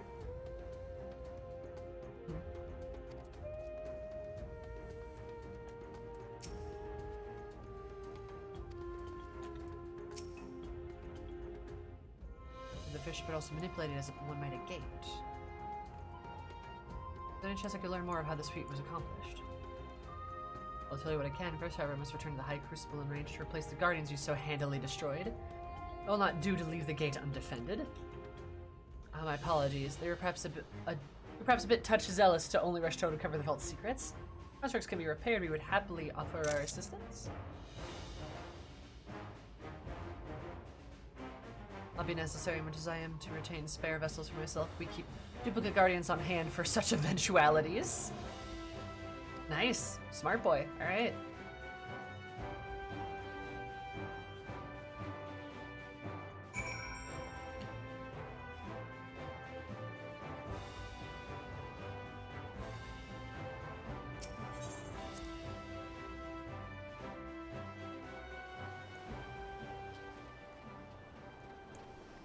What a time, what a time.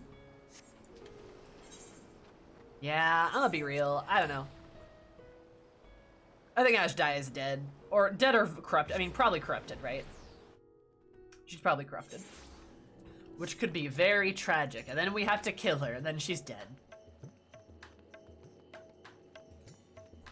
That'd be dumb, though. That'd be so dumb. I'd rather we, like, rescue her or some shit. Hi, Sel. So Y'shtola wants to kill me now. We will speak later. I love that you can throw her under the bus, though. That's hilarious. And it plays like a horror movie note, and there's a Dutch angle. That's so fucking funny. That's great.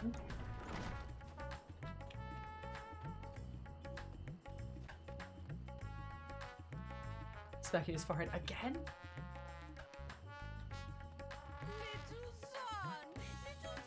Sal, thank you for the 22 months. Did you do that? 11 plus 11 is 22. Also this. 11 plus 11 is 22. Just haven't subscribed for that's Ploggers. How are you, buddy? Of course you chose the option. Well, I chose it because it was, like... I chose it because it was funny. Like... And, to be fair, Eris would do that. Eris would absolutely fuck with Y'shtola. It's too easy. It's too easy to fuck with Y'shtola, right? Oh. Can I go this way?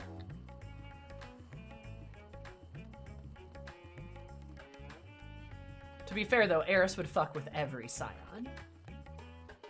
It's just far too easy to mess with her. Absolutely. If we can't goof around with the Scions after this, then, like, yeah, what's the point, right? We're friends, aren't we? Is there a jumping puzzle that's different than the one right there? That was, I mean, I wouldn't call that a jumping puzzle.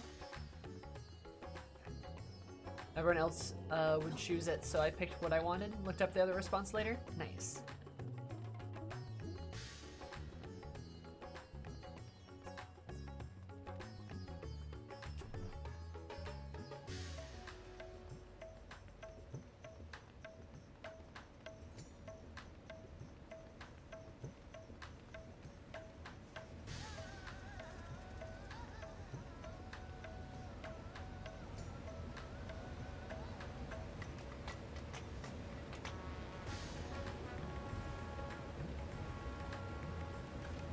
Have you distracted me? The rooftop orchard? I'm not sure I know that.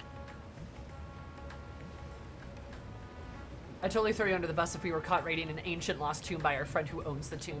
Oh yeah, I mean, same, right? Same, in a heartbeat. I'd be like, Sal did it! Sal did it! It's totally him! It's all him! Wait, I said to leave it be, but Sal was like, oh, let's go fuck with this. Especially to a mutual friend who would not believe us even for a small second.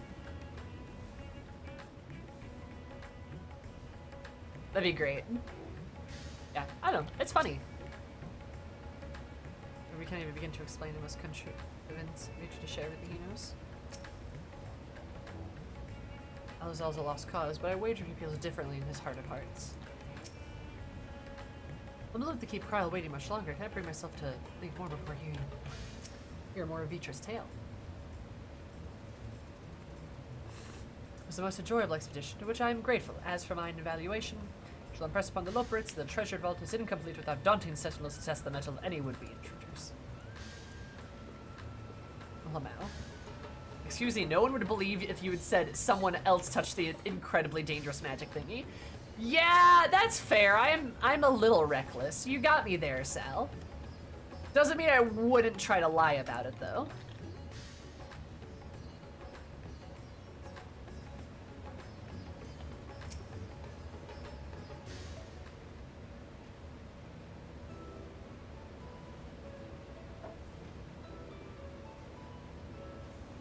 Word of Light, local gremlin, and stealer of pans. Hell yeah. Also discuss the vote get further, but first I must attend to the matter of the Vault Sentinels. I would inform you that Kepakulu has been reduced to so much scrap. Please bring anyone out of storage and see it's conveyed. It's posted along with a few lesser constructs. Was it tomb robbers? Beings born of the Tower of Zot? Oh my god. By the sisters, do not tell me a blasphemy, it roams free.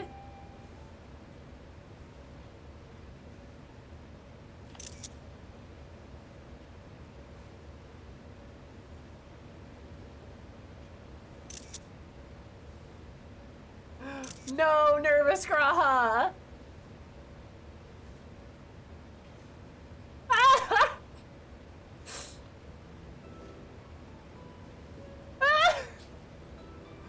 Why such guilty faces? Surely this isn't you who are responsible for this.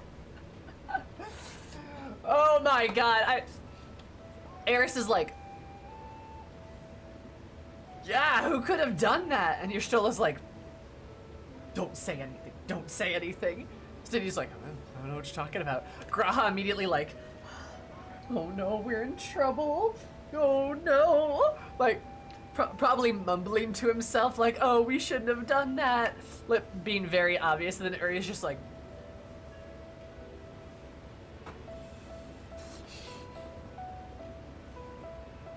no, all our stuff is broken, said to the people who broke it. It's great. Oh man, it's so good.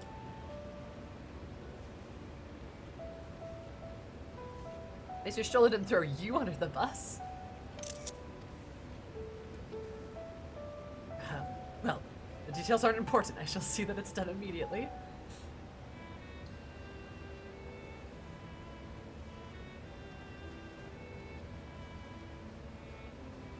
God, that's so funny. But the vault shall soon be secure once more. Now I believe you had questions? Quite a few, in fact, but I'd like to begin with the gate itself. Is it still functional, yes? Indeed, which is why I saw it sealed with the alchemically forged lock and warded it with my magics. Such power must not fall into the wrong hands. In truth, the primary reason why the vault's construction was to keep the gate hidden from the outside world. Such efforts for such a little door. That little door you speak of leads to an abyss teeming with unspeakable horrors. Sounds like my bedroom. I said it in its current state. I would only admit to the lowliest of void sent. And from the other side, no man would be able to pass through. From this side, no man. I should think Alphino would fit, given a firm enough push. Oh my god. Behold, a theory savior! Eris is busy knocking over priceless artifacts, blowing up Brain and Machina, setting things on fire, mass property damage.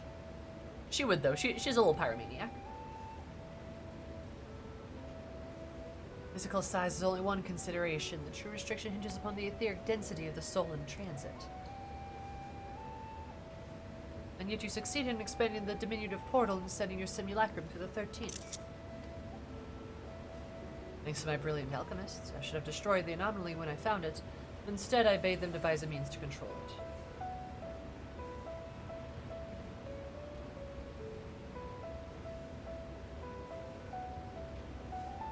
Oh, she would though. Like Miss, I've written in some of my fics before of Eris, like, how she cools all her beverages. She just like makes a fist and like freezes an ice cube and like plops it into her drink. Or if she like needs to heat a beverage, she just like sets it on fire, just like something like that. She would absolutely get in the corner and like light some fire on like her fingertips and like. I mean, because she totally could, right? Black Mage.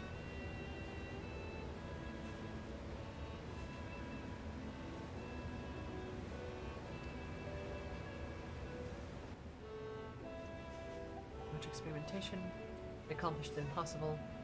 A method was conceived which the magics could manipulate, fissure, and transform it into a serviceable gate. A process we've long since forgotten. Instead of giving up searching for Ashdaya, there was no need to preserve such esoteric and dangerous knowledge. Thus the gate lay dormant for years uncounted.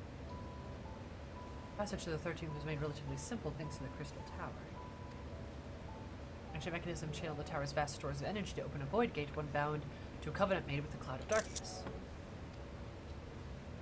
Once the sovereign entity was beaten back, however, the covenant was broken and the doorway severed from its connection to the void. Theoretically, it should be possible to reconstruct the gate by forging a new pact with another void symbol. But such deals usually end in betrayal and death.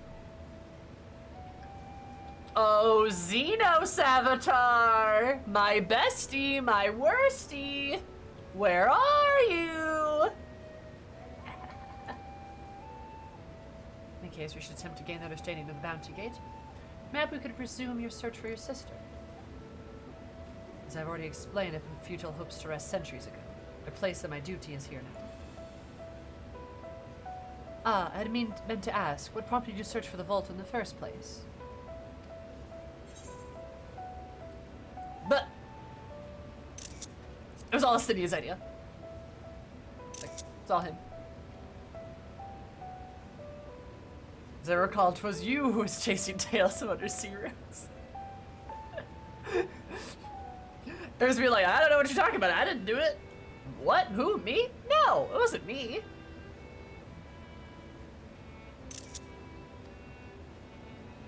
You will see the fabulous wealth from the stories is quite real, if not its rumored origin, but I'm afraid I must assert a prior claim.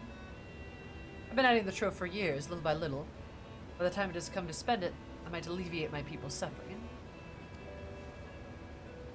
That we are of one mind, we have no intention of taking it for ourselves.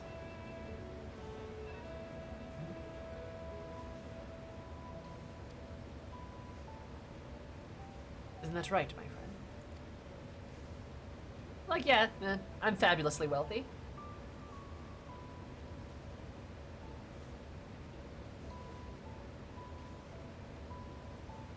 Excellency, would you object if I were to conduct a closer examination of the gate? I'll make no attempt to open it, of course. I owe you and yours a debt that can never be repaid. Whatever boon you ask of me, you shall have it.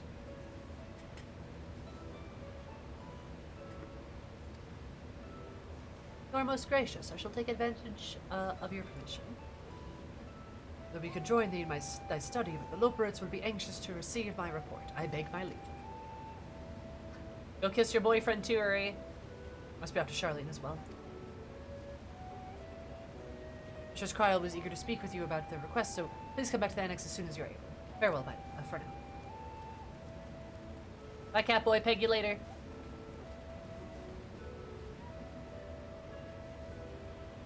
You discuss my findings once I return. You'll not be rid of me so easily.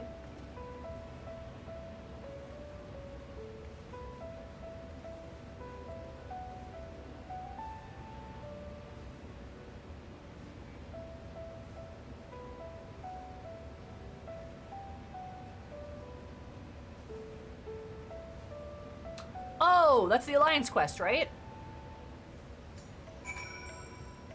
Miss of the Realm. Peg? Did you just say Peg? Me? What? Me making a pegging joke? Why would I ever do that? I've never made a pegging joke before. Just ask everyone in chat.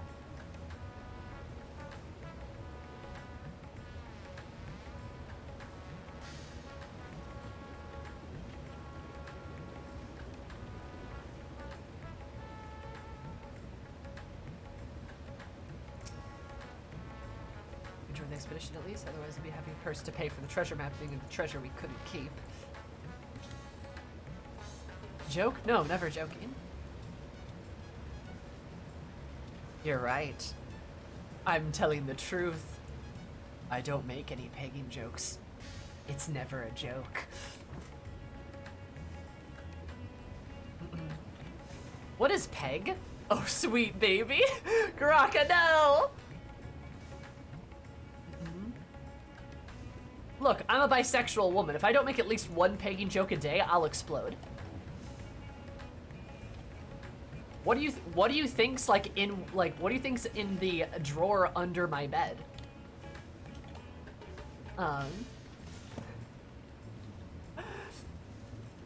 RTU? Is that how I say your name, RTU? Hello, how are you? Remember the pools of spooge commentary from the moon? It's not my fault the moon's filled with cum. Chicken soup for the soul? Well, it's soupy, yeah. Wholesome webcomic comic collections? Yeah. Many armaments of love and conquest. Yes, love and conquest is the right word. Atreyu? Atreyu. Ah, Atreyu, gotcha. A collection of Bibles. There's nothing holy there. Atreyu, gotcha. How are you, Atreyu? How's it going?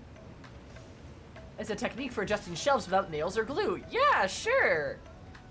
Yeah. Nothing holy there? Well, no, I mean, there's nothing holy there. What would I have that would have a hole there? The hole is right. Anyway,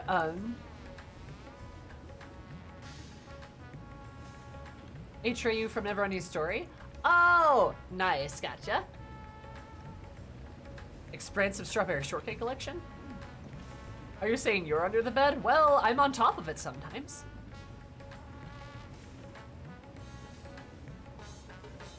It plugs holes. You never know when you'll spring a leak. That's true. I have something down there that plugs holes. That is correct.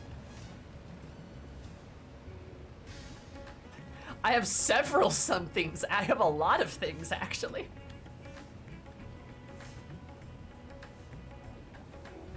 How many?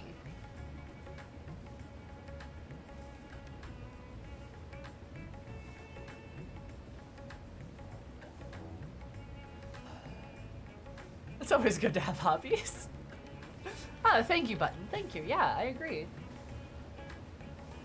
All those whole messages in Souls games? Giant butthole? What did you have to think about it?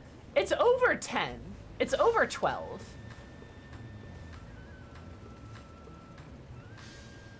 It's over 12. I mean, it's like a solid drawer full.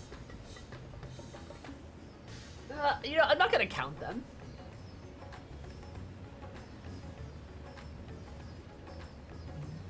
Yeah, anyway, does anyone not know what pegging is? Do you want me to explain? I love explaining what pegging is.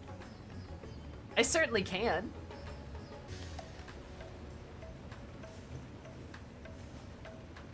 The old dark, see coal. I see coal often. Probably for the best not to count them on stream. What are you saying? Would a cross-shaped strap pot be considered holy? Look, you can't use holy water as lube, so probably not. Pegging 14. There are no children here. There better not be. And if you are, don't say anything. I'll have to ban you immediately. But you shouldn't be here anyway. This is an 18+ stream. Like, keep that in mind. I say fuck sometimes. And, I don't know. We talk about adult things. I'm a child at heart. Bannable.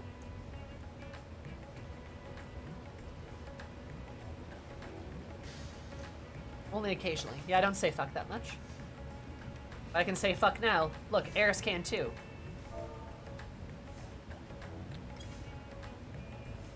Wait, no. What's the command? Button.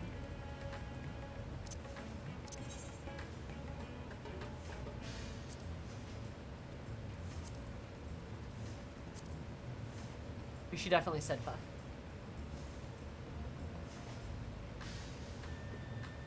Growing old is compulsory. Growing up isn't. True. She even goes to places at times. Odd places. I mean, think about all the wonderful topics we've discussed this stream. We've discussed like new OCs, writing techniques, feminism, diversity, Y'shtola, pegging. It's been great. We've covered a wide breadth of topics.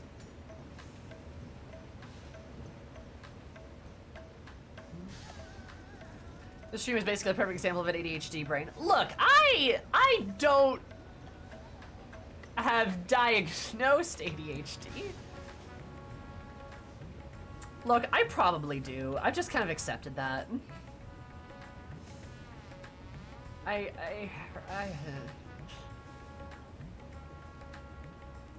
Let's face it.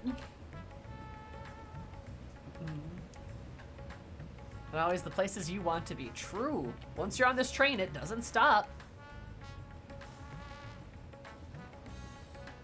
It's a nice train. I know. I like to think. 10 out of 10 train.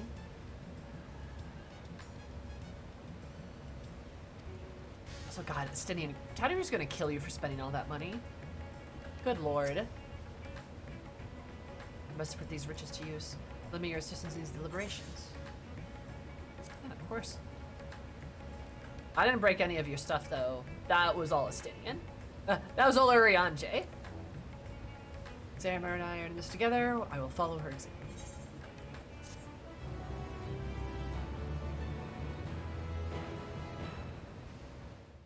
Cutscene? Meanwhile, elsewhere... Void sent, void sent, void sent. Yes, yes, yes, yes. Oh.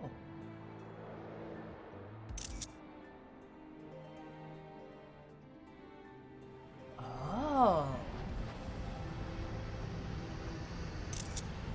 Hello. The juice is loose!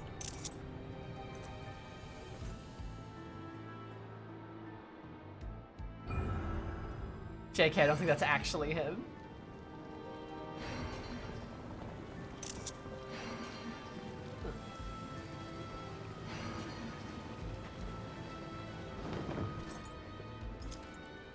God, it sounds just like him, though.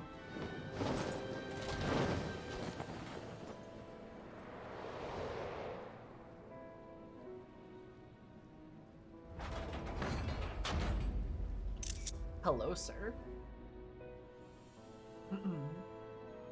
The juice. Throne of Earth. I sensed a breach of the gate, but was not instigated from this side. It was thrown open from the other. I too felt it a rare occurrence, yes, but such tiny portals beneath our notice. There are more pressing matters at hand. Opportunity is upon us, the coming of which we have waited on nigh 10,000 years. We dare not let it slip our grasp.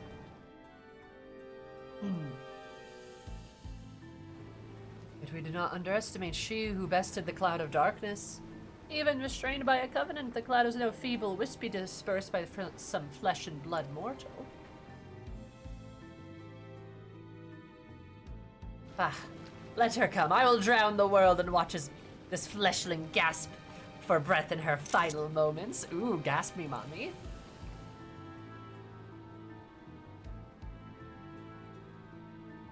Zeal is admirable, but forget not our cause.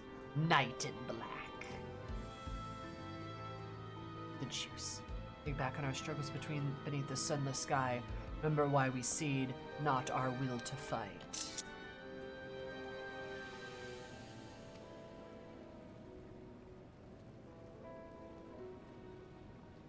Time we set the war in motion and win redemption for our star.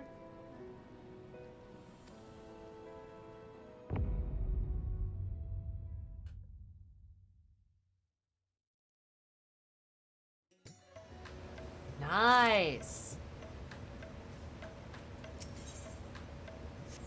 Hell yeah, dude. Love me some spooky void shit. Redemption is a super strange choice of words. It is, isn't it? And their struggle underneath the, like, the starless skies? Like, that's very interesting too. Like, it makes me wonder if the Void Sent are angry with the Ascians and see their like if they understood what the Ascians did to their world, well, they'd be pissed, wouldn't they? They'd want to get into the source and destroy them, right? Or like ruin their plans. That's clever. Like, I really could see that. That would make a lot of sense. Lord of Water's gonna be so surprised when they find out you can't drown. That's true. Warrior of Light canonically cannot drown. I wouldn't be surprised. Wrecked the thing they wanted to save. Yeah. Yeah, if they were able to figure that out, I mean, wouldn't they want to? I'd be angry if I were them. Oh yeah, I'd be fucking furious, dude. Pissed.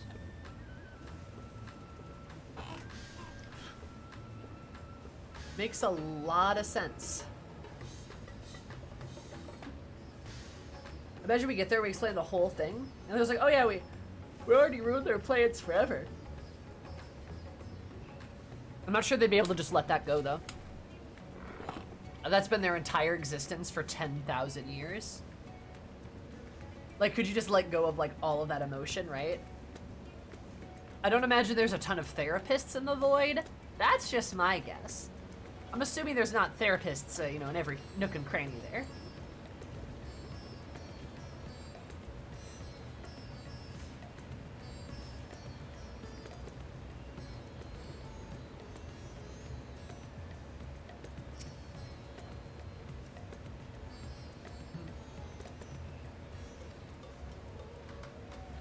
I know. Distribution of the treasure. Nice, somehow Ajdaya. I can see that. Write a notepad. I'd love a demon therapist. That'd be fun. Move again. If we're to spend the treasure wisely, then we must find and first determine which groups benefit most from monetary assistance. My citizens may find it intimidating to speak with the satrap directly, but I ask that you act in my stead. Akayal, young Idlemal, bring the Matsai and his people, listen to their grievances. You go to the Palakistan, conduct my own inquiries at the Giant's Gall's ground. Need to ascertain the needs of the populace, we could reconvene in the Megaduda. Megaduda. More like...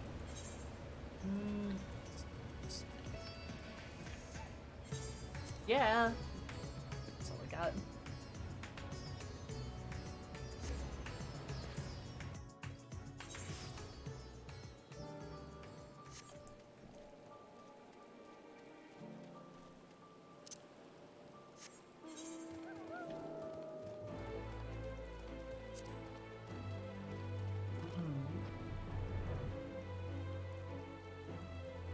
Bum ba dum bum bum. Yeah, no, seems like fun. I am here for the Void shit. Eris has a lot of Void stuff going on herself, so I love me some more demons.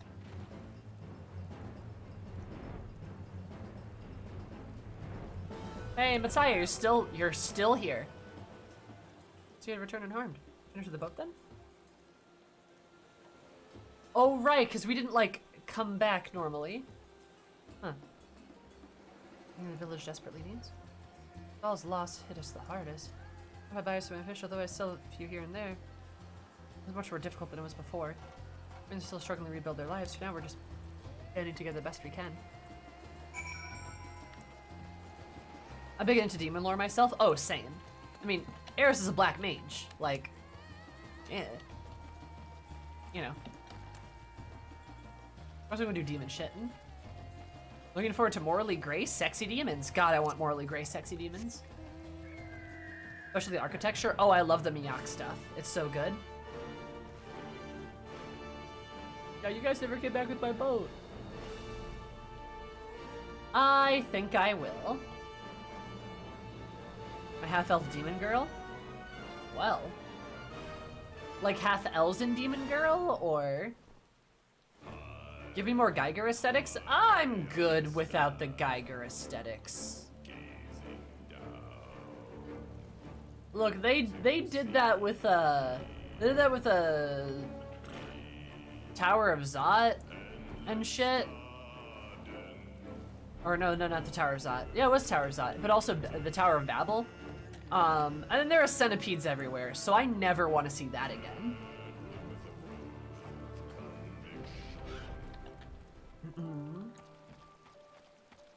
Void Ark 2 a bit. Void Ark wasn't that bad. Void Ark was more like spooky, right? So a lot of Geiger's art isn't necessarily like bug-like. He usually strays away from that. They just, for Tower of Babel, they're just like, what if he just filled this place full of the creepiest crawlies? Like, I'd much rather have the traditional, like, phallic Geiger art. She's a MIDI. Oh, nice. Love it. I have an alt OC that is straight up Void Scent, but in disguise. She's adorable.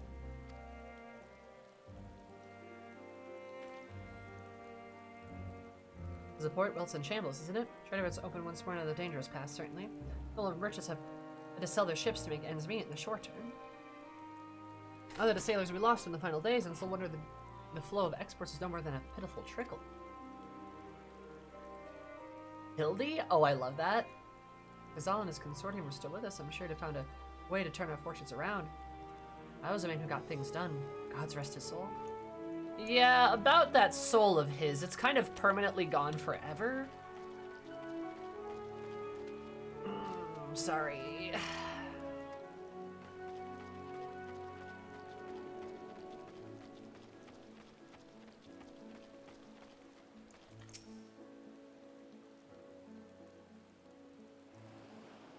He's a welcome traveler. This is your first visit Thavnir, then you must try my special Amaralasi.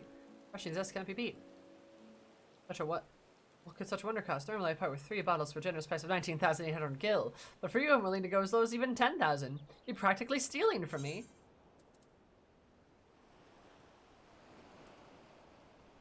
I am not a Stydian. Stydian? Who is a Stydian? Gah! You're the one who's with the spear-toting fellow. Well, I could say you could hardly blame a man for trying.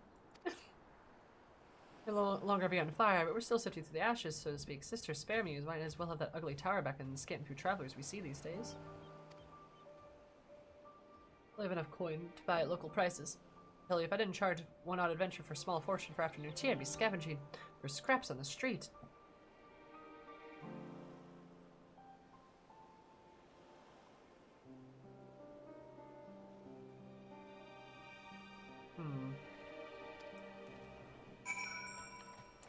What says I never thought I hated it? I prefer Geiger's usually phallic art.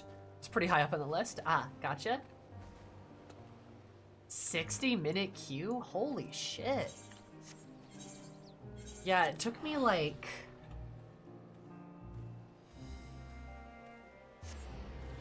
What? It took me like 10 minutes? 10, 20 minutes, maybe? Damn.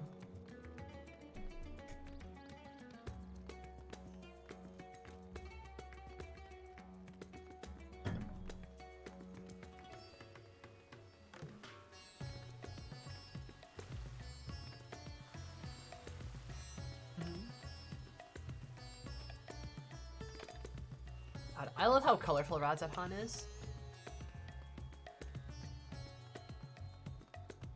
God, imagine if, like, the game's graphics were up to date, right? The entire server did get DC'd, yeah, pretty much. Forest is being very mean to us. Tragic.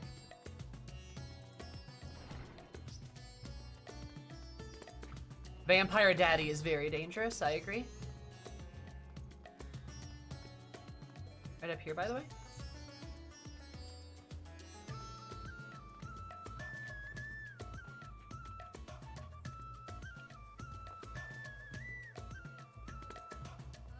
Oh, E4S, my bad. Titan Daddy is very mean too. You're manufacturing their other silk fabrics? Huh. Unsynced Titan Savage is horrifying. Unsynced Savage Titan is horrifying, and the only time in a Savage fight I've gone, maybe I just can't play Black Mage. I mean, like, I can. Maybe I shouldn't for my sanity. The other main entrance? Okay. Don't have save videos of your stream, or am I blind? I do, they're all on YouTube. I mean, I've got the VODs, but they're on YouTube. I have a VOD channel. So if you want to see, like, me play through the entirety of Endwalker, or Shadowbringers, or what, like, Yakuza 0, Yakuza Kiwami, Nier Replicant, what else do I have on there? Final Fantasy 9, Final Fantasy 10, Final Fantasy 15, Final Fantasy 7, my 7 stuff is going on there. Got a bunch of it already on there. Yeah, like, a lot of my playthroughs are on there. Well, all of them, really. All of them within, like, the past, like, year or so. I did see that. That's how I came to the stream. Oh, I gotcha. I don't know where the other entrance is. How did you find me, Iz?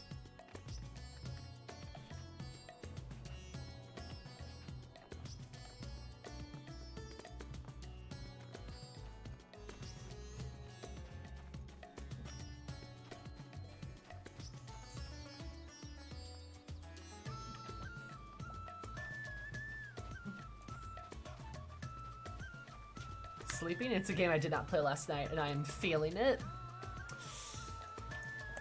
Yeah, sorry about that. Ugh.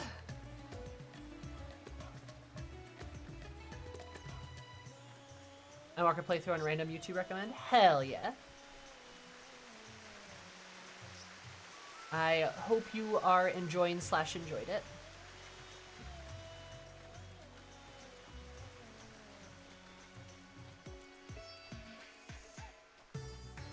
CX3's been great so far. What's CX3?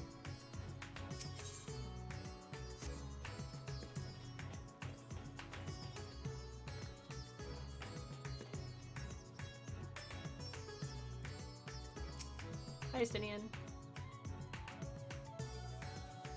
I'm gonna take 2 steps for another Thrafnarian was thanking me profusely for saving their home. Aww. Xenoblade Chronicles 3? Oh yeah, that came out.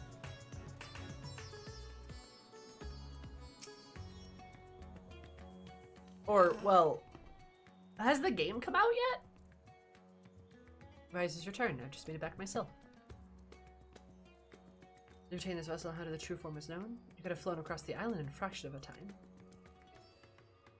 The main sight of a massive creature descending from the sky can be startling, to say the least. There are a few places I can enter comfortably without risk of flattening some cart or stall. Fair enough. My inquiries, the people of Palakistan were unanimous in their reply. They are surviving. Resources were stretched to the limit when the refugees were pouring in. They persevered with some assistance from Yedlmald. From what I can understand, they've always had an independent community, hunters of foragers and the like. I was assured that the jungle provides for their needs for the most part. Palakistan has been weathered this disaster better than most, it seems. I heard good news and bad.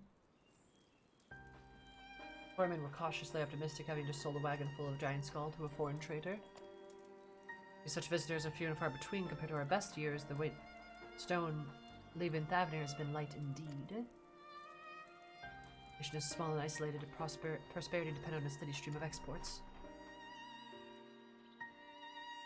So identify obstacles to the flow of trade, so I may begin working to remove them. Tell me, what did you learn of Akali and Yedlmald?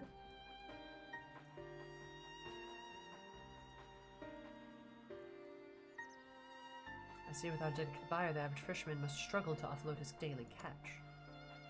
But I believe we should first address the lack of ships and shortage of able-bodied sailors again. Reminded of a child I spied as I made my way back to this palace. Father lost at sea when beasts sunk their vessel. Many variations of the same tale repeated over and over, so many lives lost.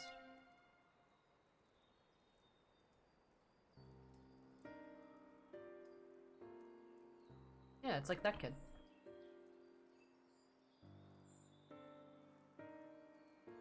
I've grief to drown in if we let ourselves be overcome, but we will not. Eris Estinian, I will consider perspectives you brought me, devise a plan to help my people confront this adversity. Come, I'd like you to be in attendance when I announce the proposal to my assembly of functionaries.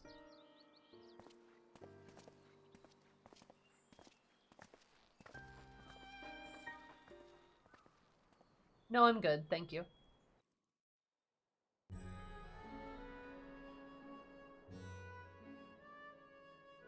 Vitra, my guy. Do you have like a bandage? Should you just have a big gaping wound like that? I thank you for your attendance. You got like a big gaping wound, my guy. Like, get him a bandage. The riches the Radiant host have retrieved were hoarded in Al-Zadar's name.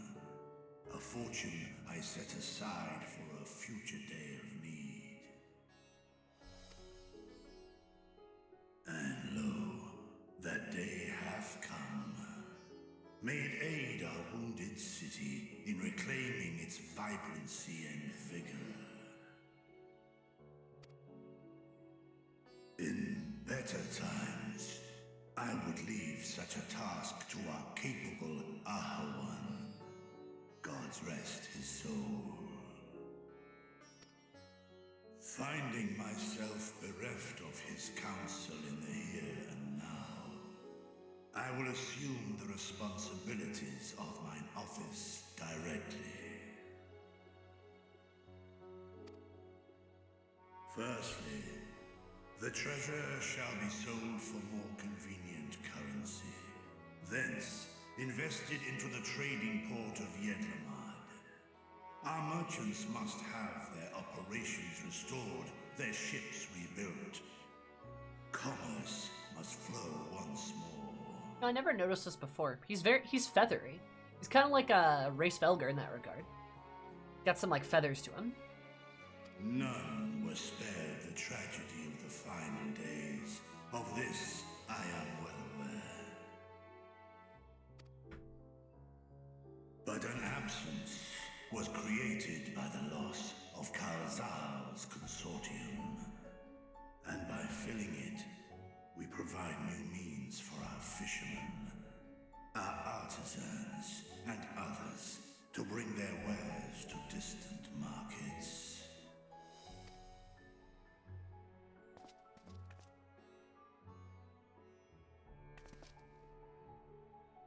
And what of the children who were left without family to care for them?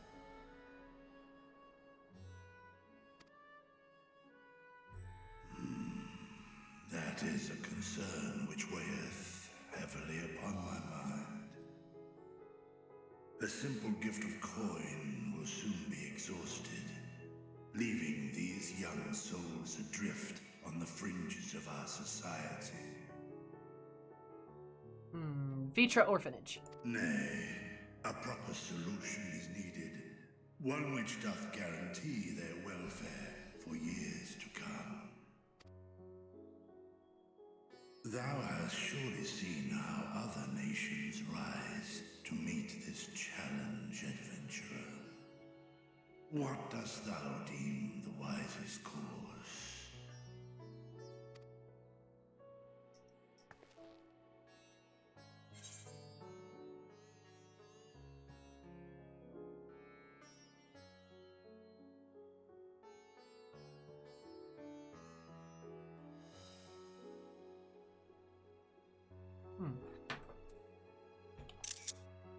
It takes a village to raise a child, doesn't it?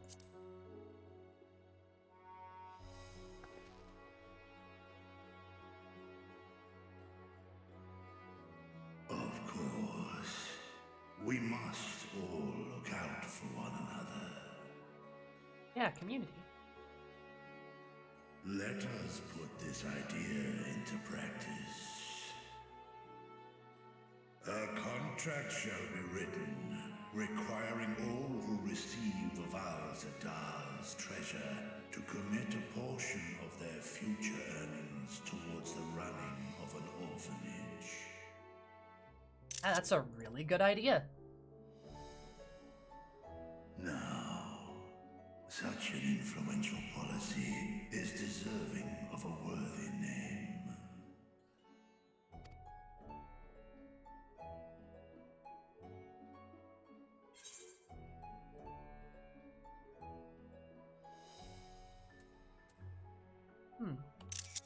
Yeah, name something for Ghazal.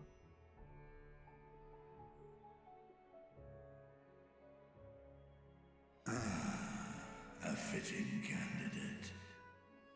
Glad we get to influence governmental policy. Ghazal should be remembered, not as the blasphemy which terrorized Thavne, but as a hard-working and generous man who brought much wealth to our shores. Do any among you object to this proposition? Many here lost loved ones to the beasts. In that time of strife, any one of us could have broken. Any one of us may have been taken by despair. When I think of Kalzal, I feel no hatred. Only a stinging regret that we could not save him as well. Isn't that right, men? There's a woman right there, but yeah. This bodes well for that boy. Mirad, was it? Perhaps he can cut ties with that shady peddler.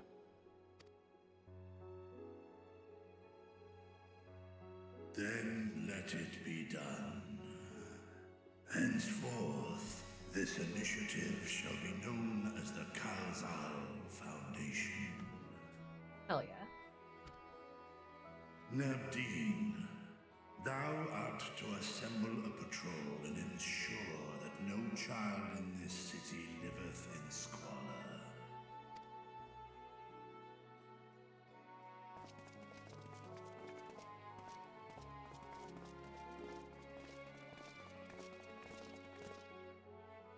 Clerks, see to the management of our funds and make haste.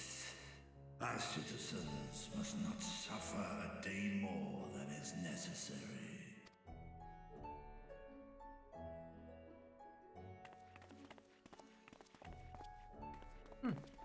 Dragon and man, side by side in pursuit of a brighter morrow. I'm reminded of Ishgard. Very Ishgardian. Listen, man, Vitra, it's like you're a good leader or something. That's great to see. That's good. I love that Vitra's like a legitimately good leader. That's legitimately looking out for his people, and doing well by them, right? I can think of a few leaders that could maybe learn something from him. Maybe just one in particular. Two. He's great though. Love that dragon boy. All those years behind the curtain were not spent napping. True.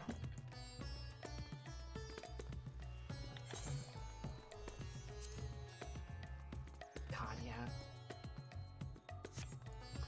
Drives me insane.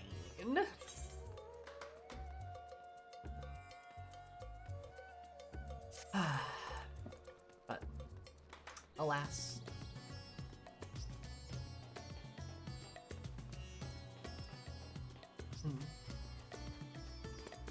I don't know.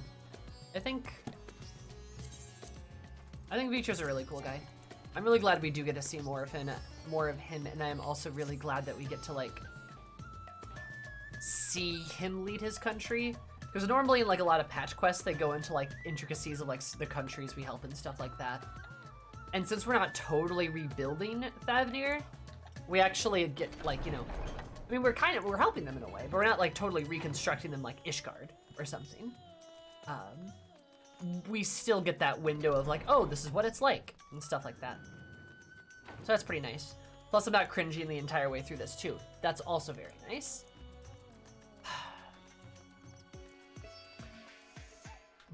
I'm assuming in subsequent patches we're probably going to go to Garlemald. I'm just going to assume that we're going to see part of that reconstruction. Be weird if we didn't, right? I tend to find the 1.0 patches kind of dull, but I really like this one. I really did too, because like we actually get to like it is setting up a story, but it is very much taking us in a different direction that we're not used to, which is like exciting, right? It's exciting to like see all the stuff happening here. Versus just like, I don't know. I thought 4.1 was cool. I liked 4.1 because we got to like, you know, we got to see like Nanamo's arc sort of like conclude there. And I love Alamigo. I think it's a cool place. So I like that. 3.1 wasn't terribly exciting. I don't even remember 5.1. What one was, what did we do for 5? No, that was us getting ready. That was us finding Beck Luke, right? I think. Yes, I think it was. As we were still stuck in the first. And we had to like get back. That wasn't terribly exciting either. But I'd say like, yeah, 6.1 and 4.1. I thought they were pretty good.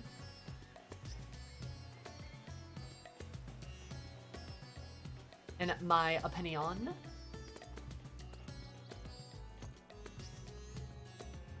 We got Thancred back, that's all I remember. Because that's when we were dealing with the Warriors of Darkness, right? Yeah, their Disney Castle of Death. I remember the Disney Castle. What a time.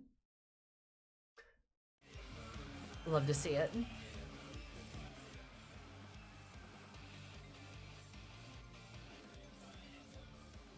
Good time, though.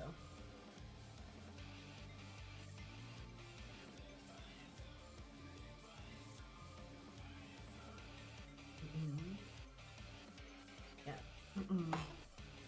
There's still more 6.1 to go. Yeah, I felt like especially after 5.0, they really made those patches a lot longer. I was thinking we might finish it.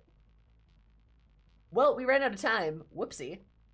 So these are the new building blocks. Oh, they absolutely are the new building blocks, for sure. Great glams in there too. We love some good glams. 6.1 is beefy. That's good though. Like I very much prefer having to do multiple streams to do 6.1. We've done the 6.1 follow-up to the role quests. I haven't done the role quests. Not all of them. I did the Black Mage one. I haven't done any of the rest of the ones. I think next week we are going to do one. I think we might try to do the tank one. Yeah. Hell yeah, I'm glad it's beefy. Oh, same. I think next week we're going to try to do the tank one and then also play some pink locks maybe. Though I'm still not done with 6.1 MSQ. I should maybe finish that before we do pink lock stuff. I just really want to play pink locks. So I don't know. Maybe we'll do like a little bit of both. We'll see. We'll try to do something like that. You know, well, and Hildy, right? We need to finish Hildy. I completely forgot. Well, we need to do that at some point. And I need to do the Alliance, right? Oh, there's so many things to do.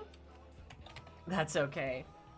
We'll just have to handle it sometime later. But yeah, keep your eyes on the Discord because I'm gonna get I'm in the Stormblood Hildebrand quests, so like I am pretty far.